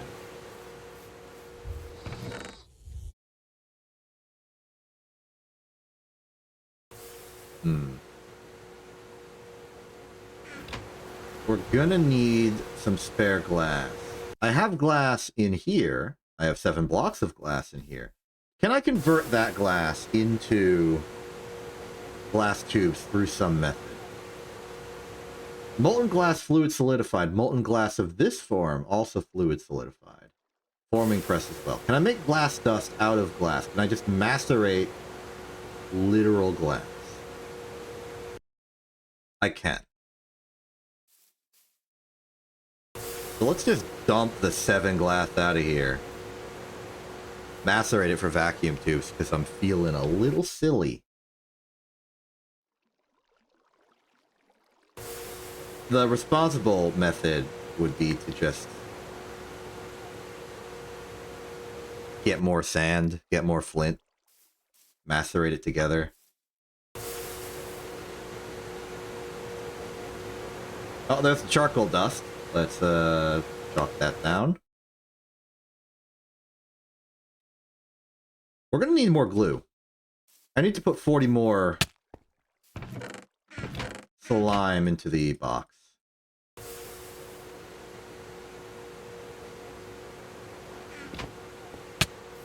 The box in this instance being the mixer. Take these out. Chalcopyrite dust, start smelting that. Got all this cinnabar,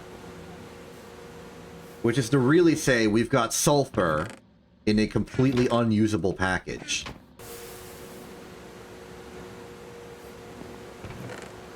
Free pyrite for our trouble.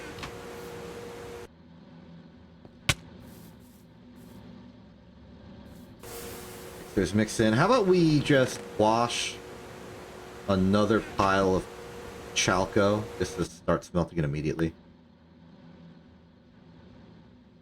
We're gonna need that copper. Oh. Another important thing. The blast furnace is off.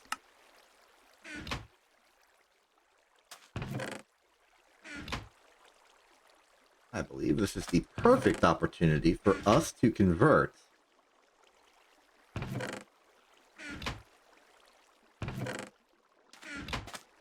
speaking of inventory management, put my mallet away. Why do I even still have it? And the saw. Chisel can stay. You will be done now. 15. 16 is the proper distribution for exactly one stack of what I'm about to do. But we've got cactus coke. Supercharge the smelt. Beautiful. We are under the 1 stack threshold for steel now, which is sad. Okay, we now have 2 stacks of copper wire. I think.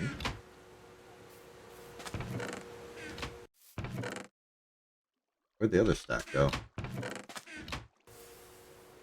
Ah, in here, of course. Why'd I put it in here? There. It goes in here. Okay. Next up in the copper train, we have enough copper wire for the resistors, but not enough fine copper wire, because the amount of fine copper wire we have is none.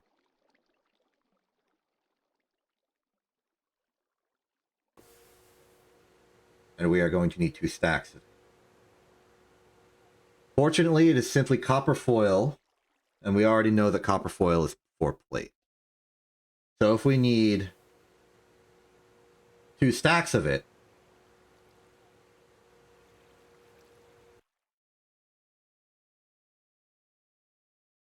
I think I'm wrong on this math. Unless that's not the resistor recipe we're using.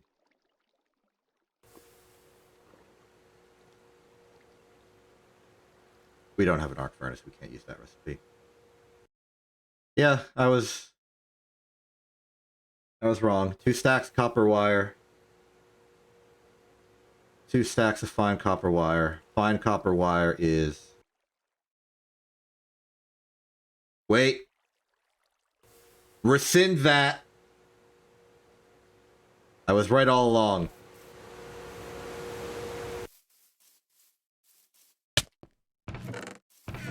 Where's my copper? Where's more copper? We're out of copper. I'm making copper. Give me... This all needs to be fine copper wire.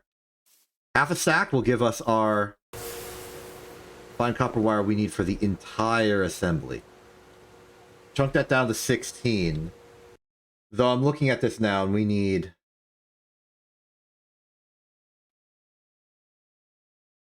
Okay, the regular copper wire is double, but not the rest of it. Okay. Setting 3, if I'm correct. Indeed. And it would appear that converting it to regular wire is not lost in any way.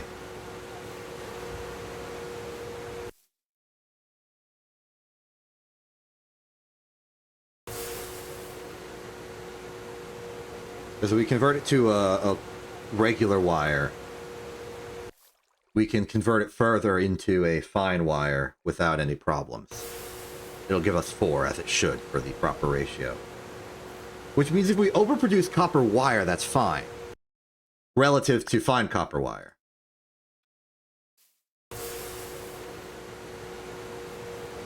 many we got in here? 2 remaining. Not including this, 2 remaining. So total 7.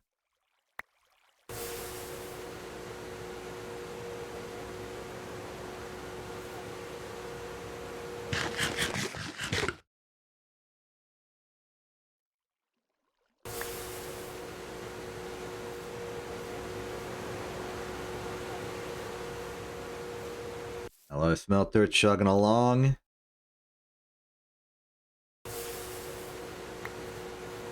Parallelize this. Good. That'll give us the glass to bridge the gap here. We will have our proper 2 full stacks.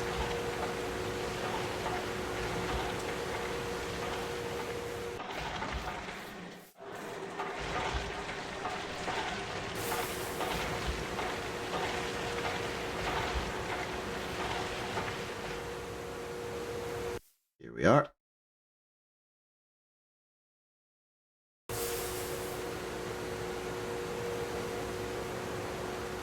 And while I'm at it, I'll take those. I'll take that. Put it in the... Oh, oops. You're full on rubber. Good problem to have.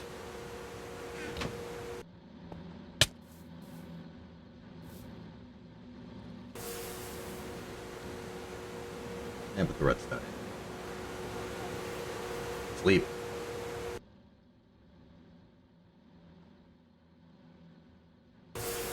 All this construction. Going quite well for us. I'm on a kick of eating some of the more esoteric foods in our pantry. Let's see here. Not eaten yet. Let's try it. Blueberry. Nice. What else? What else? Fruit crumble.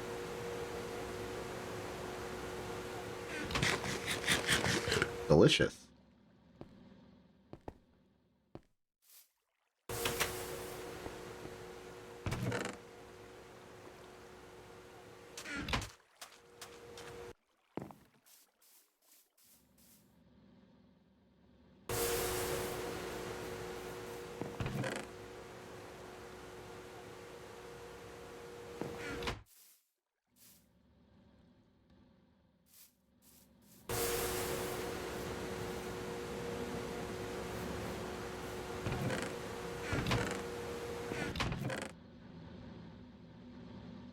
Plenty of rubber.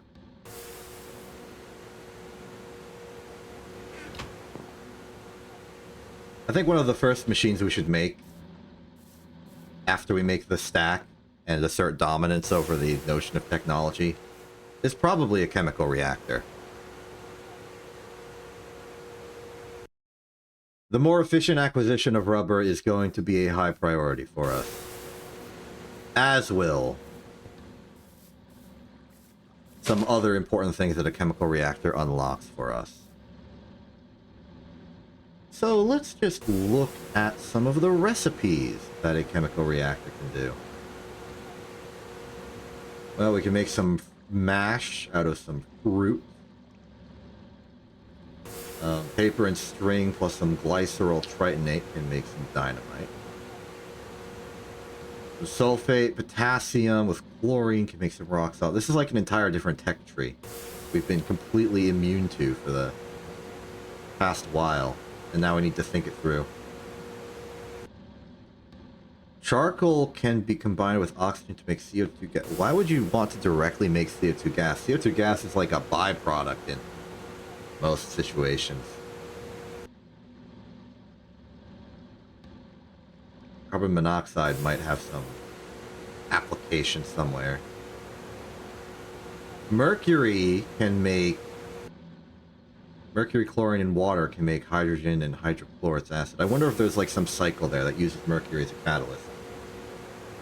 Sulfur plus hydrogen is hydrogen sulfide, of course, of course. This charcoal oxygen again with the carbon monoxide. Magnesium, nether quartz, raw silicon. This is some silicon extraction, I suppose. Sulfuric acid. Just obscene amounts of carbon dioxide. Oh, plutonium. Ooh, polyethylene sheet plus copper foil plus sulfuric acid equals plastic circuit board. Polybenzene fiber, etc., etc. Now here's what we're looking for. 1 raw rubber plus a tiny pile of sulfur equals molten rubber. We can bundle it together in bulk to do 9 rubber, 1 sulfur equals, I'm gonna say 9 rubber bar. From there, we may want like a fluid solidifier to turn that into rubber sheets directly, or just use them to coat our circuits. We'll need the sheets anyway for conveyor belts and stuff. Chemical reactor for bees. Let's just skip through the entire bee collection. Some crushed ores can be purified through special means. Copper fiber. Interesting. Chemical reactor for ore processing is not something I'm used to, but it seems like it has some benefits. Some sort of soft material associated with the crushed ore. Purified in water can give you purification and some liquid. Seems to be the most of it. Let's stop that. I've stalled for enough time. We can now look at all of our processes, all of our resources. The glass is ready, which means we can begin, I believe, provided everything's gone according to plan, the big craft.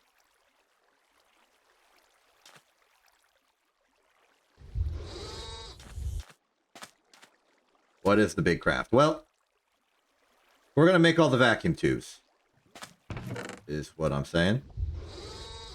So, vacuum tube assembler. Circuit setting 5 will involve glass tube, copper wire, and steel rod. We don't have the steel rods. Check the clipboard. Yeah, we don't have the steel rods. Well, that's okay.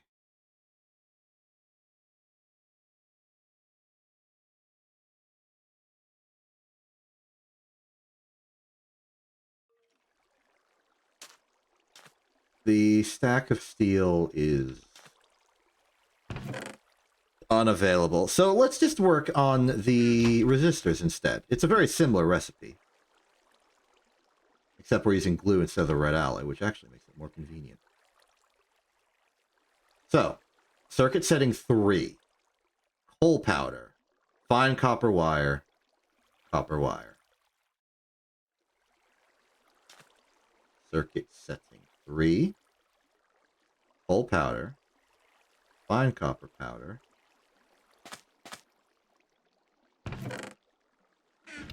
Copper wire.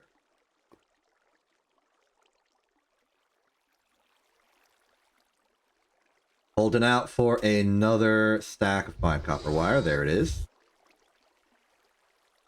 Now it's just the glue.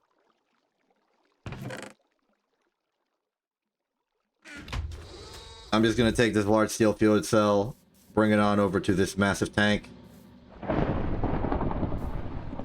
Oh.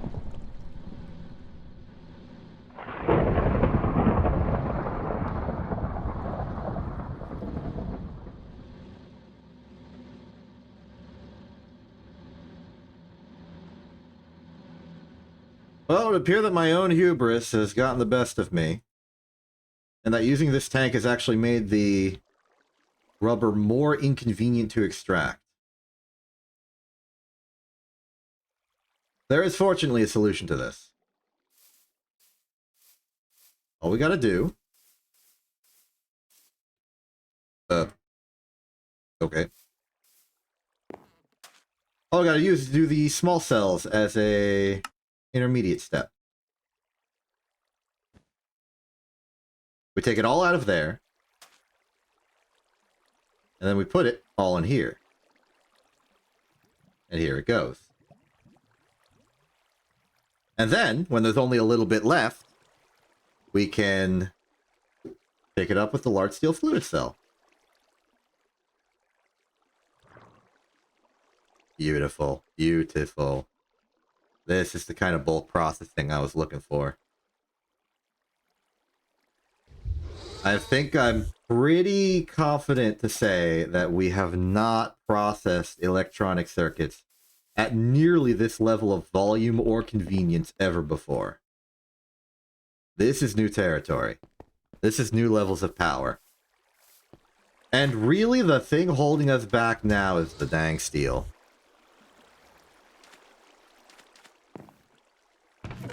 We don't have enough to make the circuits.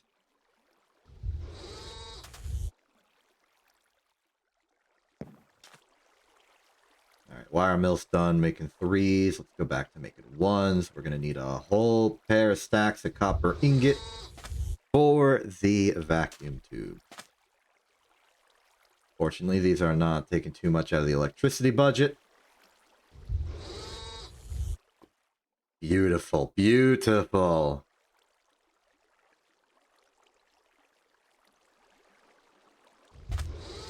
Look at us. We're processing electronic devices at rates unprecedented.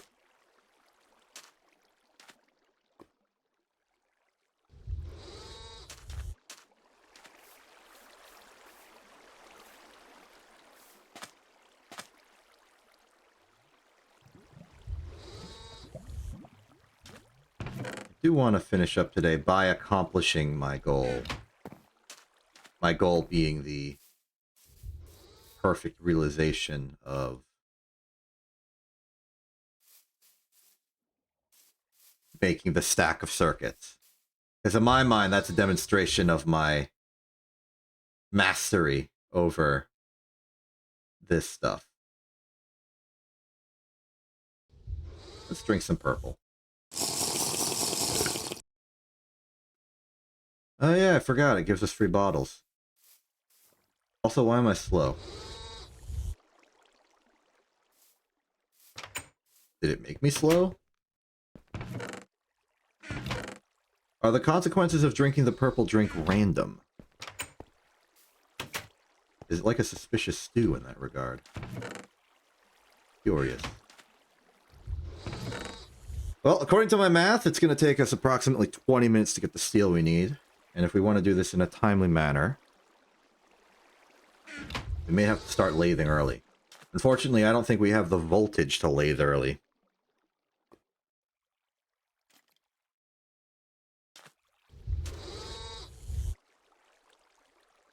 The good news is our resistors are coming in nicely.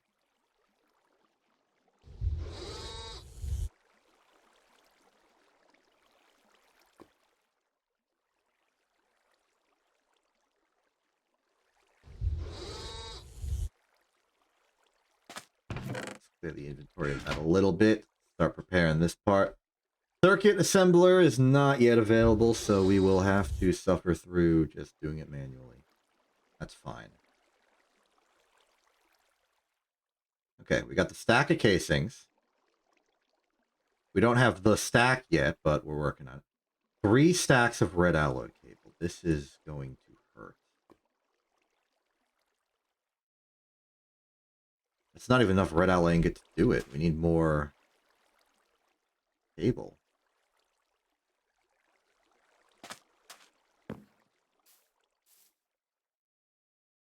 I could buy another 16, but I'm still going to need like a stack of my own cable to do it, and that's going to require a stack of rubber. Multiple, even. I think we need to put the alloy smelter back into rubber production. Really wish I had that chemical plant now.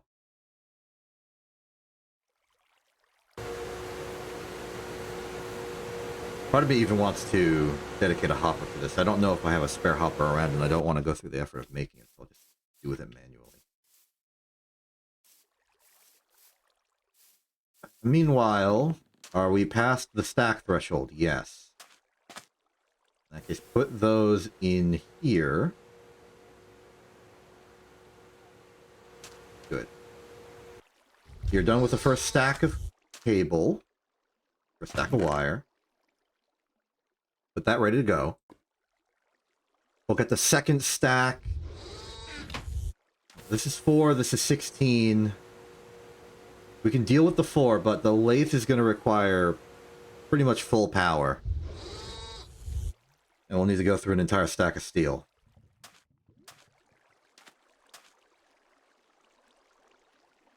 Unless...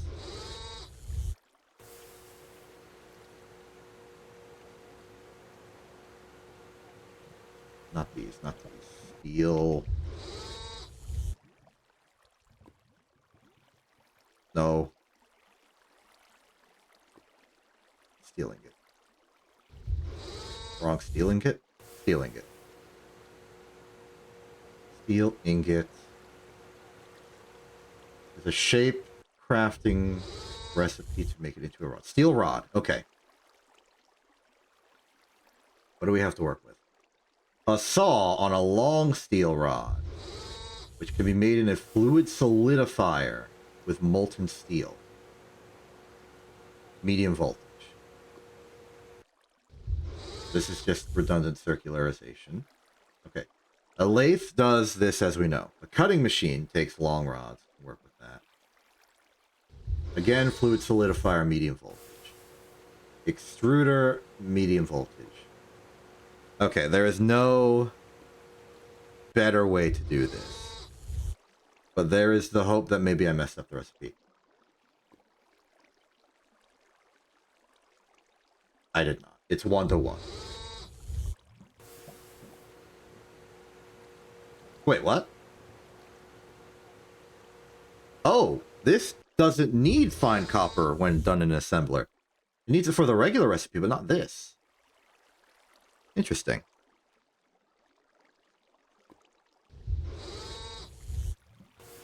But yeah, my dreams of a better way to make rods of steel is not available.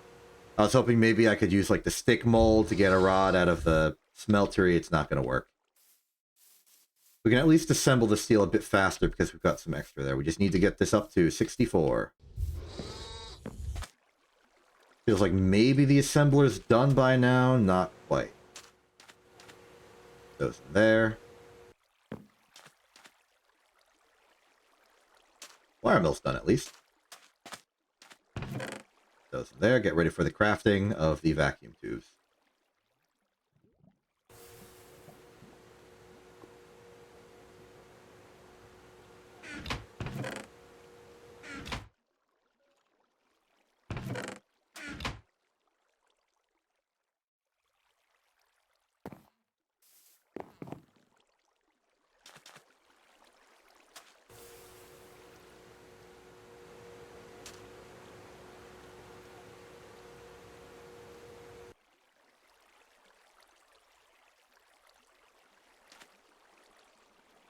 Well, hold on.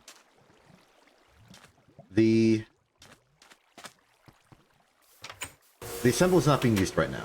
Let's convert some of our coin to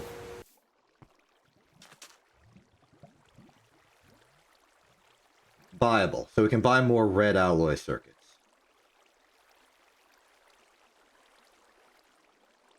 From there, we can alleviate some of the pressure as we wait for the price to go back down.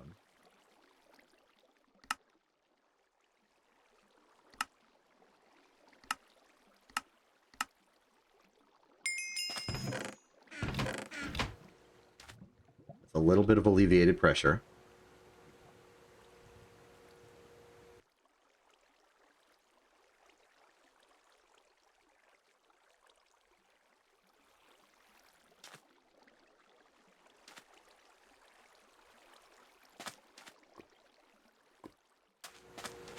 Let's get more steel from the smeltery. And we have time for the lathes.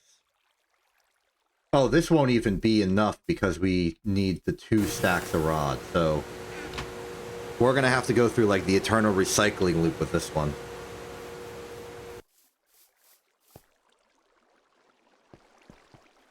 Meanwhile, I don't think I can buy anything of particular worth with these. More glass. That's the Explorer coin. And I don't need the tin cable right now. So let's put these coins away for later. How long is it going to take for this to cool down? 20 minutes, okay. Okay, back to the alloy smelter. My timing is excellent. It was about to run out.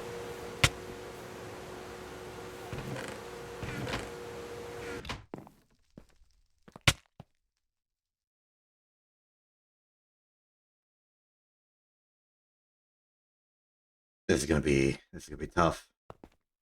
We're scraping through, trying to get past the finish line.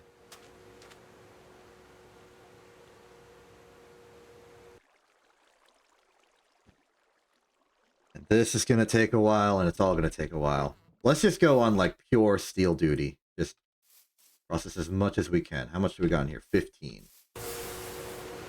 14.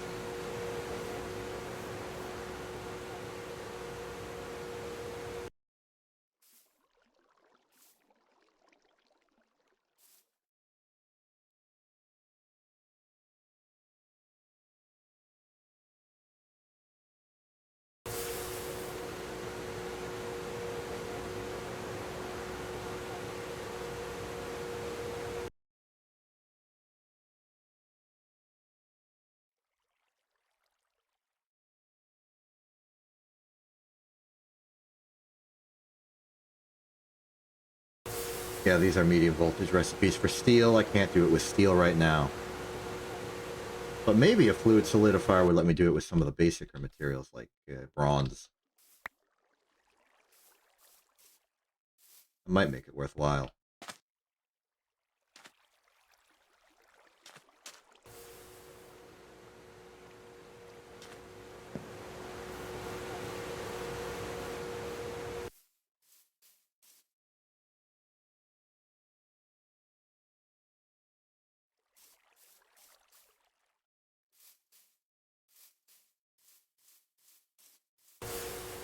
I don't think we're gonna make it.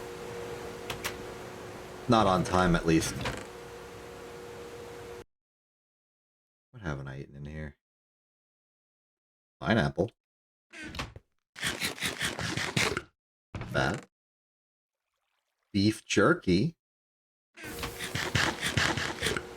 Not bad.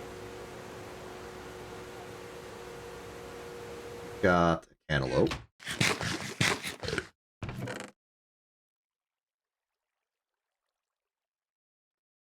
Eggplant, but I'm hesitant to eat that because we only have the one. Watermelon. Get a carrot. Golden carrot I have not eaten yet. Apple I've eaten yet. Pumpkin, sugar cane. I have not eaten a cooked pork chop alone. Okay. Ginger, we only have one, though. I have not eaten a cucumber. I have eaten another. Now this is variety. Ooh, a strawberry pie. Delicious. Oh, time to sleep.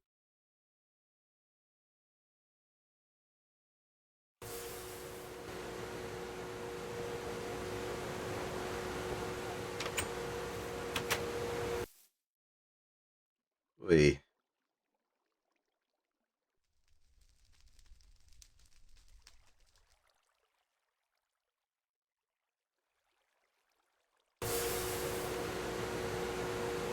Wait a minute.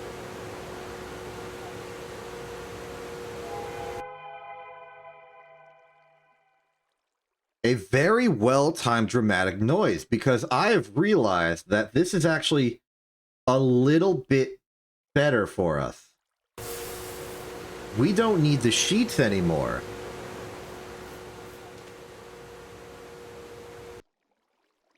Because this is only one. This is 1 bar of rubber. Put it in a fluid extractor. That's direct. We can use the assembler on setting 24 to turn wire into cable with only 1. We need half the rubber now. Our rubber requirement has gone down to 1/2. It's still pretty bad. How much rubber is this, by the way? If I put in a fluid extractor, I assume we've lost some efficiency. Yeah, okay. Still, this is a big discovery. It means that our rubber necessity is half as distant as it once was. Put that in there. It means each one of these is another cable.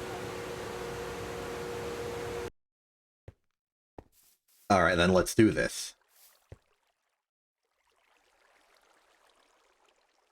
Let's get a stack of red alloy wire. We will have reasonable odds at getting to a stack of rubber. And from there, we can make a stack of cable. It's not enough. But it's there.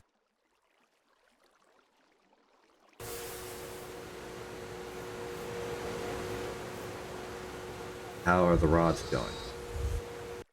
They're going good. We're about a quarter of the way there.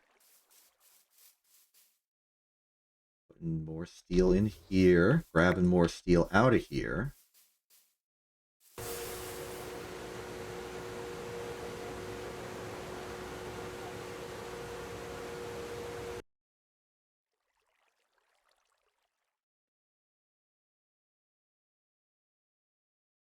To be fair, the material requirements of this would be better if I didn't go blindly towards this one goal and instead took the time to build more of the intermediate machines. Like basic fluid solidifier.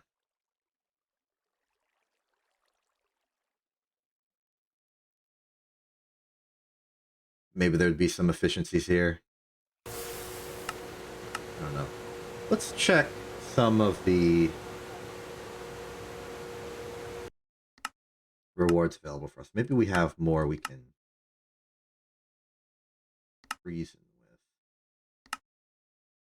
And that's just food and coin. This is loot bag, coin, loot bag, coin, coin. This is rubber. This is free rubber. And some coin.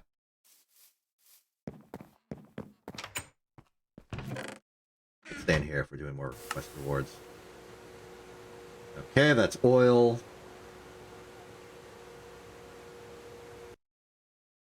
Basic transport pipe. Magnetized rods will get me empty cells. It's a waste of steel at this point.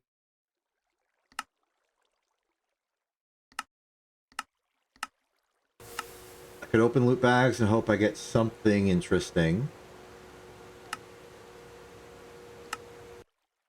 In loot bags. A large steel fluid pipe is a literal quantity of steel. Even if I have no methods of using it.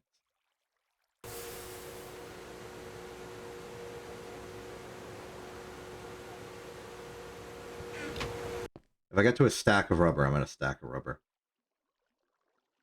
I'm putting it in the fluid extractor. Good, good. Very good.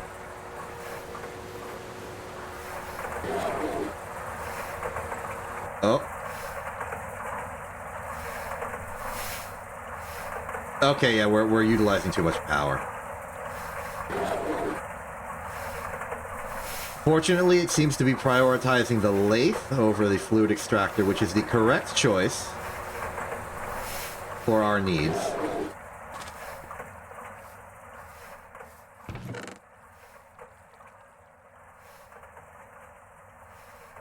Right over here.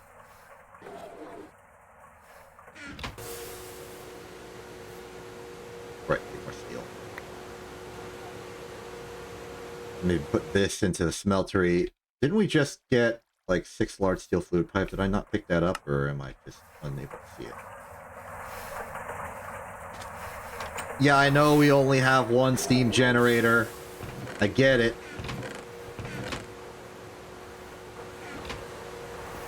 That's not really the problem, right? Okay, it's part of the problem. It's not really the problem, though.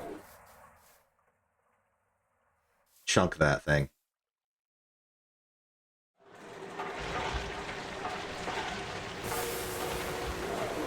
Yeah, we are running off of creosote and coal. Well, charcoal. Creosote charcoal mix.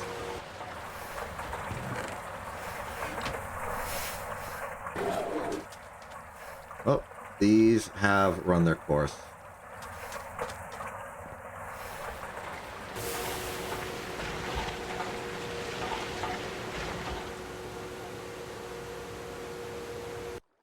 Well, I think numerically we could afford to like make more electricity with the steam we have already. In that instance, the problem is actually the basic steam turbines. We would need a second one and like a second layer of cable. It's also possible that this will just produce enough, but I don't think that's the case. I do think we need the second. Okay, 48 rods. That's like, I don't know, a third of the way there. A little more than that. Okay, set this to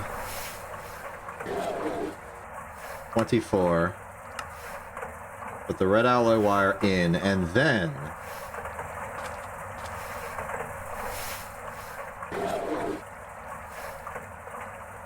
at least the fluid extraction is about to be done. So this will just be over. Excellent.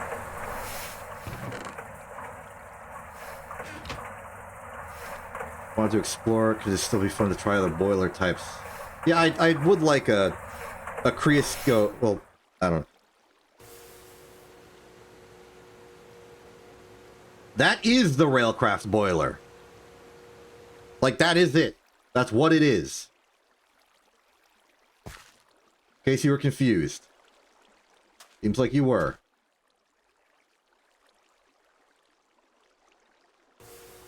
Pick up that. Put that in. 8 E's per tick. That's 16. That'll be fine. Pick up the rest of it. Put the rest of it in here. Put that back. Put our glue back. Now, there's one thing that we could do is that we could make the Railcraft boiler bigger, but we do not have the creosote and charcoal to run that. This is like the most we can make in terms of steam. But we could make more in electricity, but that would go against our actual current objective. So I'm holding off on that. And our big problem now is we just gotta get the vacuum tubes and enough red alloy. What do you mean full auto? They're already full auto. Oh, you mean like automate the production of them? That's gonna be a wily one. The big problem there is gonna be the material ingredients for coke ovens. I mean, the individual parts are actually quite simple. Just alloy smelter, pipe that into a compressor, pipe that into a chest. That's easy. But the problem with a coke oven in terms of material acquisition automatically is that they are run off of sand and clay. You need sand and clay to make it. The sand, we can do the sand. We can make a, like, I don't know, a cobblestone generator. It breaks somehow and then puts it in the thing, and then we can just, like, macerate it down into sand, which is the thing we can do. The problem is the clay. I don't know how to just make clay. I got these vacuum tubes on me. They're interrupting my ability to make good use of stuff. Now, granted, we could just have 1,000,000 clay. Just have it on standby. Looks like that's still going at pace. You're out of steel. I'm out of steel. Okay, this is where we get to the painful part. 36 steel. 54 steel. Put it all in there. Tragically, we have no better way to do this unless there's a way to... Maybe there is a way. Extruder, no. Infernal alloy smelter molding. No. Alloy smelter recycling.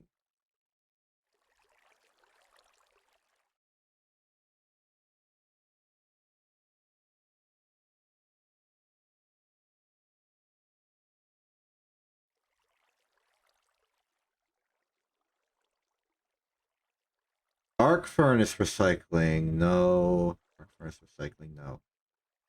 Can I do something with a steel block? A block of steel. As expected. How do I disassemble this? Is there a way to disassemble this? Chemical bath. Polarizer. Block of magnetic steel. Electromagnetic polarizer. Cutting machine can make plates.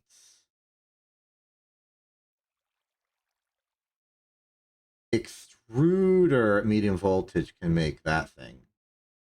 Macerator recycling doesn't help. Arc furnace recycling could get us to ingots, which is what I want. No dice.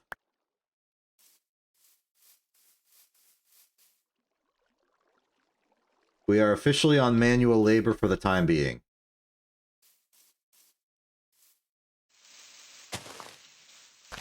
You can? Really?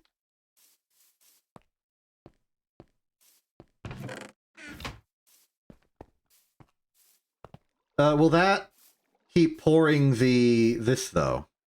I don't think.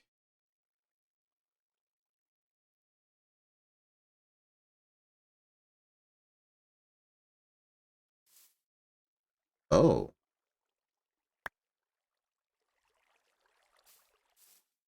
Okay. Let's do some science. Let's experiment.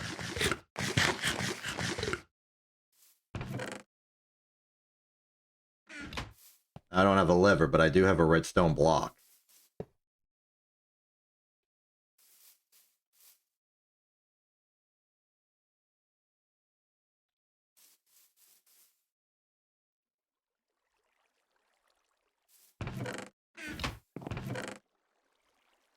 Okay, we're at 8.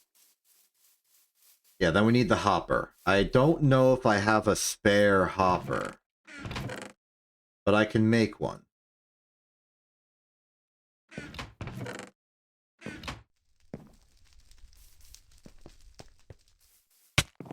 And it's not getting in the way of anything we're doing right now, so... Bend that, and I'm actually going to do the rare and highly dangerous gear smelting to make the rest of it. Very rare tech, very, very rare tech.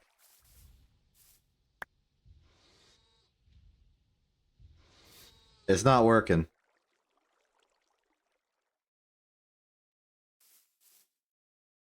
I don't know if you saw that, but it didn't work.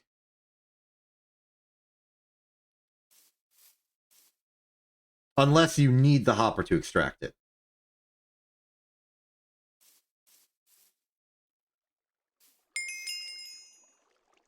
Red alloy cables can be purchased again. Good.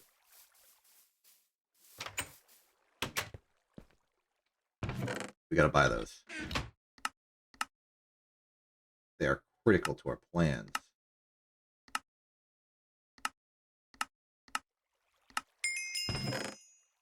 There we are. Yeah, I suppose so. What's it take to make a redstone torch in this economy? Torch and redstone. Seems simple enough. Push comes to shove, we could make a like a really rudimentary redstone clock.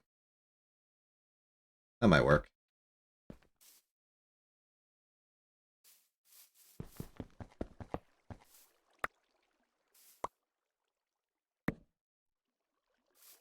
Put that there for now.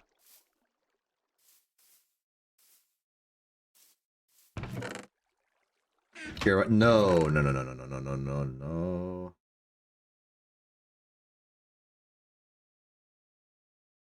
No, this is correct. This is correct. Go. Whenever we have the spare time, put those in there.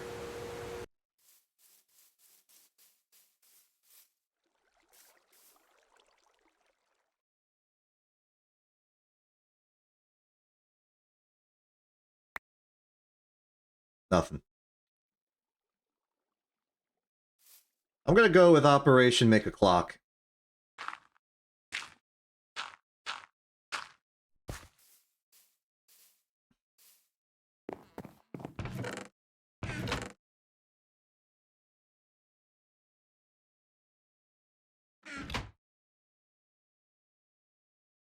Like, for lack of a repeater, we'll just do it old school style.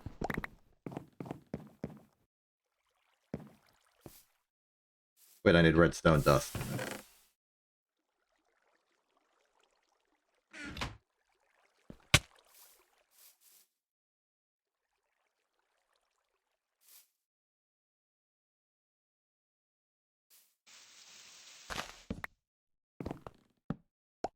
Well, first we'll test your alternate location hypothesis. Make sure that's not the problem.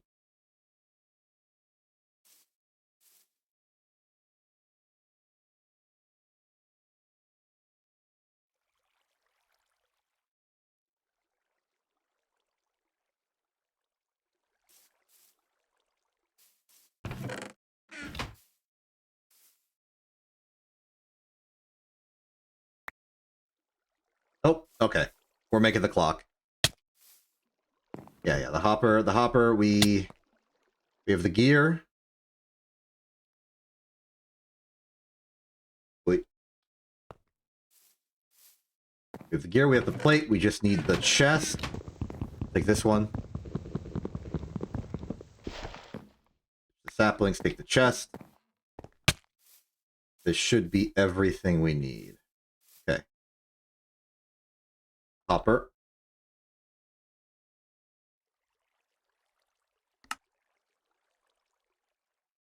Chest, gear, hammer, file. 5 plate. 5 plate. Check. Pow. Excellent. Now just make the clock. You need more dirt for this.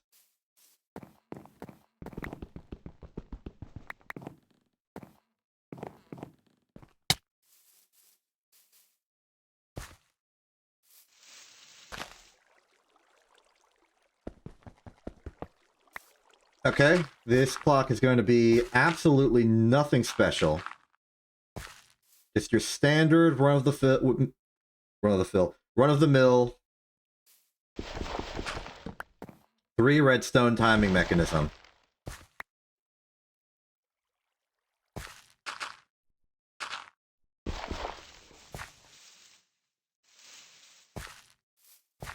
Two.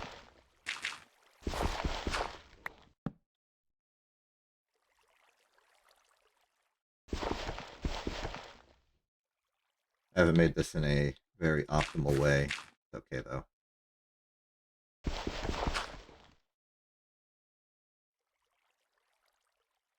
Perfect!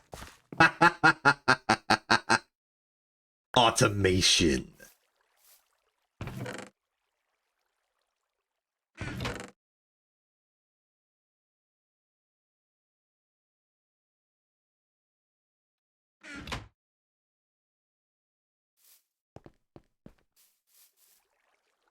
And that will allow us to make steel at a reasonable pace. This has fallen by the wayside as an unfortunate consequence of the fact that we have run out of funny cactus. As a result, we will need to resort back to our charcoal supply. But this is a problem. We're going to need more coke ovens if we want to do more charcoal. We might not want to do more charcoal. Maybe we can fuel it with just even more cactus. I don't know.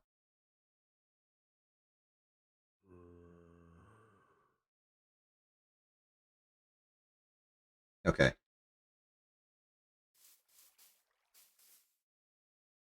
I think our next problem... Hello?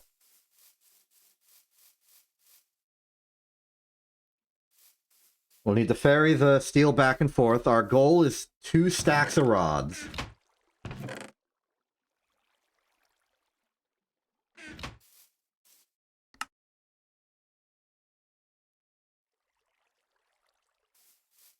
And as unfortunate as it is, I think we need to make more red alloy.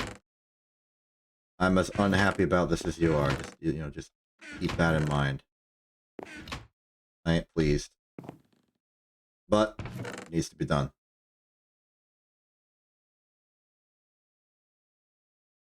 Gonna go for...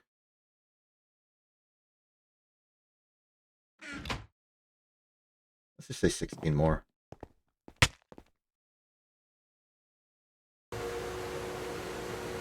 Something to appease the requirements. Speaking of which, our assembly machine should be done with the stack of red alloy cable. That is one of 3 stacks we need.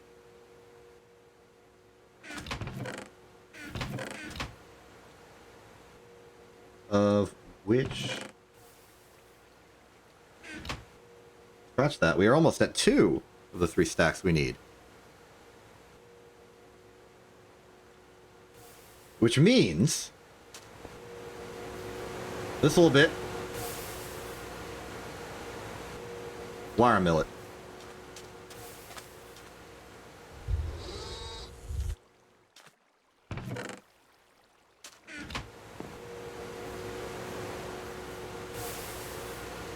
Okay, I would have really appreciated if this were faster.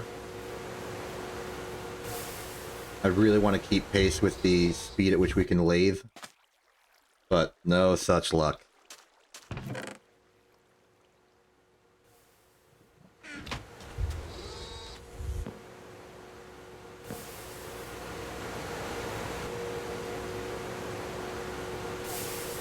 Okay. This red alloy is not for the cable. It is instead for the molten alloy we need. Now, from the vacuum tube recipe, 1 red alloy is enough to make 8.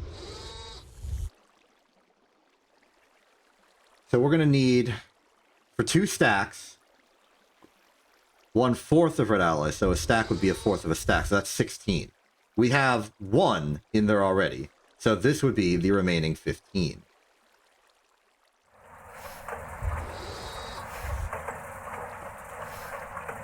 It's going to starve up the system a little bit. And maybe not. This is maybe enough to just hold the initial buffer. Those are 15. Okay, that's all the alloy we need.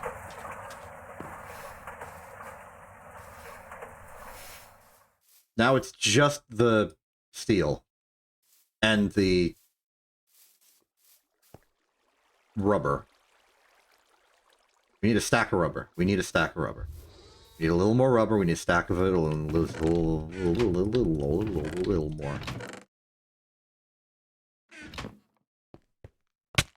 Get in there. Accidentally took 2 sulfur. Instead of a sulfur, it's something else. Put the rest of the sulfur back. Give me my shovel. Where's my rubber?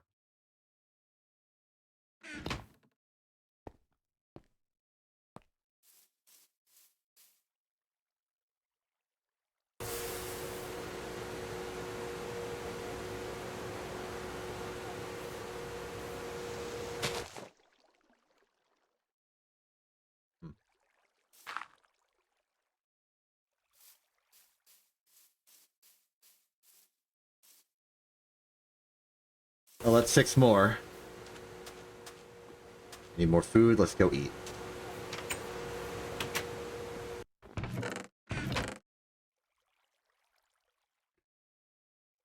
I'm hesitant to eat the lighted meal just because it seems like expensive. Deluxe cheeseburger is cheeseburger with lettuce and tomato. Cheeseburger is hamburger with cheese. Hamburger is toast and a meat in a skillet. Fries are potato, salt, and rolling pin. I will eat the delighted meal. I did it.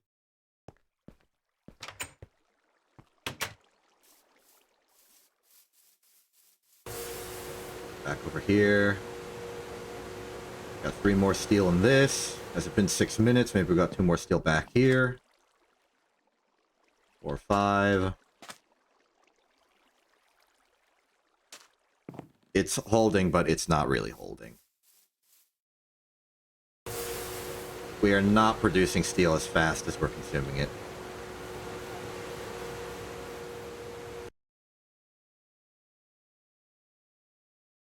This stinks.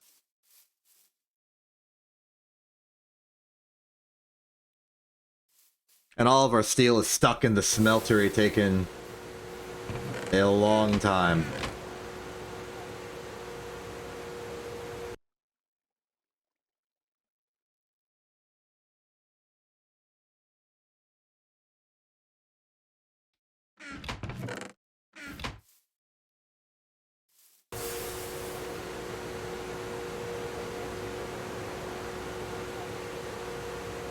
Okay, well, at least the rubber's going.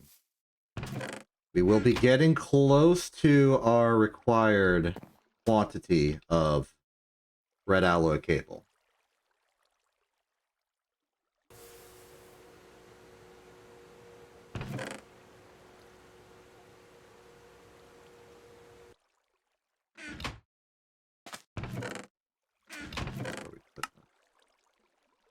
We're at 74 of 128.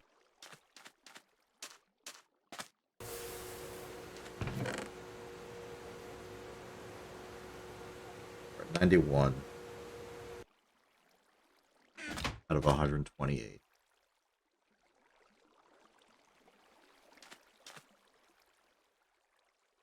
What if I start the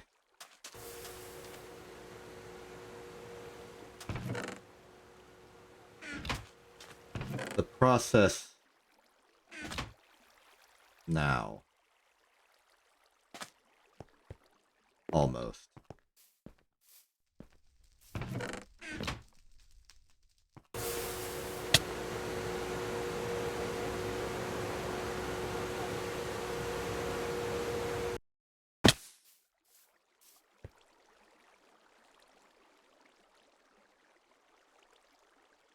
Okay, let's get a little bit more of the rubber.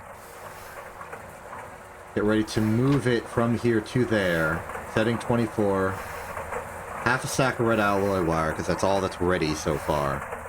As we wait for more rubber to be made, we have 26. Need 6 more.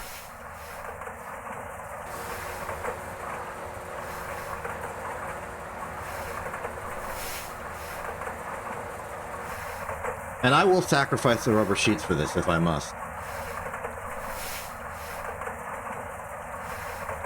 I have laid out before me a goal that I sought to achieve starting like 2 to 3 streams ago. And I am so very close.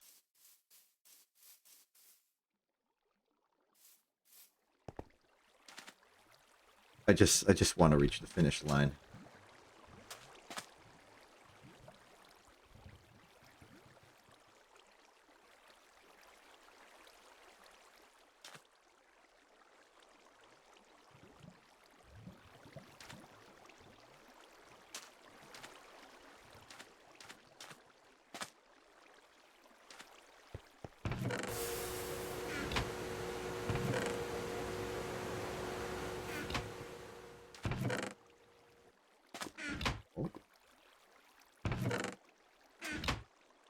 Got enough for another cycle.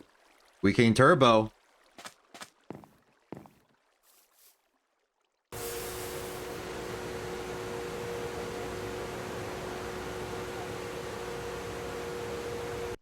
$22.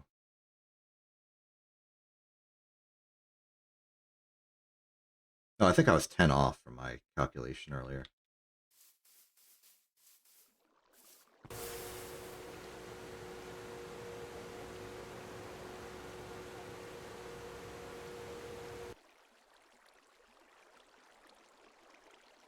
We need 10 more rubber. And rubber pulp. Need more of that.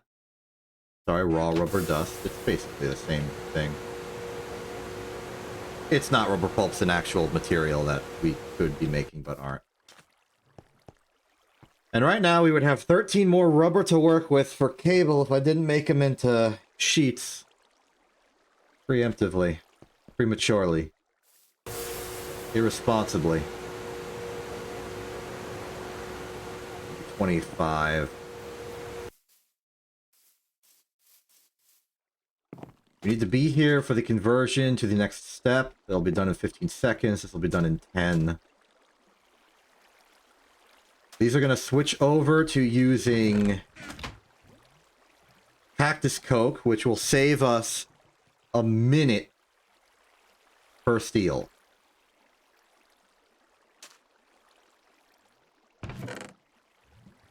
Sorry, 2 minutes per steel.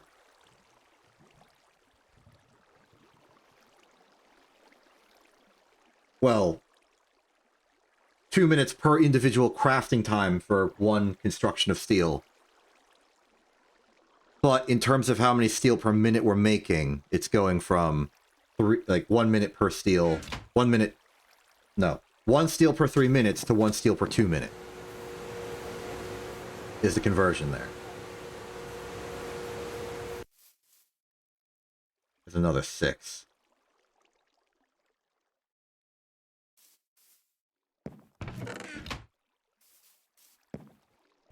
A more secret steel I don't know about.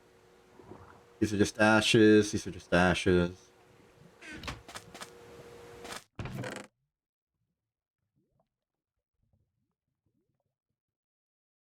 Recycling these would probably make dust.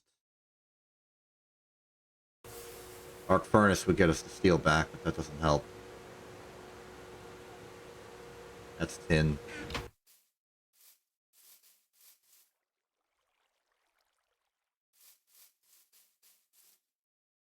Another one into there. We have 8 more. 35. Rubber, you got good news for me. We're at 18 and 13. That is 31. So we only need 1 more. That's good news. Here I was thinking I would be done like a half hour ago. I severely underestimated this, like, classification of problem. 28 versus the 16 of the lathe. Yep. Again, prioritizing the lathe is the correct thing to do. Shunt these back to the system. 8 steel is meaningful for that. We can buy more red alloy cable. Excellent. That's the last purchase we're going to need to do for this, I believe. We need to... Any quick quests around here? Just a minor thing that will give me those baby technician coins. Loot bag. Void technician glue is... Technician. I can afford to just sort of quickly make a exchange here.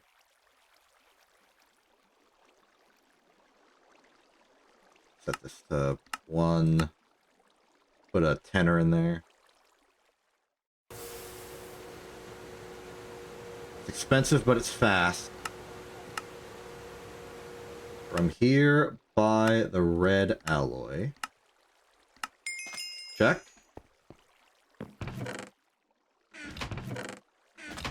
Put it in here. 35. Loot extraction of that is complete. Now the 19 here to our grand total of 32. Let's prepare the unmade wire for this. Set this back to 24. Put the wire in there. Waiting on the big barrel of laughs. Okay, barrel successfully laughed at. Coat those wires, make our cable. Good. Good, good, good, good, good. Which means the only thing we're waiting on now is the steel rods. That's it. We're in the home stretch. We have exactly one goal. Get these rods built.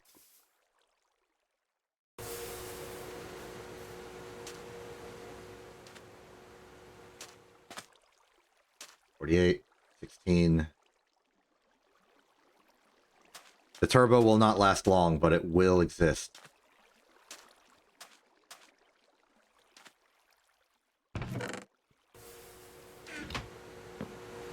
We need approximately 30. That's going to be 5 cycles of 6.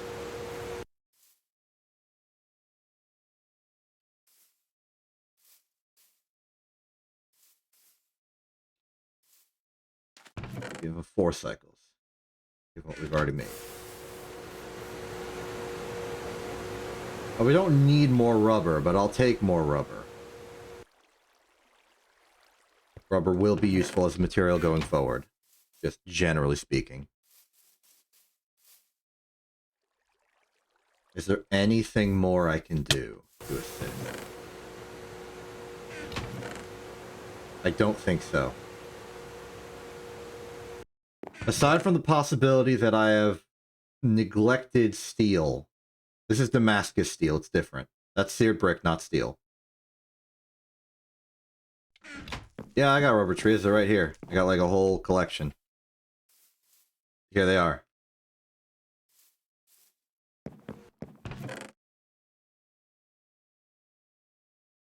It's not steel dust. Plenty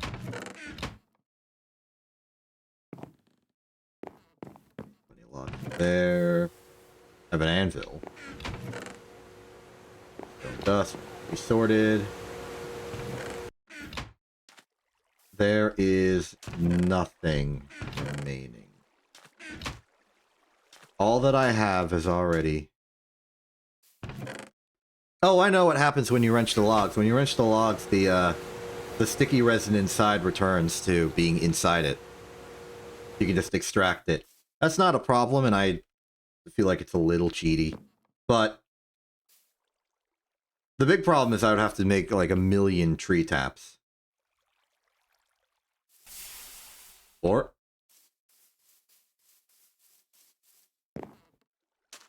like, the recipe for a tree tap is actually quite annoying, because it's like some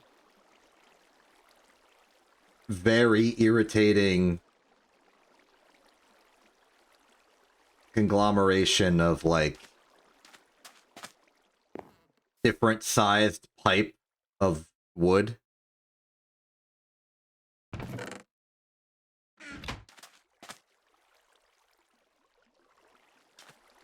Okay, the red alloy is complete. I am starting the great craft, even if the steel is not complete. Let us begin. Wait a minute. Back there for a second. Oh, you can buy wrought iron. Interesting. Let me guess. You can buy steel when you get to medium voltage, yeah. That makes sense. It would want me to suffer currently. There's a steel, there's a steel. Now steel supply going 58 ingots still. We're going to be reprocessing steel for a long time.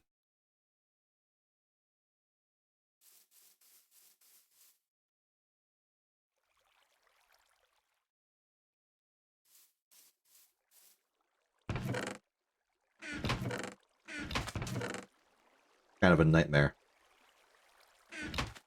Okay. Let's start the grand craft. Vacuum tube, assembler. Setting 5. Things we need are 2 stacks of glass tubes, are 2 stacks of copper wire,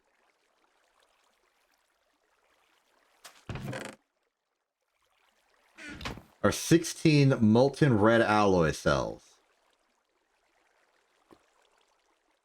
and are 2 stacks of steel rod.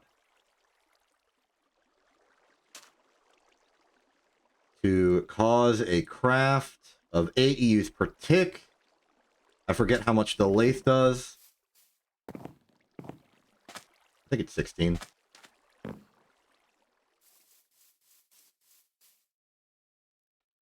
We can check this immediately. It is 16. So the assembler running at 8 and this running at 16 was well below our maximum capacity of 32. So we are good there. Okay. Let's roll.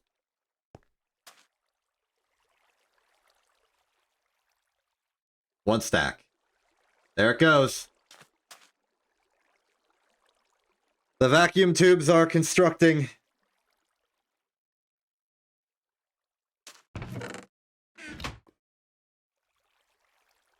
There's our 3 stacks of red alloy cable. There's our stack of circuit boards. All we're waiting on now is the 2 stacks of vacuum tube. Oh, it's going fast.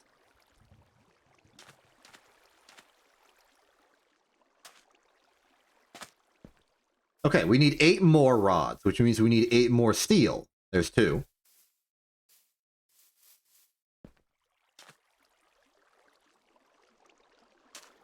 Gonna be a bit there. I'm starting to understand the possible appeal of having many seared faucets and many casting tables and many casts. This is in desperate need of some parallelization.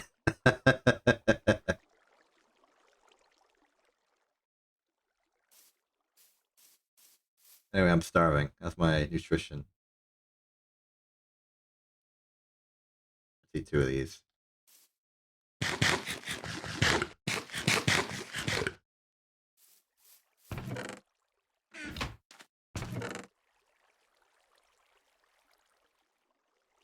Never should have made the second... No, the second tank has been useful. I shouldn't decry the tank just because I'm out of all steel in the universe. Let's see, 5 seconds, 0 seconds.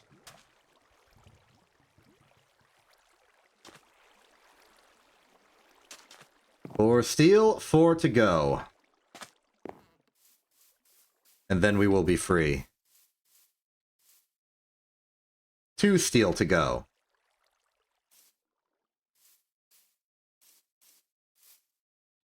I know it's silly, but I do appreciate my tiny bit of ingenuity here. Just to make a baby early Minecraft redstone torch clock. To keep giving pulses to this. It's the kind of confluence of elements that you don't really see in vanilla Minecraft, because why the heck would you need a redstone torch clock in this day and age? Back when you were able to make it, it served very little function. And nowadays, you don't need to use such a primitive system because you've got repeaters and hopper clocks and stuff. So it's only here, right now, in the extreme material drought and mechanized systems of a heavily modded Minecraft technology pack, where all the pieces come together to make this actually the one thing I needed. It's beautiful in that sense. Alright, half the vacuum tubes are done. Time for the other half.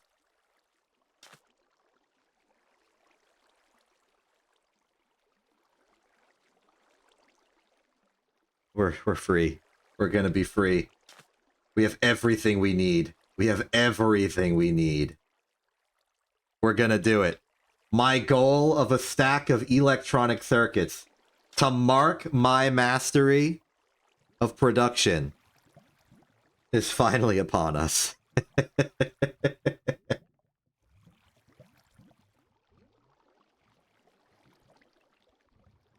With this, it can serve as the foundation to low voltage expansion. We'll be able to make a lot of things. We won't actually be able to make a lot of things because we need steel to make a lot of things. You know, something that we might have a problem procuring currently.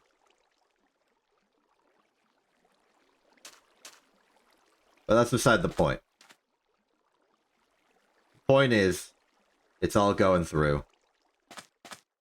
I have proven the ability to acquire, process materials in bulk, find new, efficient ways to put it all together. There's my clipboard. Vacuum tubes complete. Resistors complete. Got that, got that, got that, got that, got that, got that, got that, got that. All it is left to do is craft the circuits. Well, and wait for this to finish, which will take, like, I don't know, a few more minutes. 1 or 2.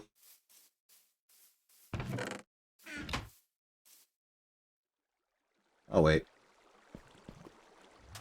I've got a steel supply to reinforce.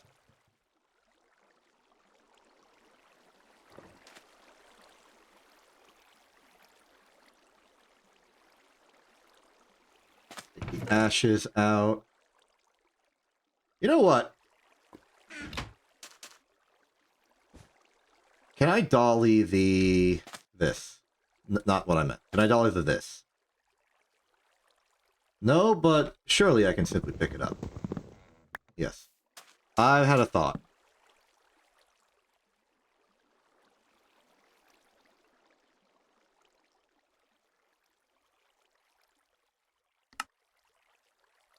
I wanted to quickly go over here and collect all these into their singular pieces. And the reason I wanted to do that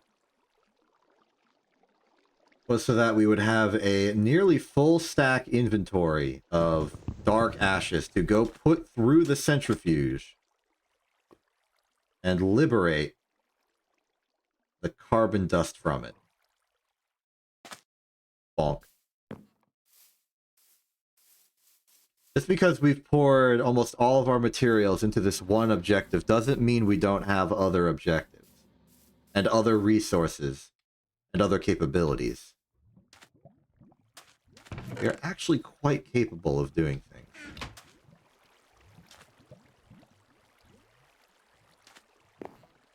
The vacuum tubes are done. This is the moment. Behold. All the pieces are aligned.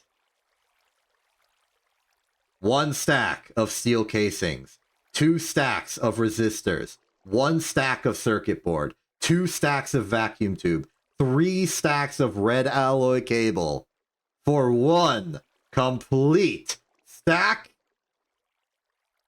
of electronic circuit. We're rich. We are rich in technology. You were here on the day it happened. Our grand design. Our beautiful electronic circuits. They're here. Now we just need to get all of our steel extracted from the dang smeltery through a long and arduous process. And then we'll be able to get to work making some low voltage mayhem. Fortunately, this will just happen. I don't even need to babysit it, except for the fact that it might accidentally start dunking out all of this other stuff. But we can just throw that back into the smeltery. It's no big deal.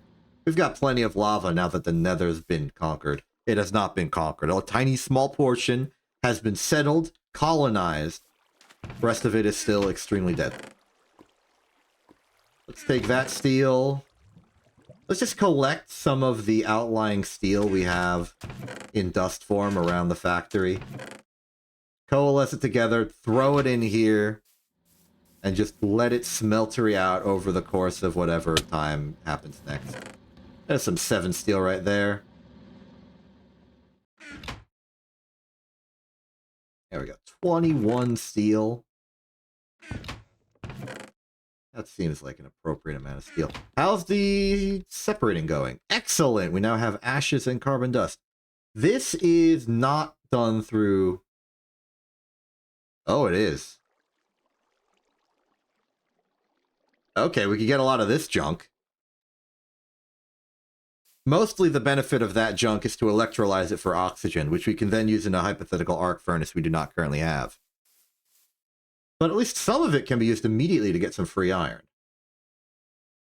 Wrought iron fluid pipe, don't care. We got 21 steel. Let's put it in here. Boom. For the best, really. We're running out of lava. Have to restock it later. But none of that matters. We got our electronic circuits. We can do... Wait, actually, you know what we can do with this? Quick question.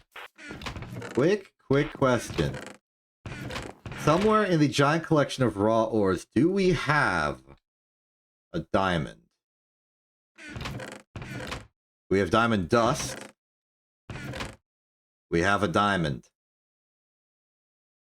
I think the first thing we can do... Wait, what the heck?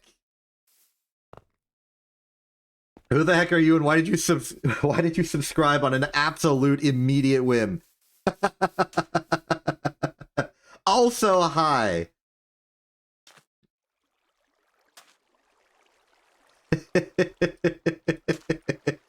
Yeah, we're Gregan. We just crafted an entire electronic circuit stack at once. And now to inaugurate it, I'm gonna go get some Twilight Forest power. Let's see here. Back to here. Forget exactly where it tells me, hey, the Twilight Forest is real.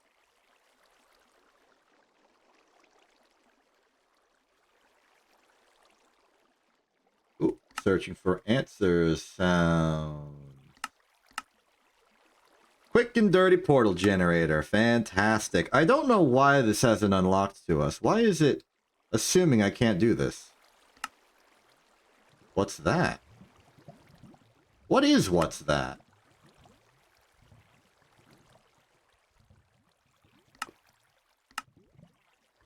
Oh, it wants me to get some great wood and silver wood from somewhere.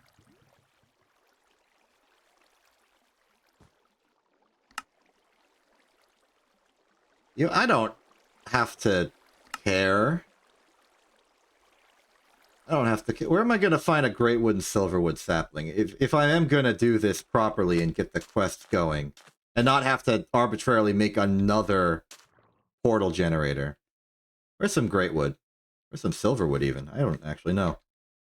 Did we see any in our travels? Is that great wood? I can't tell. I can't really think of any particularly important trees we found on our travel. This may prove to be our downfall. Ah, heck with it. Let's just make the portal. Assembler, diamond for electronic circuits. Let's go. Let's just sit in the Twilight Forest and declare victory over the universe.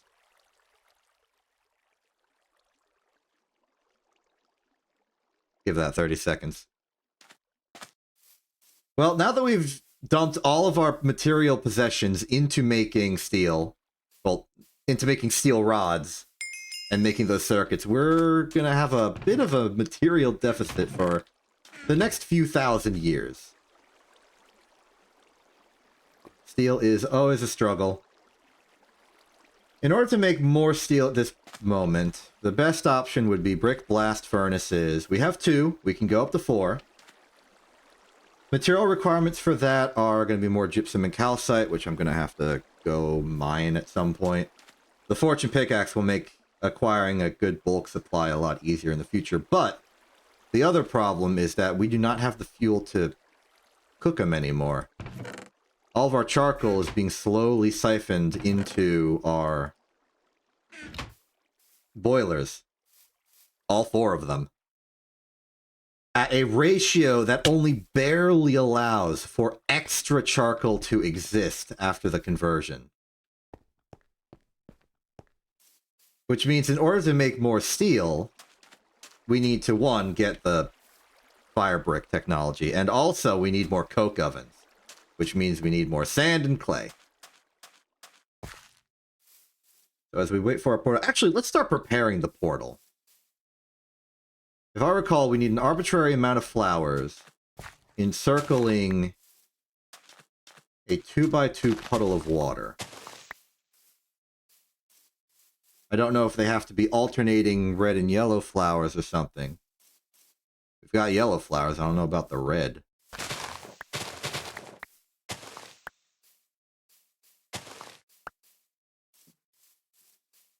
Well, if 8 flour is all we need, we have 8 flour. In fact, let's just check the quests. I don't need your permission.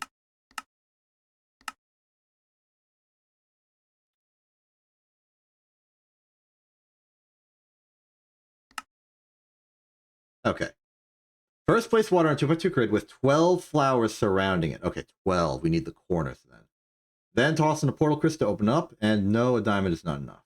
Be able to use any vanilla flower. Excellent.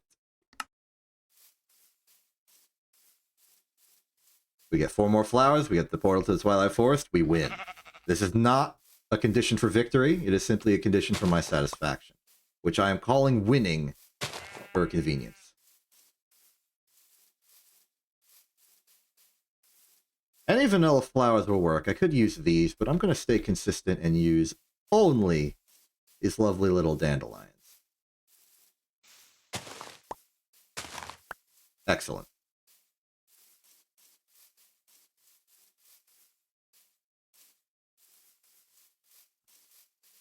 Here's our giant pile of slime.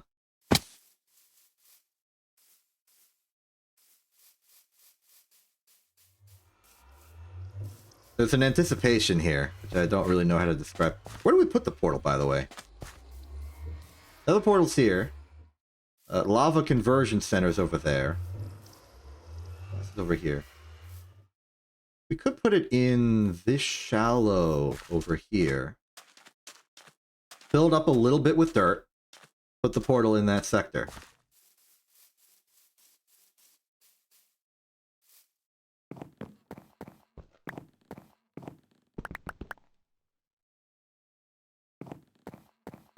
The portal generator should be done by now. Let's get that running.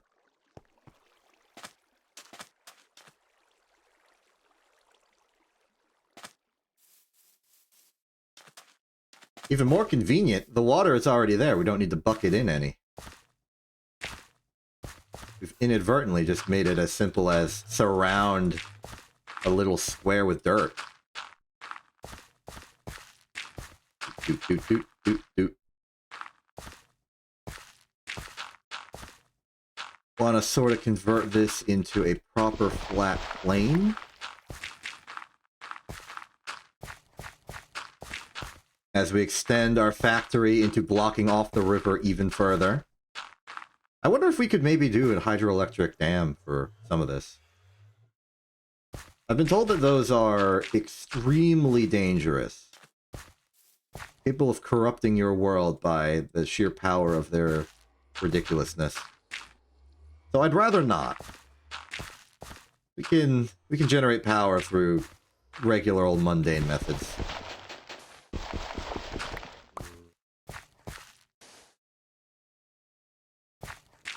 All right.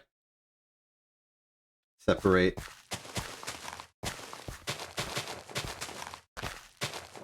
Time to connect our world to another. Again.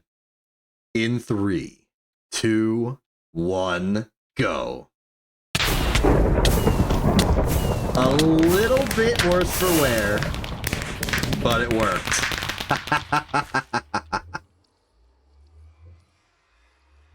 Now let's see what's inside. Ooh.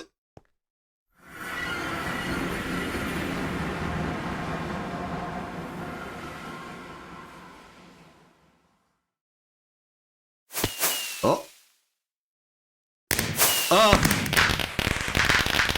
Okay. Okay, alright. It would appear that the portal has taken us into the Naga chamber. I'm leaving.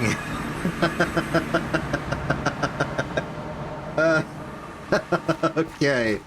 Alright, so if we want to do anything in the Twilight Forest, we're gonna have to prepare to destroy the Naga immediately. That's funny. That's really funny. I suppose it's not as bad as some other possibilities of where we could have spawned, but inside the Naga chamber is hilarious.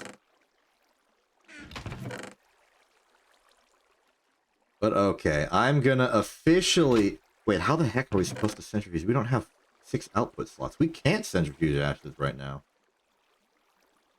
Interesting. Well, anyway. I think I'm gonna end things here. We accomplished our grand goal of making the stack of electronic circuits. This has, in turn, allowed us access to the Twilight Forest, and the start of a lot of good low-voltage technology. I'm going to refill our blast furnaces so that they can start making steel some more. Just get some nice iron from our casual iron supply. Let's call it 1 stack split in half. And then call it good for today. Some excellent work, some great material loss. Because dang were those circuits not expensive. But overall, a success in proving my capability to do, you know, bulk manufacturing, get a good supply of circuits. This will tide us over for at least 4 streams, I think. I hope.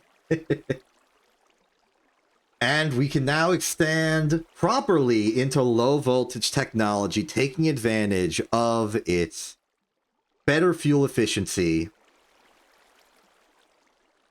better resource efficiency in recipes, and new avenues of technological expression. And I am looking forward to doing that. I am Exception. This is INT TV. Have a good day, and good night.